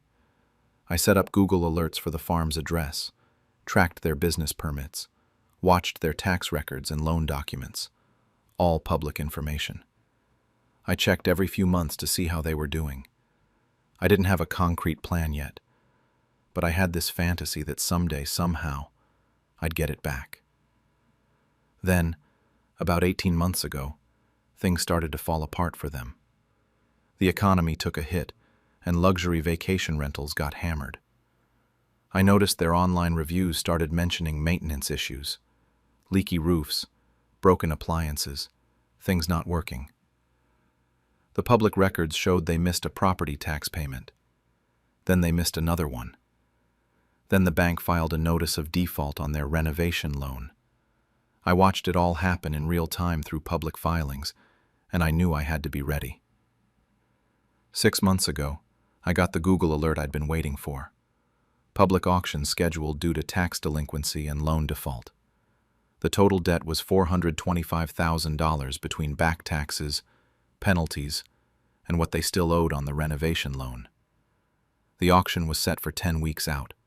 I immediately started liquidating investments and talking to banks. I got pre-approved for a $600,000 loan within a week. I didn't tell anyone what I was planning, not even Mom. Those 10 weeks were excruciating. I drove by the property twice but stayed in the car both times. I could see it was deteriorating, peeling paint, landscaping that had gone wild. I looked up my uncles on social media. Uncle Rick was posting about temporary setbacks and market corrections. Uncle Tom had gone completely quiet online. 1 week before the auction, I took a personal day off work to finalize all my financing. I had everything lined up. My plan was to bid up to $550,000 if I had to. I had the cash and the loan approved. I was ready. The morning of the auction, I got to the county courthouse an hour early. It was a gray November morning, cold enough that I could see my breath. There were about 30 people milling around, investors mostly, some curious locals. I dressed in plain clothes, wore a baseball cap and sunglasses. I wanted to blend in. I spotted Uncle Rick and Uncle Tom standing near their truck. They looked rough. Uncle Rick had put on weight, and Uncle Tom looked like he hadn't slept in weeks. I stayed back in the crowd, but I could hear them talking. Uncle Rick was saying maybe it wouldn't go too high, that they could figure out a way to buy it back later. Uncle Tom just looked stressed. I positioned myself in the back and waited. The auctioneer started at $300,000. 3 investors immediately raised their paddles. The bidding moved fast. $320,000, $340,000, $360,000. I stayed still, just watching. Uncle Rick raised his paddle at $380,000, and the auctioneer paused, noted his conflict of interest since he was a previous owner, but said he could bid as long as he had proof of funds. Uncle Rick nodded, and the bidding continued. 2 investors kept pushing it higher. $400,000, $420,000. My heart was pounding, but I kept my face neutral. At $440,000, it was down to just 1 investor besides me. Uncle Tom was visibly panicking next to their truck, talking frantically to Uncle Rick. I could see him gesturing, shaking his head. The investor bid $450,000. Uncle Rick tried to counter, but the auctioneer shut him down. He couldn't provide sufficient proof of funds on the spot. The other investor looked relieved and bid $455,000. That's when I finally raised my paddle. $475,000. The crowd got quieter. The investor turned around to look at me, trying to figure out who I was. He hesitated, then bid $480,000. I didn't even wait. $500,000. Just like that. The investor stared at me for a few seconds, then shook his head and stepped back. He was done. The auctioneer started his countdown. Going once, going twice. That's when Uncle Tom spotted me in the crowd. I saw him nudge Uncle Rick, point in my direction. Uncle Rick squinted, trying to see past the sunglasses and hat. Recognition hit his face right as the auctioneer brought down the gavel. Sold for $500,000 to bidder number 47. Me. Uncle Rick's expression went from confusion to pure rage in about 2 seconds. Uncle Tom looked like he might actually throw up. I didn't react. I just walked toward the courthouse to handle the paperwork. The process inside took about 90 minutes. Inspections, signing documents, payment arrangements. Standard procedure for auction purchases. When I finally came back outside, both my uncles were waiting by my car. I'd known they would be. Uncle Rick started immediately. He asked what the hell I thought I was doing. I told him I was buying property at a public auction. Simple as that. Uncle Tom cut in saying I didn't understand, that they could fix this. They just needed more time. His voice had this desperate edge to it that almost made me feel bad. Almost. Then Uncle Rick said something that killed any sympathy I might have had. He told me Dad would be ashamed of me for this. That line made something snap inside me, but I kept my face calm. I told them they had 30 days to vacate per the eviction terms, and that I'd have the formal notice sent to them. Uncle Rick stepped closer, getting aggressive. He said they'd put hundreds of thousands into the place, and that I was stealing from them. I reminded him that they'd put debt into it, debt they couldn't pay, and that wasn't my problem. Uncle Tom tried a different approach. He said we were family and could work something out. Maybe they could lease it back, pay me rent, turn it into a business arrangement. I actually considered it for a moment. Not because I wanted to help them, but because I wanted to see how far they'd go. I told them I'd think about it. Uncle Tom's whole face changed. He actually smiled. Uncle Rick immediately started talking about having their lawyer draft something by the next day. I got in my car and left without saying anything else. The drive home took about 45 minutes, and I spent the whole time thinking. I remembered Dad teaching me to drive the tractor on that land when I was 14. I remembered the summer before I left for college, when Dad told me that someday all of this would be mine. I remembered walking into the kitchen and seeing Mom at the table with those papers in front of her, tears running down her face, my uncles standing on either side of her.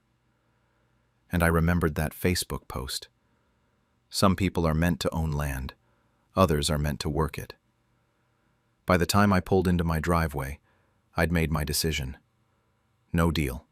They had to go. I spent the next week talking to a real estate attorney. The 30-day eviction notice was standard for foreclosure sales, completely legal and enforceable. My attorney told me not to communicate with them directly and to let him handle everything. But I had a different idea. I wanted them to know exactly who was doing this and why.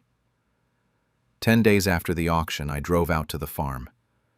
It was the first time I'd actually stepped foot on the property in 8 years. I parked in the driveway and just sat there for a minute, looking at the house. Then I got out and knocked on the door. Uncle Tom answered. His face lit up when he saw me. He asked if I'd thought about their offer. I handed him the eviction notice. I told him he had 20 days remaining, and that after that, the sheriff would remove them if necessary. I watched his face fall. He said I'd told them I'd think about it. I said I had thought about it, and the answer was no. That's when Uncle Rick appeared behind him in the doorway. He started to say something, but I cut him off. I told them that Dad had left the farm to Mom, that they'd taken advantage of her grief, and that they'd made a business decision back then. This was my business decision now. The next 20 days dragged. My uncles tried calling me repeatedly, but I ignored every call. They tried going through Mom instead. She called me confused and upset, asking what was happening. I explained everything to her for the first time. The flip, the loans, the Airbnb, the Facebook posts. All of it. Mom cried. She said she didn't know they'd flipped it so quickly, that they'd told her they were going to farm it themselves. She asked me what I was planning to do with the property. I told her I was going to keep it, like Dad had wanted. There was a long silence. Then she said good. She said she was sorry she couldn't do it herself back then. Day 30 came. I showed up with a moving truck and 2 friends I'd hired to help with the transition. There was already a sheriff's deputy there, which was standard procedure. My uncles were loading boxes into a U-Haul, both of them looking completely defeated. Uncle Tom tried one more time as I walked past. He asked me to please reconsider, said they had nowhere to go. I didn't respond. Uncle Rick called out that this didn't make me a better person, that I was just as ruthless as I thought they were. That one I answered. I told him the difference was that this land was mine by right. They'd stolen it from my mother when she was vulnerable. I'd bought it legally at a public auction. We weren't the same. They finished loading in silence. As they pulled away, Uncle Tom looked back at the farm one last time. Uncle Rick just stared straight ahead. I stood there and watched them disappear down the road. That evening, I made a Facebook post. I posted a photo of myself standing in front of the farmhouse and wrote that the family land was back in the family. Thanks to public auctions and patience. I tagged both my uncles in it. I didn't go into details because I didn't need to. The people who knew, knew. The comments section exploded within hours. Extended family members started taking sides. Some people who knew the whole backstory commented saying, "Good for me." Others were more critical. Both my uncles blocked me within 24 hours. I expected that. The family fractured after that post. My grandma, who's 84 and is my dad's mom, called me crying. She said she was grateful the farm was back where it belonged, but sad that the family was broken. My Aunt Carol, Dad's sister, called me separately to say it was about damn time someone stood up to those two. Uncle Rick's adult kids, my cousins, sent me angry messages calling me vindictive and cruel. Uncle Tom's daughter actually reached out privately and apologized for what her dad had done. She said he felt terrible about everything. Thanksgiving that year was a disaster. The family split into two gatherings, one with people who supported what I did, one with people who thought I'd gone too far. I didn't go to either one. I spent it at the farm with Mom, who flew in for the weekend. We ate turkey sandwiches on the porch and didn't talk much. It was better that way. Now, 3 months after taking possession, the property is starting to look like itself again. It needed serious work after years of neglect. The Airbnb renovations were all cosmetic. They'd made things look good for photos but ignored actual maintenance. I hired contractors to fix the roof, replace rotted boards, deal with a plumbing issue they'd apparently been ignoring for months. It's cost me about $40,000 so far, but it's worth it. I found some of the original furniture in the barn that my uncles had stored away when they did their renovations. Dad's old workbench was still there, covered in dust. I spent an entire Saturday cleaning it off and moving it back into the garage where it used to be. I'm not handy like Dad was, but having it there feels right. I decided not to continue the Airbnb business. I thought about it for maybe a day, realized I'd hate having strangers in Dad's house, and scrapped the idea completely. My current plan is to keep it as family land.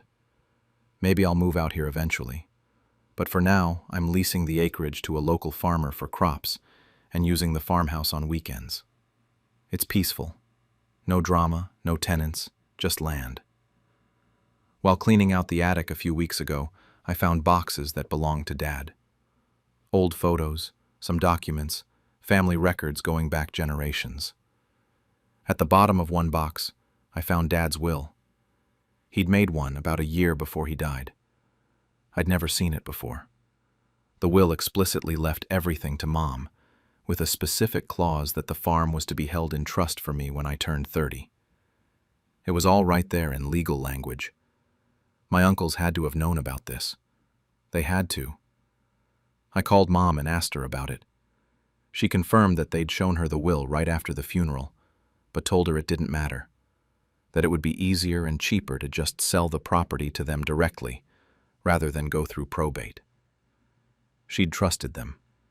She'd believed they were helping her avoid legal complications. I took the will to my attorney. He looked it over and told me I might have a case for fraud and undue influence. He said we could potentially sue them for the difference in value between what they paid and what the property was actually worth. The calculation was brutal. They bought it for $120,000, and the property was worth at least $1.2 million after their improvements. Probably worth $800,000 minimum, even before the renovations. We were talking about over $1 million in potential damages. That's been sitting with me for 2 weeks now. My attorney needs an answer about whether I want to pursue it. Part of me wants to take them for everything they have left. They deliberately misled my mother, took advantage of her grief, and profited off our family's land. They deserve to pay for that. But another part of me is just exhausted. I got the farm back. Isn't that enough? I haven't decided yet. My attorney keeps telling me I have a strong case and that I should at least file to preserve my rights. The statute of limitations is ticking, but every time I think about going through a lawsuit, dragging this out for another year or two, I feel tired. My uncles are living in a rental apartment 2 towns over now. Uncle Rick apparently had to declare bankruptcy. I heard that through Aunt Carol. Uncle Tom got a job as a property manager for someone else's properties, which I'm sure is humiliating for him. They haven't tried to contact me in the past 2 months. No calls, no messages, nothing. Aunt Carol sees them occasionally at family things and says they're bitter but broke. She doesn't seem particularly sympathetic to them. I run into her every few weeks and she always asks how the farm is doing. She came out to visit once and we walked the property line together. She told me Dad would be proud. I'm not sure about that, but it was nice to hear. Last weekend I spent both days at the farm. Saturday I just walked around, followed the fence line the way Dad used to. He'd walk it every Sunday morning, checking for damage, looking at the land. I never understood why he did it until now. It's meditative. You see things you'd miss otherwise. Sunday I sat on the porch and watched the sunset over the fields. I tried to remember the last time I'd done that with Dad. I couldn't pin down a specific memory, which bothered me more than it should have. Mom asked me recently if I feel guilty about any of this. I told her sometimes. Not about buying the farm back, that was the right thing to do, but about enjoying their misery. Because I do enjoy it sometimes. When I hear that Uncle Rick had to declare bankruptcy, there's a part of me that feels satisfied. When I think about Uncle Tom managing someone else's properties after losing ours, I feel a sense of justice. But there's also a part of me that wonders if I've gone too far, if I'm becoming someone Dad wouldn't recognize. My friends are split on the whole thing. Some say I did exactly what I should have done, that family doesn't get a pass for screwing you over. Others think I was cold, that I could have worked something out with them. My girlfriend is firmly in the make them pay camp. She thinks I should pursue the lawsuit and take them for everything. She says they deserve it. I don't know what I think anymore. The victory feels hollow sometimes. I got what I wanted, but the cost was relationships I'll never get back. Uncle Tom's daughter told me last month that her dad has been drinking heavily. She didn't ask me to do anything about it, just said it like she needed to tell someone. Uncle Rick apparently tells anyone who'll listen that I'm a snake who betrayed the family. I heard he's been bad-mouthing me at the local diner, telling his version of the story where he and Uncle Tom were the victims. Yesterday, Uncle Tom's daughter reached out again. She said her dad wants to apologize, wants to talk. She said he knows he messed up and wants to make things right. I haven't responded yet. I don't know what there is to talk about. An apology doesn't change what happened. It doesn't give Mom back those 8 years of knowing her husband's land was being used to make his brothers rich. It doesn't undo the Facebook posts or the bragging or any of it. And there's something else I haven't mentioned to anyone yet. Last week, someone spray-painted the word thief on the barn door. Big red letters. I don't know who did it, but I can guess. I haven't cleaned it off yet. Part of me wonders if they're right. I keep telling myself I'm not a thief, that I bought the property legally, that it should have been mine anyway. But that word is still there every time I drive up. So here I am, sitting on the porch of the house my great-great-grandfather built, wondering if I'm the hero or the villain in this story. The farm is mine, legally and morally, I believe, but the cost was higher than I expected. Uncle Tom's daughter says he's been drinking heavily. Uncle Rick tells everyone I'm a snake. And that spray paint is still on the barn because part of me wonders if maybe they're right about something. The attorney needs an answer about the lawsuit by Friday. I could take them for everything they have left, which isn't much, but it's something. Mom says to let it go. My girlfriend says to make them pay. And me? I honestly don't know if there's a finish line to this, or if I've already crossed it. Turns out the black sheep was the smartest one. I, 28, have spent most of my adult life being treated like the family disappointment by my 2 older siblings, my brother Marcus, 35, and my sister Lauren, 32. They both went to college right after high school, got their corporate jobs, bought houses in nice neighborhoods. I took a gap year that somehow turned into 6 years of working retail and whatever service jobs I could find. My dad raised all 3 of us alone after Mom passed when I was 7. He worked construction his whole life, did everything he could to give us a stable home. Growing up, I was always the one they looked down on.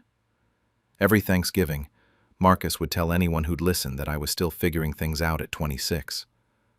Lauren called me once a month just to ask when I'd get a real job. But funny thing about being the family disappointment, you become really useful. They'd call when they needed someone to pick up relatives from the airport, house sit for a week, watch their kids on short notice. I always said yes, never complained. It was easier than fighting. Then 3 months ago I got the call. Dad had a heart attack at work, gone before the ambulance even arrived. I was the first one they notified, so I had to call Marcus and Lauren. I could barely get the words out. Marcus's first question, after about 10 seconds of silence, was whether Dad had updated his will recently. Lauren wanted to know about the house. I remember sitting there thinking this couldn't be real, but it was. We met up 2 days later to start planning the funeral. I was still in shock, not sleeping, barely eating. They walked in with notepads. Marcus had already called 3 funeral homes for quotes. Lauren had a spreadsheet. Then they started dividing up responsibilities, except it became pretty clear real fast that I was getting all of them. I should handle the funeral arrangements since I didn't have a demanding job. I should clean out the house since I lived closest. I should deal with all the paperwork because I was apparently good at that stuff. They both had important meetings they couldn't miss, deadlines, responsibilities. I just nodded and said okay, like I always did. The funeral was a nightmare to plan alone. I picked the casket, wrote the obituary, chose the flowers, organized the whole service while Marcus and Lauren sent occasional texts asking how it was going. They showed up the day of, played the role of devastated children, shook hands and accepted condolences. Then they left right after. Marcus had to get back for a client meeting. Lauren's kids had soccer. I went back to Dad's house that night and just sat there in the quiet. The group chat started up almost immediately. Marcus wanted to know if I'd found the will yet. Lauren asked how much the house might be worth. Marcus sent a Zillow estimate for comparable homes in the neighborhood. They were already spending money we didn't have. Over the next week, the messages kept coming. Had I gotten the house appraised? Did I contact a realtor? What about Dad's bank accounts? I was going through everything methodically, but they wanted it done faster.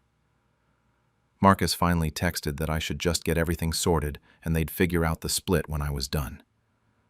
Like it was already decided. 3 ways, equal shares, obviously. I spent weeks in that house, going through filing cabinets, boxes in the attic, drawers full of paperwork Dad had kept for decades. The group chat kept buzzing. They were making plans, talking about what they'd do with their share. Lauren wanted to renovate her kitchen. Marcus was thinking about a new car. And then, 3 weeks in, I found something in a locked drawer in Dad's desk. It was refinancing paperwork from 4 years ago. I almost threw it in the filing pile with everything else, but something made me actually read it.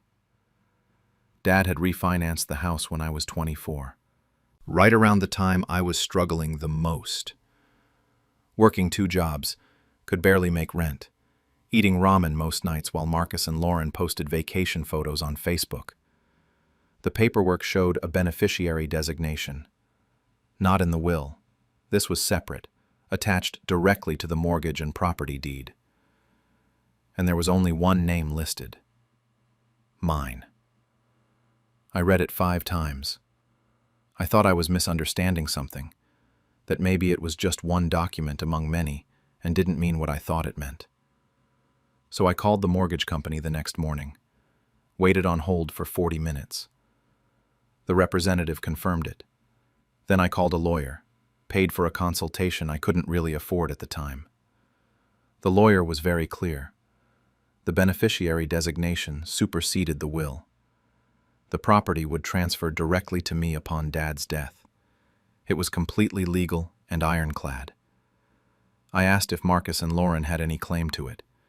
He said not unless they could prove undue influence or that Dad wasn't mentally capable when he signed it, which would be nearly impossible 4 years after the fact. I sat in my car outside the lawyer's office for an hour, just processing it. Dad had done this intentionally. When he was healthy, clear-minded, 4 years before he died. When I was at my lowest, and my siblings were at their most successful. I found the actual will a few days later. It was old, probably 15 years old, and it split everything 3 ways like you'd expect. But the house was Dad's only real asset. Everything else was an old truck, maybe 15 grand in savings, his tools, personal stuff. The house was worth everything. I didn't tell them right away. I sat with the information for a week, going to work, coming back to Dad's house, sorting through his things. The group chat kept going. Marcus sent me a realtor contact.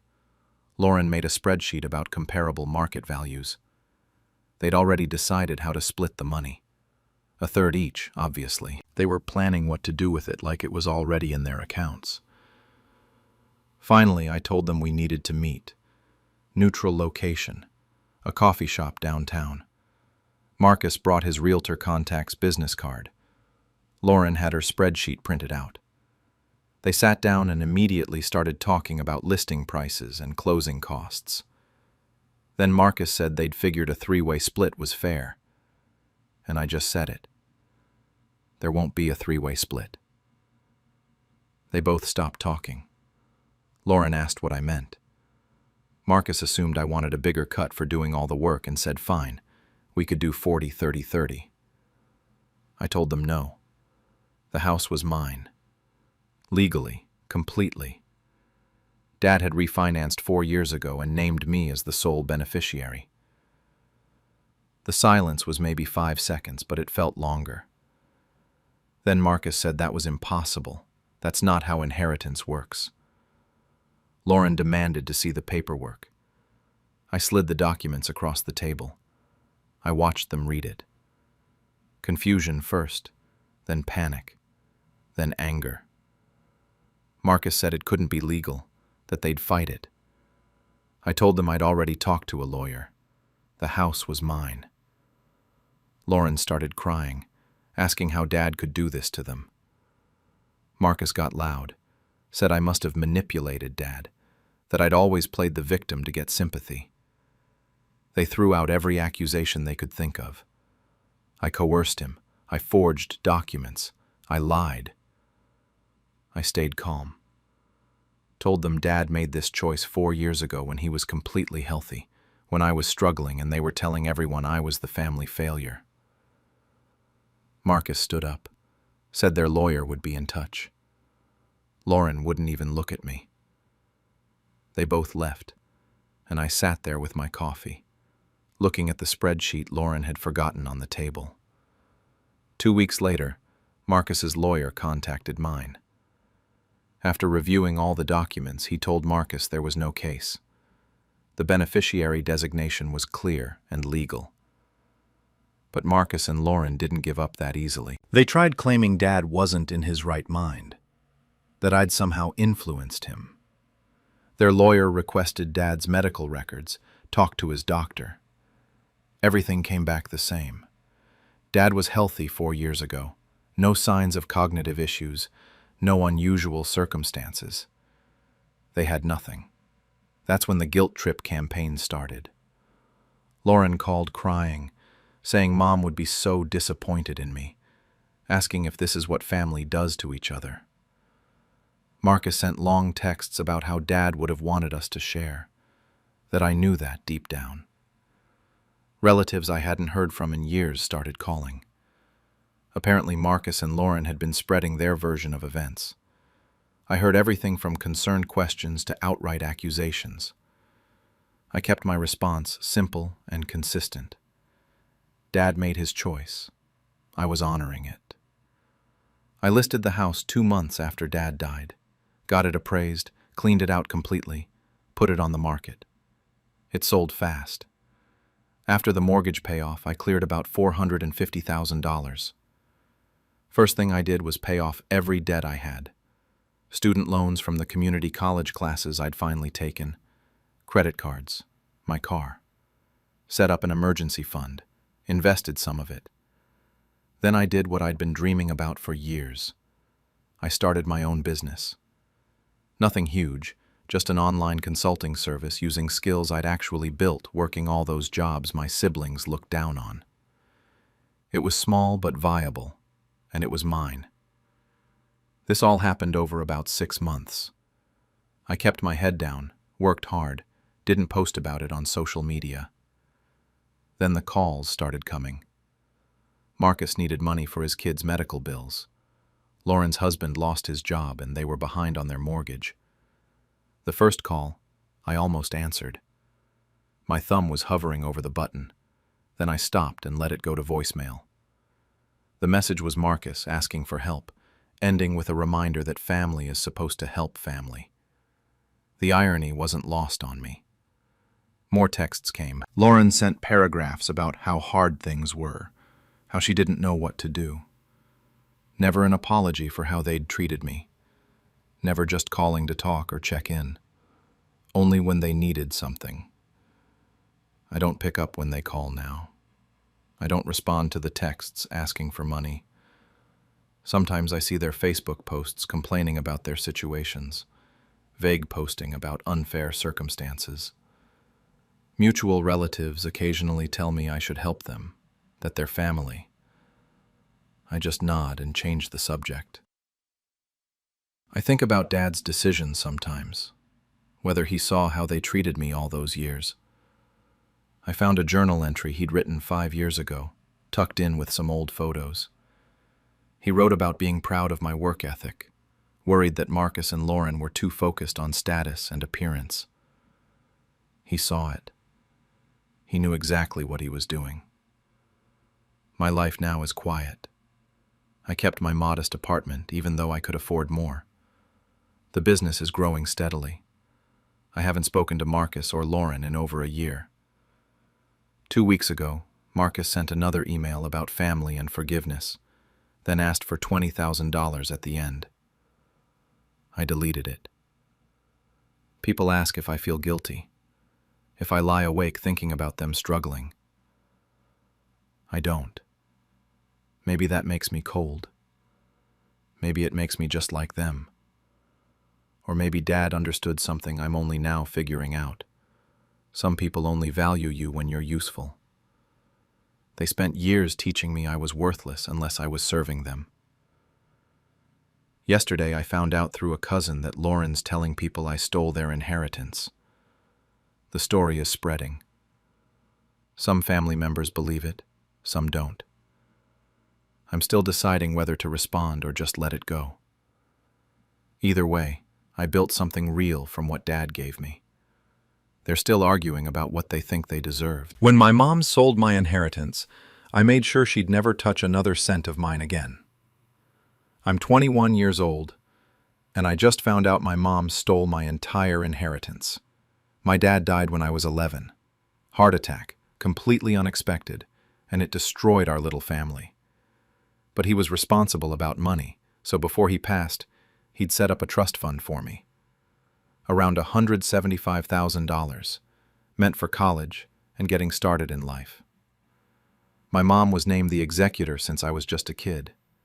Made sense at the time. She remarried when I was 13 to this guy Derek.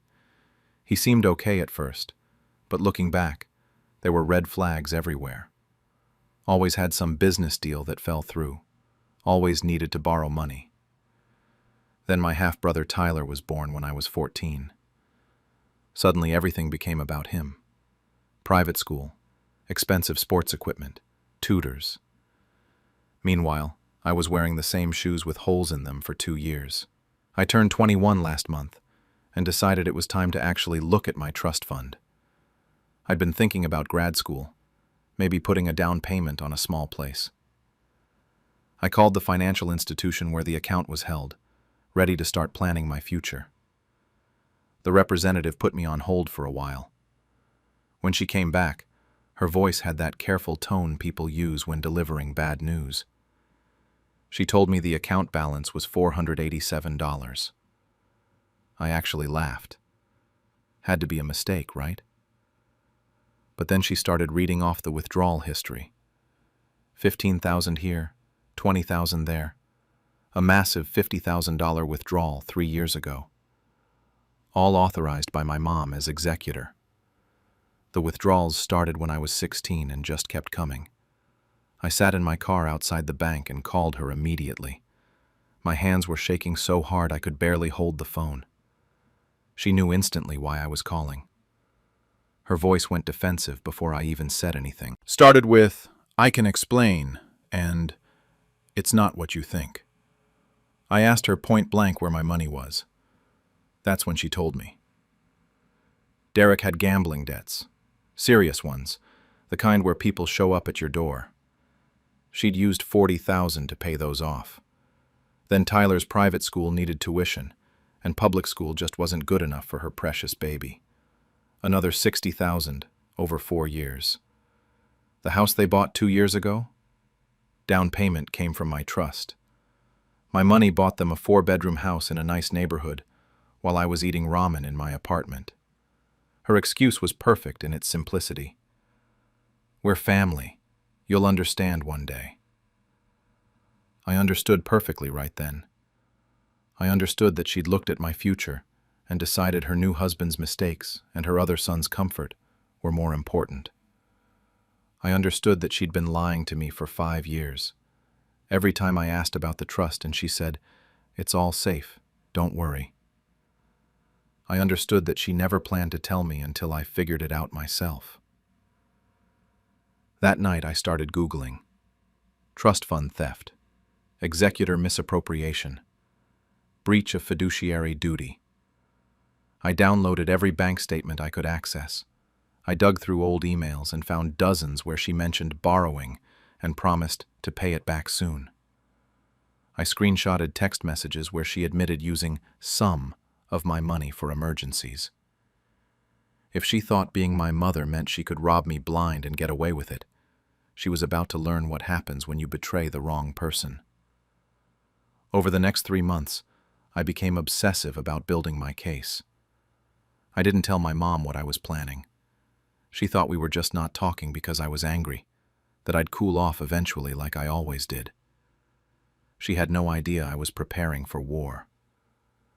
I met with 3 different lawyers before I found Patricia Morales. She specialized in trust mismanagement and took one look at my evidence before saying it was textbook breach of fiduciary duty.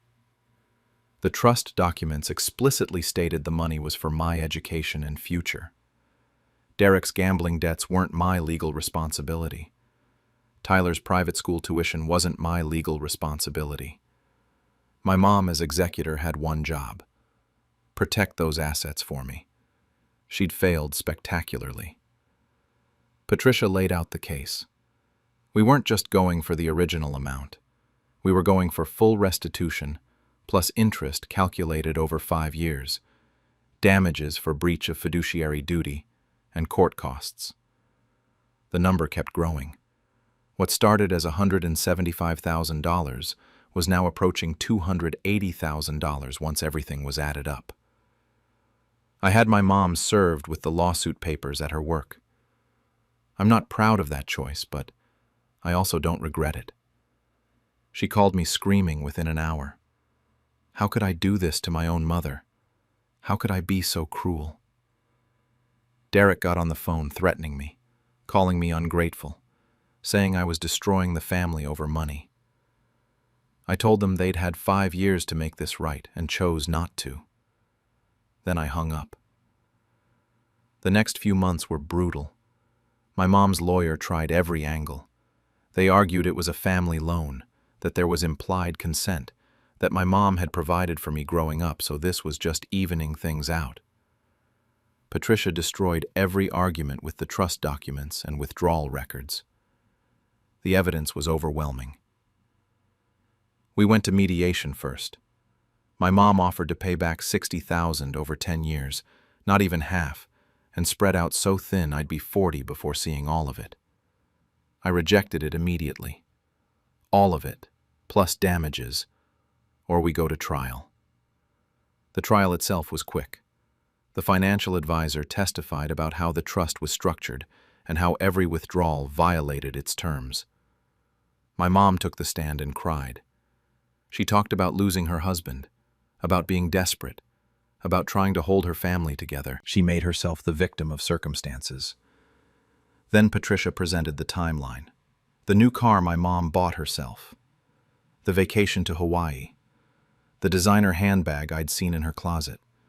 Not all of my money went to emergencies. Some of it funded her lifestyle while I worked 2 jobs through college. The judge wasn't sympathetic. His ruling was harsh and exact. Full restitution of $175,000 plus $67,000 in interest. Another $35,000 in damages. Court costs and attorney fees on top. Total, $294,000. Payment due within 6 months. Liquidation of assets if necessary. My mom's face in that courtroom was something I'll never forget. Pure shock, like she genuinely believed being my mother would protect her from consequences. Derek tried to get in my face outside the courthouse, but security stepped in.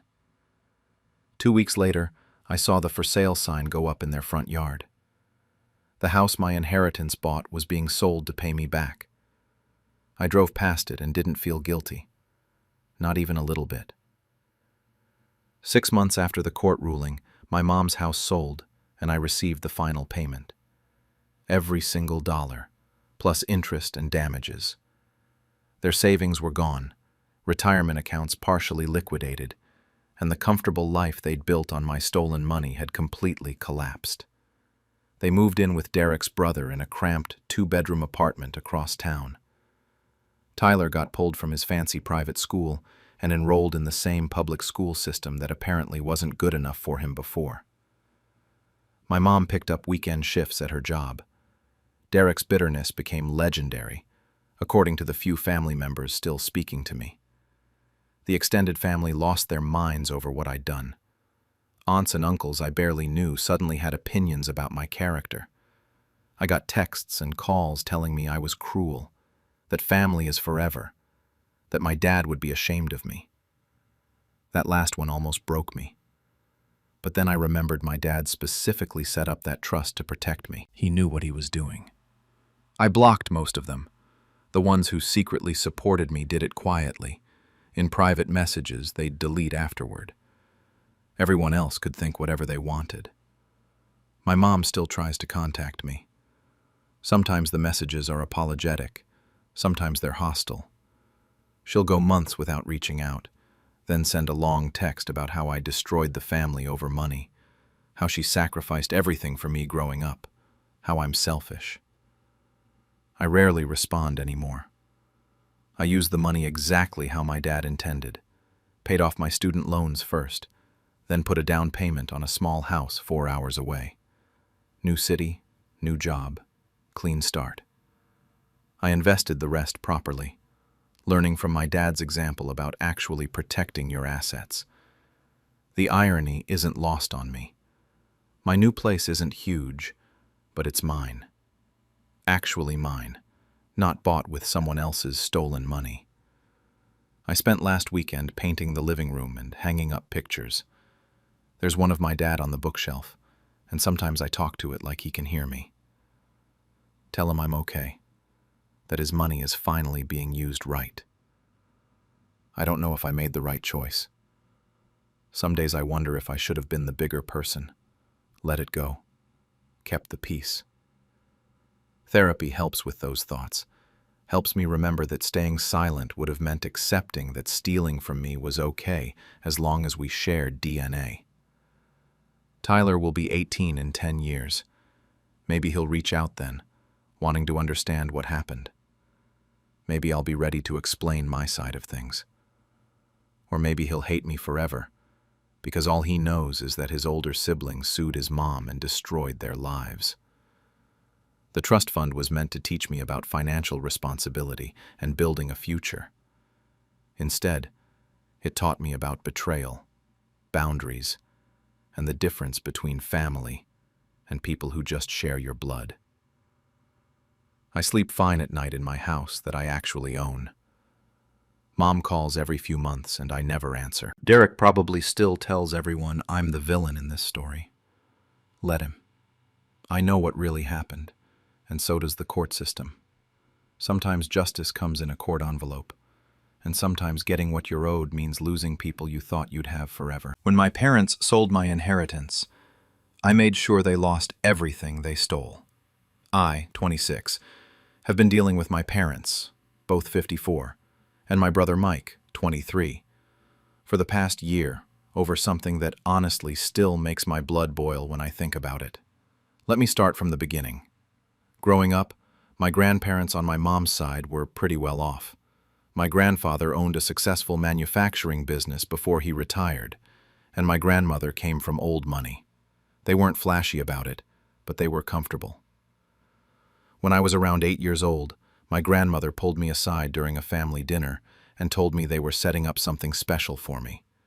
She said it was for college, maybe a house down the line, whatever I needed to start my life right.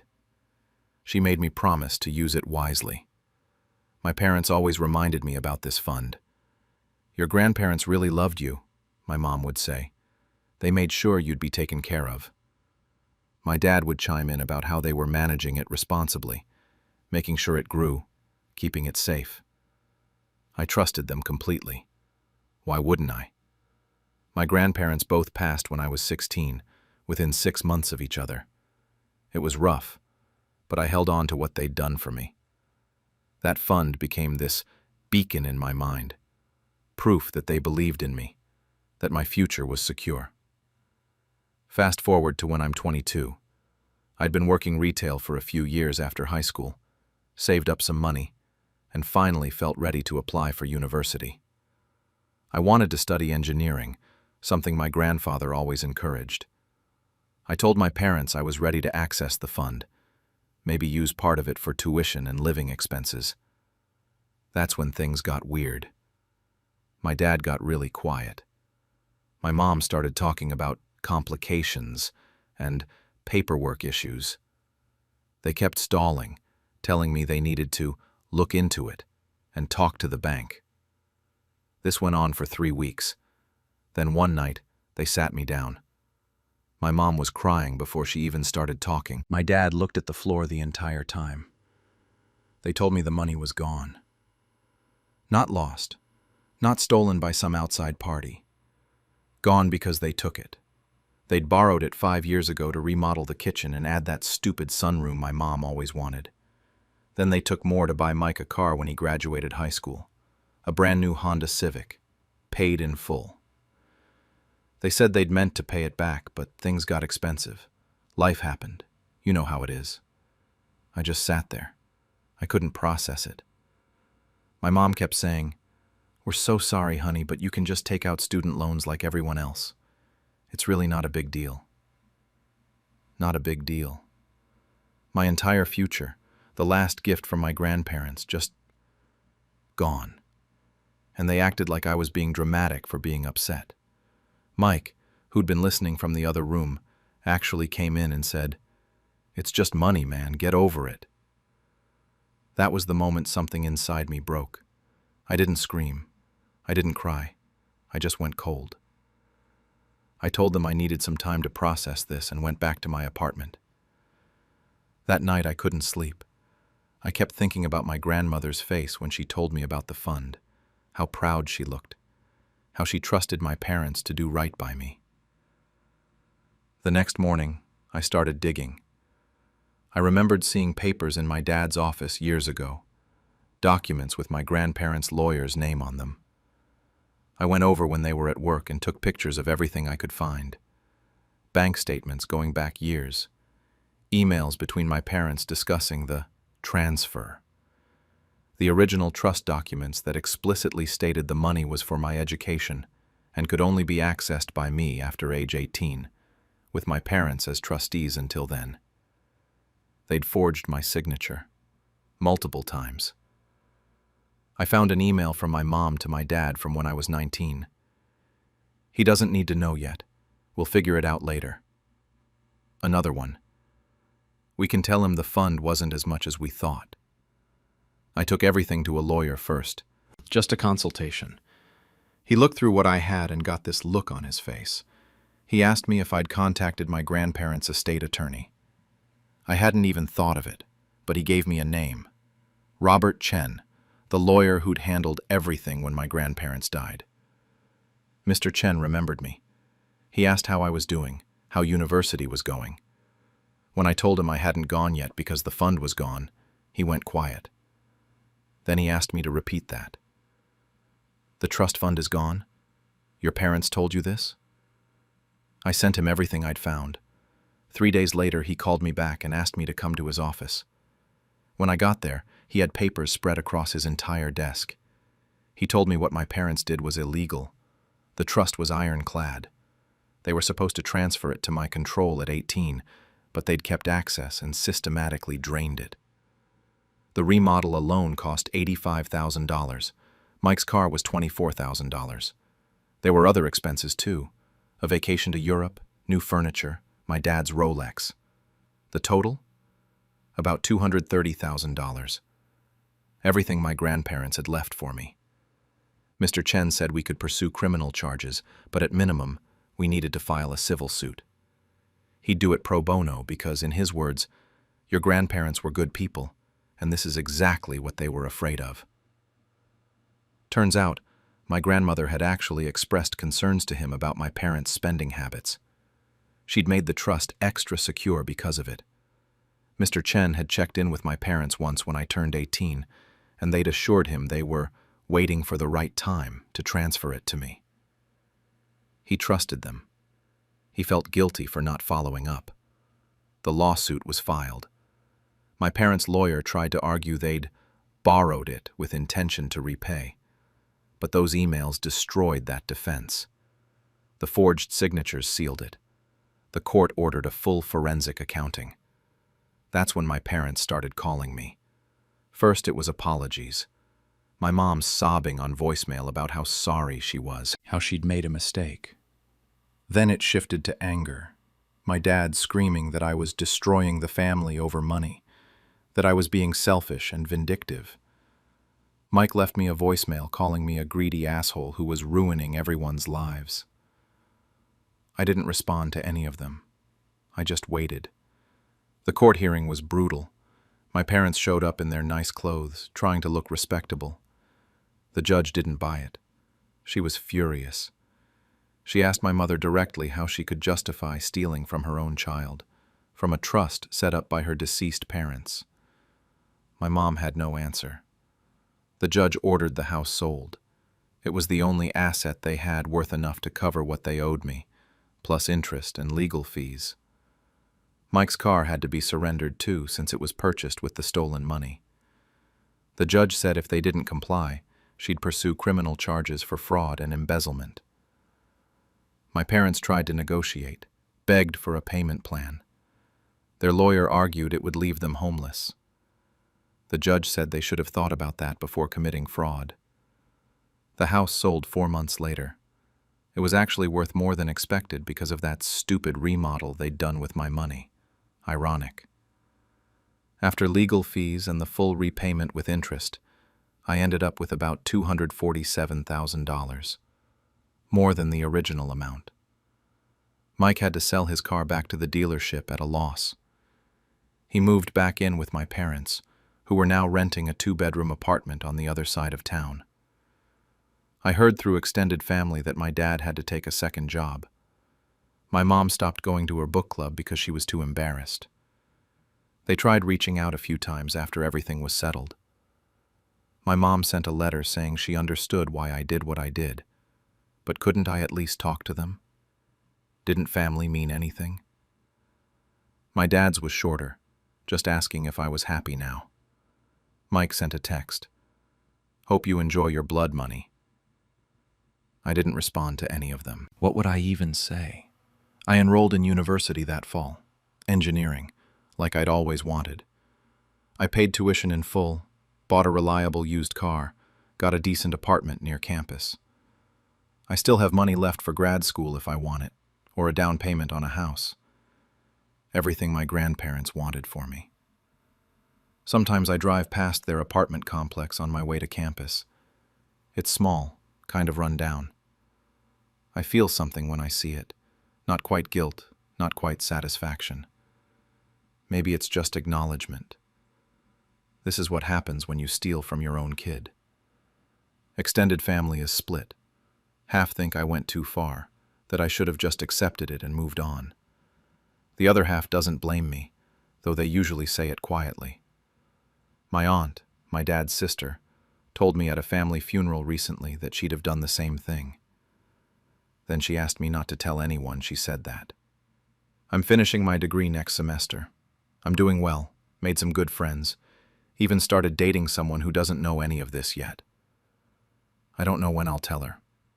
It's not exactly a fun story to share. My parents still live in that apartment. Mike still blames me for everything. I heard he had to drop out of community college because they couldn't afford it anymore, and he refused to take out loans. I think about my grandparents a lot. Wonder what they'd think of all this. My grandmother was tough. She probably would have sued my parents herself if she'd known. My grandfather was softer, more forgiving. I don't know if he'd approve of what I did, but I hope he'd understand. The trust documents are in a safe deposit box now.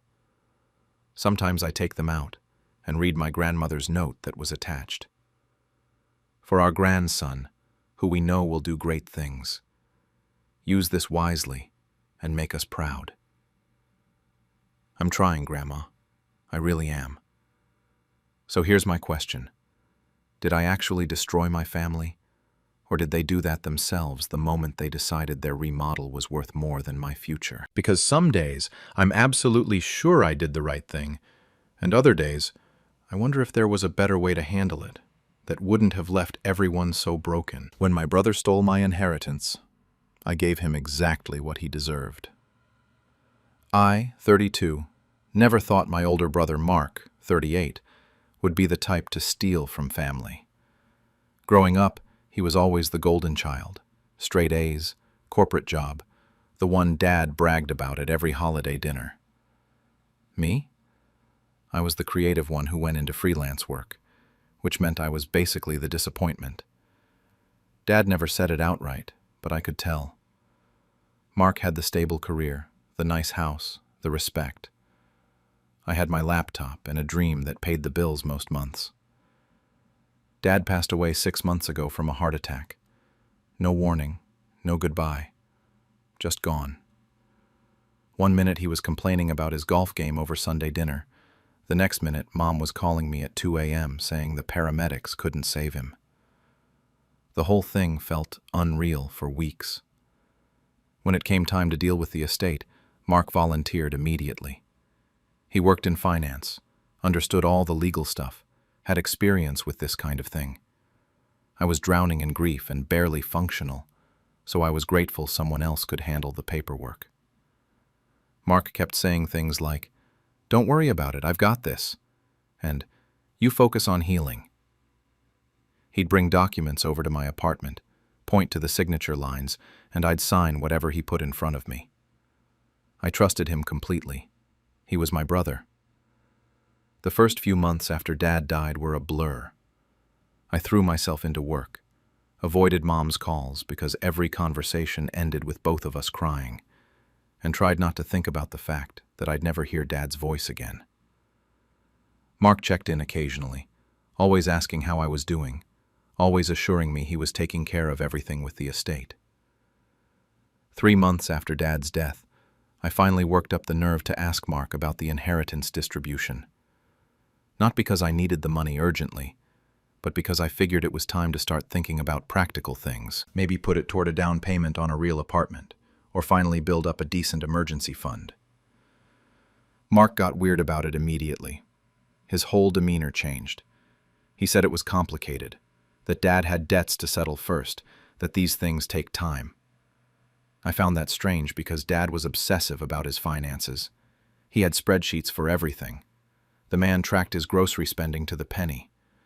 The idea that he'd left behind debts didn't make sense, but I didn't push. I figured Mark knew more about this stuff than I did. A week later, I ran into Dad's neighbor, Mrs. Chen, at the grocery store. She was one of those sweet old ladies who'd lived on Dad's street for 30 years and knew everyone's business. She grabbed my arm in the produce section and told me how sorry she was about Dad, how much she missed seeing him work in the garden. Then she said something that made my stomach drop. She mentioned how generous it was that Dad had left Mark enough to buy that new Mercedes. She said she'd seen him driving it past Dad's house, and it warmed her heart to know Dad had taken care of his boys. I had no idea what she was talking about. Mark never mentioned a Mercedes. I smiled and nodded at Mrs. Chen, finished my shopping in a daze, and drove straight to Mark's house. The car was sitting right there in his driveway. A brand new Mercedes, gleaming black with temporary plates still in the window. I sat across the street in my beat-up Honda for 20 minutes just staring at it. When Mark got home from work, I watched him pull into the garage like it was the most normal thing in the world. That night I called him and casually asked about the car. He said he got a promotion at work, that he'd been saving up, that it was time to treat himself. But I remembered Mark complaining about being passed over for a promotion just 2 months earlier. I remembered him venting about his boss giving the position to someone less qualified. The timeline didn't add up. I started asking more questions over the next few days. Every time I brought up the estate or the inheritance, Mark had an excuse. He was working on it. The lawyer was slow. There were complications with the title on Dad's house. He'd give me updates soon. Just be patient. Something felt wrong. I couldn't shake it. So I did something I probably shouldn't have. I called Dad's bank and pretended I needed information about the estate account for tax purposes. The representative was helpful at first, pulling up the account, confirming details. Then she said something that made the room spin. She mentioned the account had been closed 3 months ago, and all funds had been transferred out. She said, "Your brother handled all of that, didn't he?" In this cheerful voice, like she was confirming something I already knew. I sat in my car outside the bank afterward with my hands shaking on the steering wheel. Mark hadn't just delayed the inheritance. He'd taken everything. The account was empty, closed, gone. I drove around for an hour trying to process it, trying to convince myself there was an explanation. Maybe Dad had set things up differently than I thought. Maybe Mark was investing it for both of us. Maybe I was jumping to conclusions. But deep down, I knew. The Mercedes, the defensiveness, the excuses.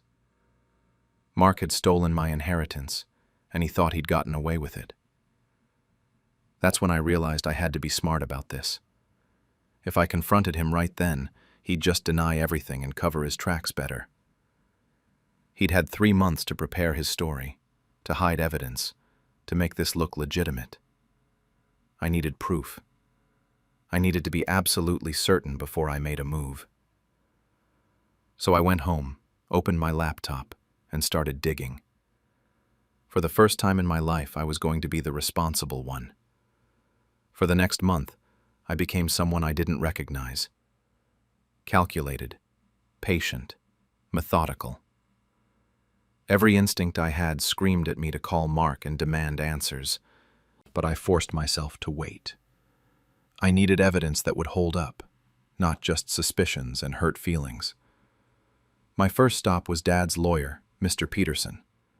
I'd met him once at the funeral, an older guy with kind eyes who'd handled Dad's affairs for years. I called his office and set up an appointment under the pretense of needing closure, wanting to understand Dad's final wishes better. He seemed surprised to hear from me, but agreed to meet. When I sat down in his office, Mr. Peterson looked uncomfortable from the start. He kept adjusting his glasses and shuffling papers around. I asked him point blank what Dad's will said about the inheritance split. He pulled out a file and showed me the notarized document dated 6 months before Dad's death. Everything was split 50-50 between Mark and me. No exceptions, no conditions. Dad had been crystal clear. Then Mr. Peterson mentioned he'd tried to reach me several times after Dad passed, but Mark had assured him he'd handle communicating everything to me. He said it with this apologetic tone, like he was realizing something had gone wrong.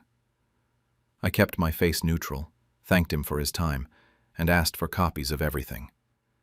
He printed them out without hesitation. Back at home, I remembered something. Years ago, I'd helped Dad set up his email account because he couldn't figure out the password reset process. He'd made me write down the password in his address book, and I'd kept that book after he died along with some of his other personal items. I dug it out of the box in my closet and logged into his email. The account was still active, and that's where I found the smoking gun. There was an email chain between Mark and what looked like me. Messages dated a few weeks after Dad's funeral, where I supposedly told Mark that I didn't need the inheritance money, that he should take my share, that I trusted him to use it responsibly. The emails sounded nothing like how I actually write. They were formal and weird, full of phrases I'd never use. I never sent those emails. I never even received them. Mark had forged the entire conversation to create a paper trail that justified him taking everything. I kept digging through Dad's email and found bank statements he'd had forwarded electronically. The final statement showed the account balance the day before Dad died, $340,000.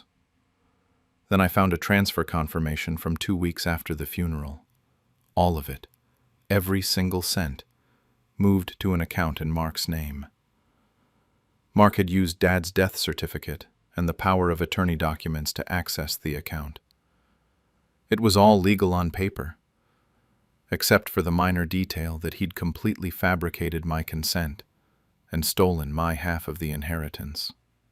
I sat there staring at my computer screen for an hour. Part of me wanted to believe there was still an explanation, that Mark wasn't actually this person. But then I remembered all the little comments he'd made over the years, about me being irresponsible with money, about how I'd probably waste any inheritance on my freelance business or blow it on stupid purchases. He'd been justifying this to himself probably since the day Dad died, maybe even before. I printed everything, bank statements, the forged emails, the will, all of it. Then I called Mark and asked him to meet me for lunch. I kept my voice casual, said I just wanted to catch up, that I'd been in my head too much and needed to see family. He agreed immediately, probably relieved I'd stopped asking about the estate. We met at this chain restaurant halfway between our places. Mark showed up in a good mood, talking about work and some vacation he was planning. I let him talk for a bit, then casually brought up the inheritance again. Just wondering when things would be finalized, I said. No pressure. His whole demeanor shifted. He put down his fork and said Dad had told him verbally at the end that he wanted Mark to have everything, that Dad didn't think I could be trusted with that much money. He said it with this confidence, like he'd rehearsed the story 100 times. I asked about the Mercedes. Where did the money for that come from if he was still settling Dad's debts? Mark's jaw tightened. He said what he did with his money was none of my business, that I was being paranoid and insulting. I stayed calm even though my heart was pounding. I mentioned I'd spoken to Mr. Peterson, that I'd seen Dad's actual will. For just a second, Mark's face went completely white. Then he recovered and got angry. He said Dad changed his mind at the end, that the will didn't reflect Dad's real wishes, that Dad knew Mark would use the money responsibly. He leaned across the table and called me jealous, said I'd always been the screw-up of the family and couldn't stand that Dad trusted Mark more. That's when he said it. He called me ungrateful. Said he was the one who handled everything while I sat around crying. He was the one who paid for the funeral arrangements up front, dealt with all the paperwork, made all the hard decisions. This was what he deserved for being the responsible one. He actually believed he'd earned my inheritance. I asked him directly if he really thought he deserved all of Dad's money. He didn't even hesitate. He said he knew he did, and if I had any sense of family responsibility, I'd understand that. I stood up, dropped a 20 on the table for my meal, and walked out without saying another word. I let him think I was too weak to fight back, too stupid to do anything about it, that I'd just accepted his answer and given up. Instead, I drove straight to Mr. Peterson's office with my folder full of evidence. I laid it all out on his desk, the forged emails, the bank transfers, the timeline of everything. His expression went from confused to horrified as he read through the pages. He looked up at me and said this was fraud, serious fraud, that I needed to file a complaint with the court and report it to the police. So that's exactly what I did. Mark had no idea what was coming, and I wanted to keep it that way. It took 3 weeks for the subpoena to arrive at Mark's office. 3 weeks of me going about my life like normal, not telling anyone what I'd done, just waiting. When it finally happened, my phone exploded with calls from Mark. I let the first few go to voicemail. When I finally answered, he was screaming so loud I had to hold the phone away from my ear. He kept yelling about what I'd done, how I'd betrayed him, how I was destroying the family. I stayed calm. I told him I just made sure Dad's will was honored, that I was being responsible. You know, the thing he always accused me of not being. Then I hung up. Over the next few days, Mark tried a different approach. He called back apologetic, saying it was all a misunderstanding, that he'd been holding the money to invest it for both of us. He said he was going to tell me, but wanted to surprise me with the returns. It was pathetic. The forged emails made it impossible for him to claim any of that with a straight face. There was no explaining those away. The real fallout started about a month later. Mark's employer found out he was under investigation for fraud. Apparently they have some kind of moral conduct clause in their contracts, especially for anyone handling finances. He got suspended first. Then 2 weeks later, they quietly let him go. I heard about it through Mom, who called me crying and asking how I could do this to my own brother. Then Mark's wife Jennifer called. She was sobbing, asking me how I could ruin their lives like this, saying I was tearing the family apart over money. I almost felt guilty listening to her cry. Almost. Then I remembered the Mercedes, and the lies, and the way Mark looked me in the eye and called me ungrateful. The court case moved faster than I expected. Mark tried to fight it, but the evidence was overwhelming. The forged emails, the unauthorized transfer, the fact that he'd lied to Dad's lawyer. All of it added up to clear-cut fraud. The judge ruled that Mark had to repay my half of the inheritance, all $170,000, plus interest and legal fees. The total came out to about $195,000. Mark had to sell the Mercedes immediately. Even with that, he didn't have enough to cover everything. He ended up taking out a massive loan, and his credit got destroyed in the process. I heard through the family grapevine that they had to pull their kids out of private school and cancel the vacation they'd been planning. Mom called me almost every day for 2 weeks, begging me to drop the case. She kept saying he made a mistake, that he was still my brother, that family forgives. I tried to explain that this wasn't a mistake. Mistakes are accidental. Mark planned this. He forged documents, lied to everyone, and genuinely believed he deserved to steal from me. But Mom didn't want to hear it. She just kept saying his whole life was ruined now. His job, his reputation, his marriage hanging by a thread. I told her I didn't ruin his life. His choices did. I just made sure there were consequences. She stopped talking to me after that. She said I was tearing the family apart and that she didn't raise me to be vindictive. That hurt more than I expected. I'd already lost Dad, and now I was losing Mom too. But I couldn't just let Mark get away with it. What kind of message would that send? Mark's texts got increasingly unhinged as the months went on. He'd swing between apologetic and threatening. One message would be him saying he was sorry, that he wasn't thinking straight after Dad died, that grief made him do crazy things. Then, a few hours later, he'd send something about how I was dead to him, how he hoped I was happy destroying his life, how Dad would be ashamed of me. After the third round of this, I blocked his number. That was 8 months ago now. I got the full amount he owed me, finally. Most of it went straight into savings. I'm not touching it except for emergencies. The only thing I bought was a framed photo of Dad that sits on my desk. It's from a fishing trip we took when I was 16, back when things were simple. I think about what Dad would have wanted sometimes. Would he have wanted me to stand up for myself? Or would he have wanted me to forgive Mark and keep the family together? I guess I'll never know. Mark apparently found some sales job that pays way less than his old position. Jennifer stayed with him, but they had to downsize to a smaller house. Mom still barely speaks to me except for a text on my birthday that just said, "Happy birthday." No call, no dinner invite like she used to do. Just those 2 words. Most of Dad's old friends sided with me once they heard the full story. They knew Dad wanted things split evenly. But some extended family members think I went too far.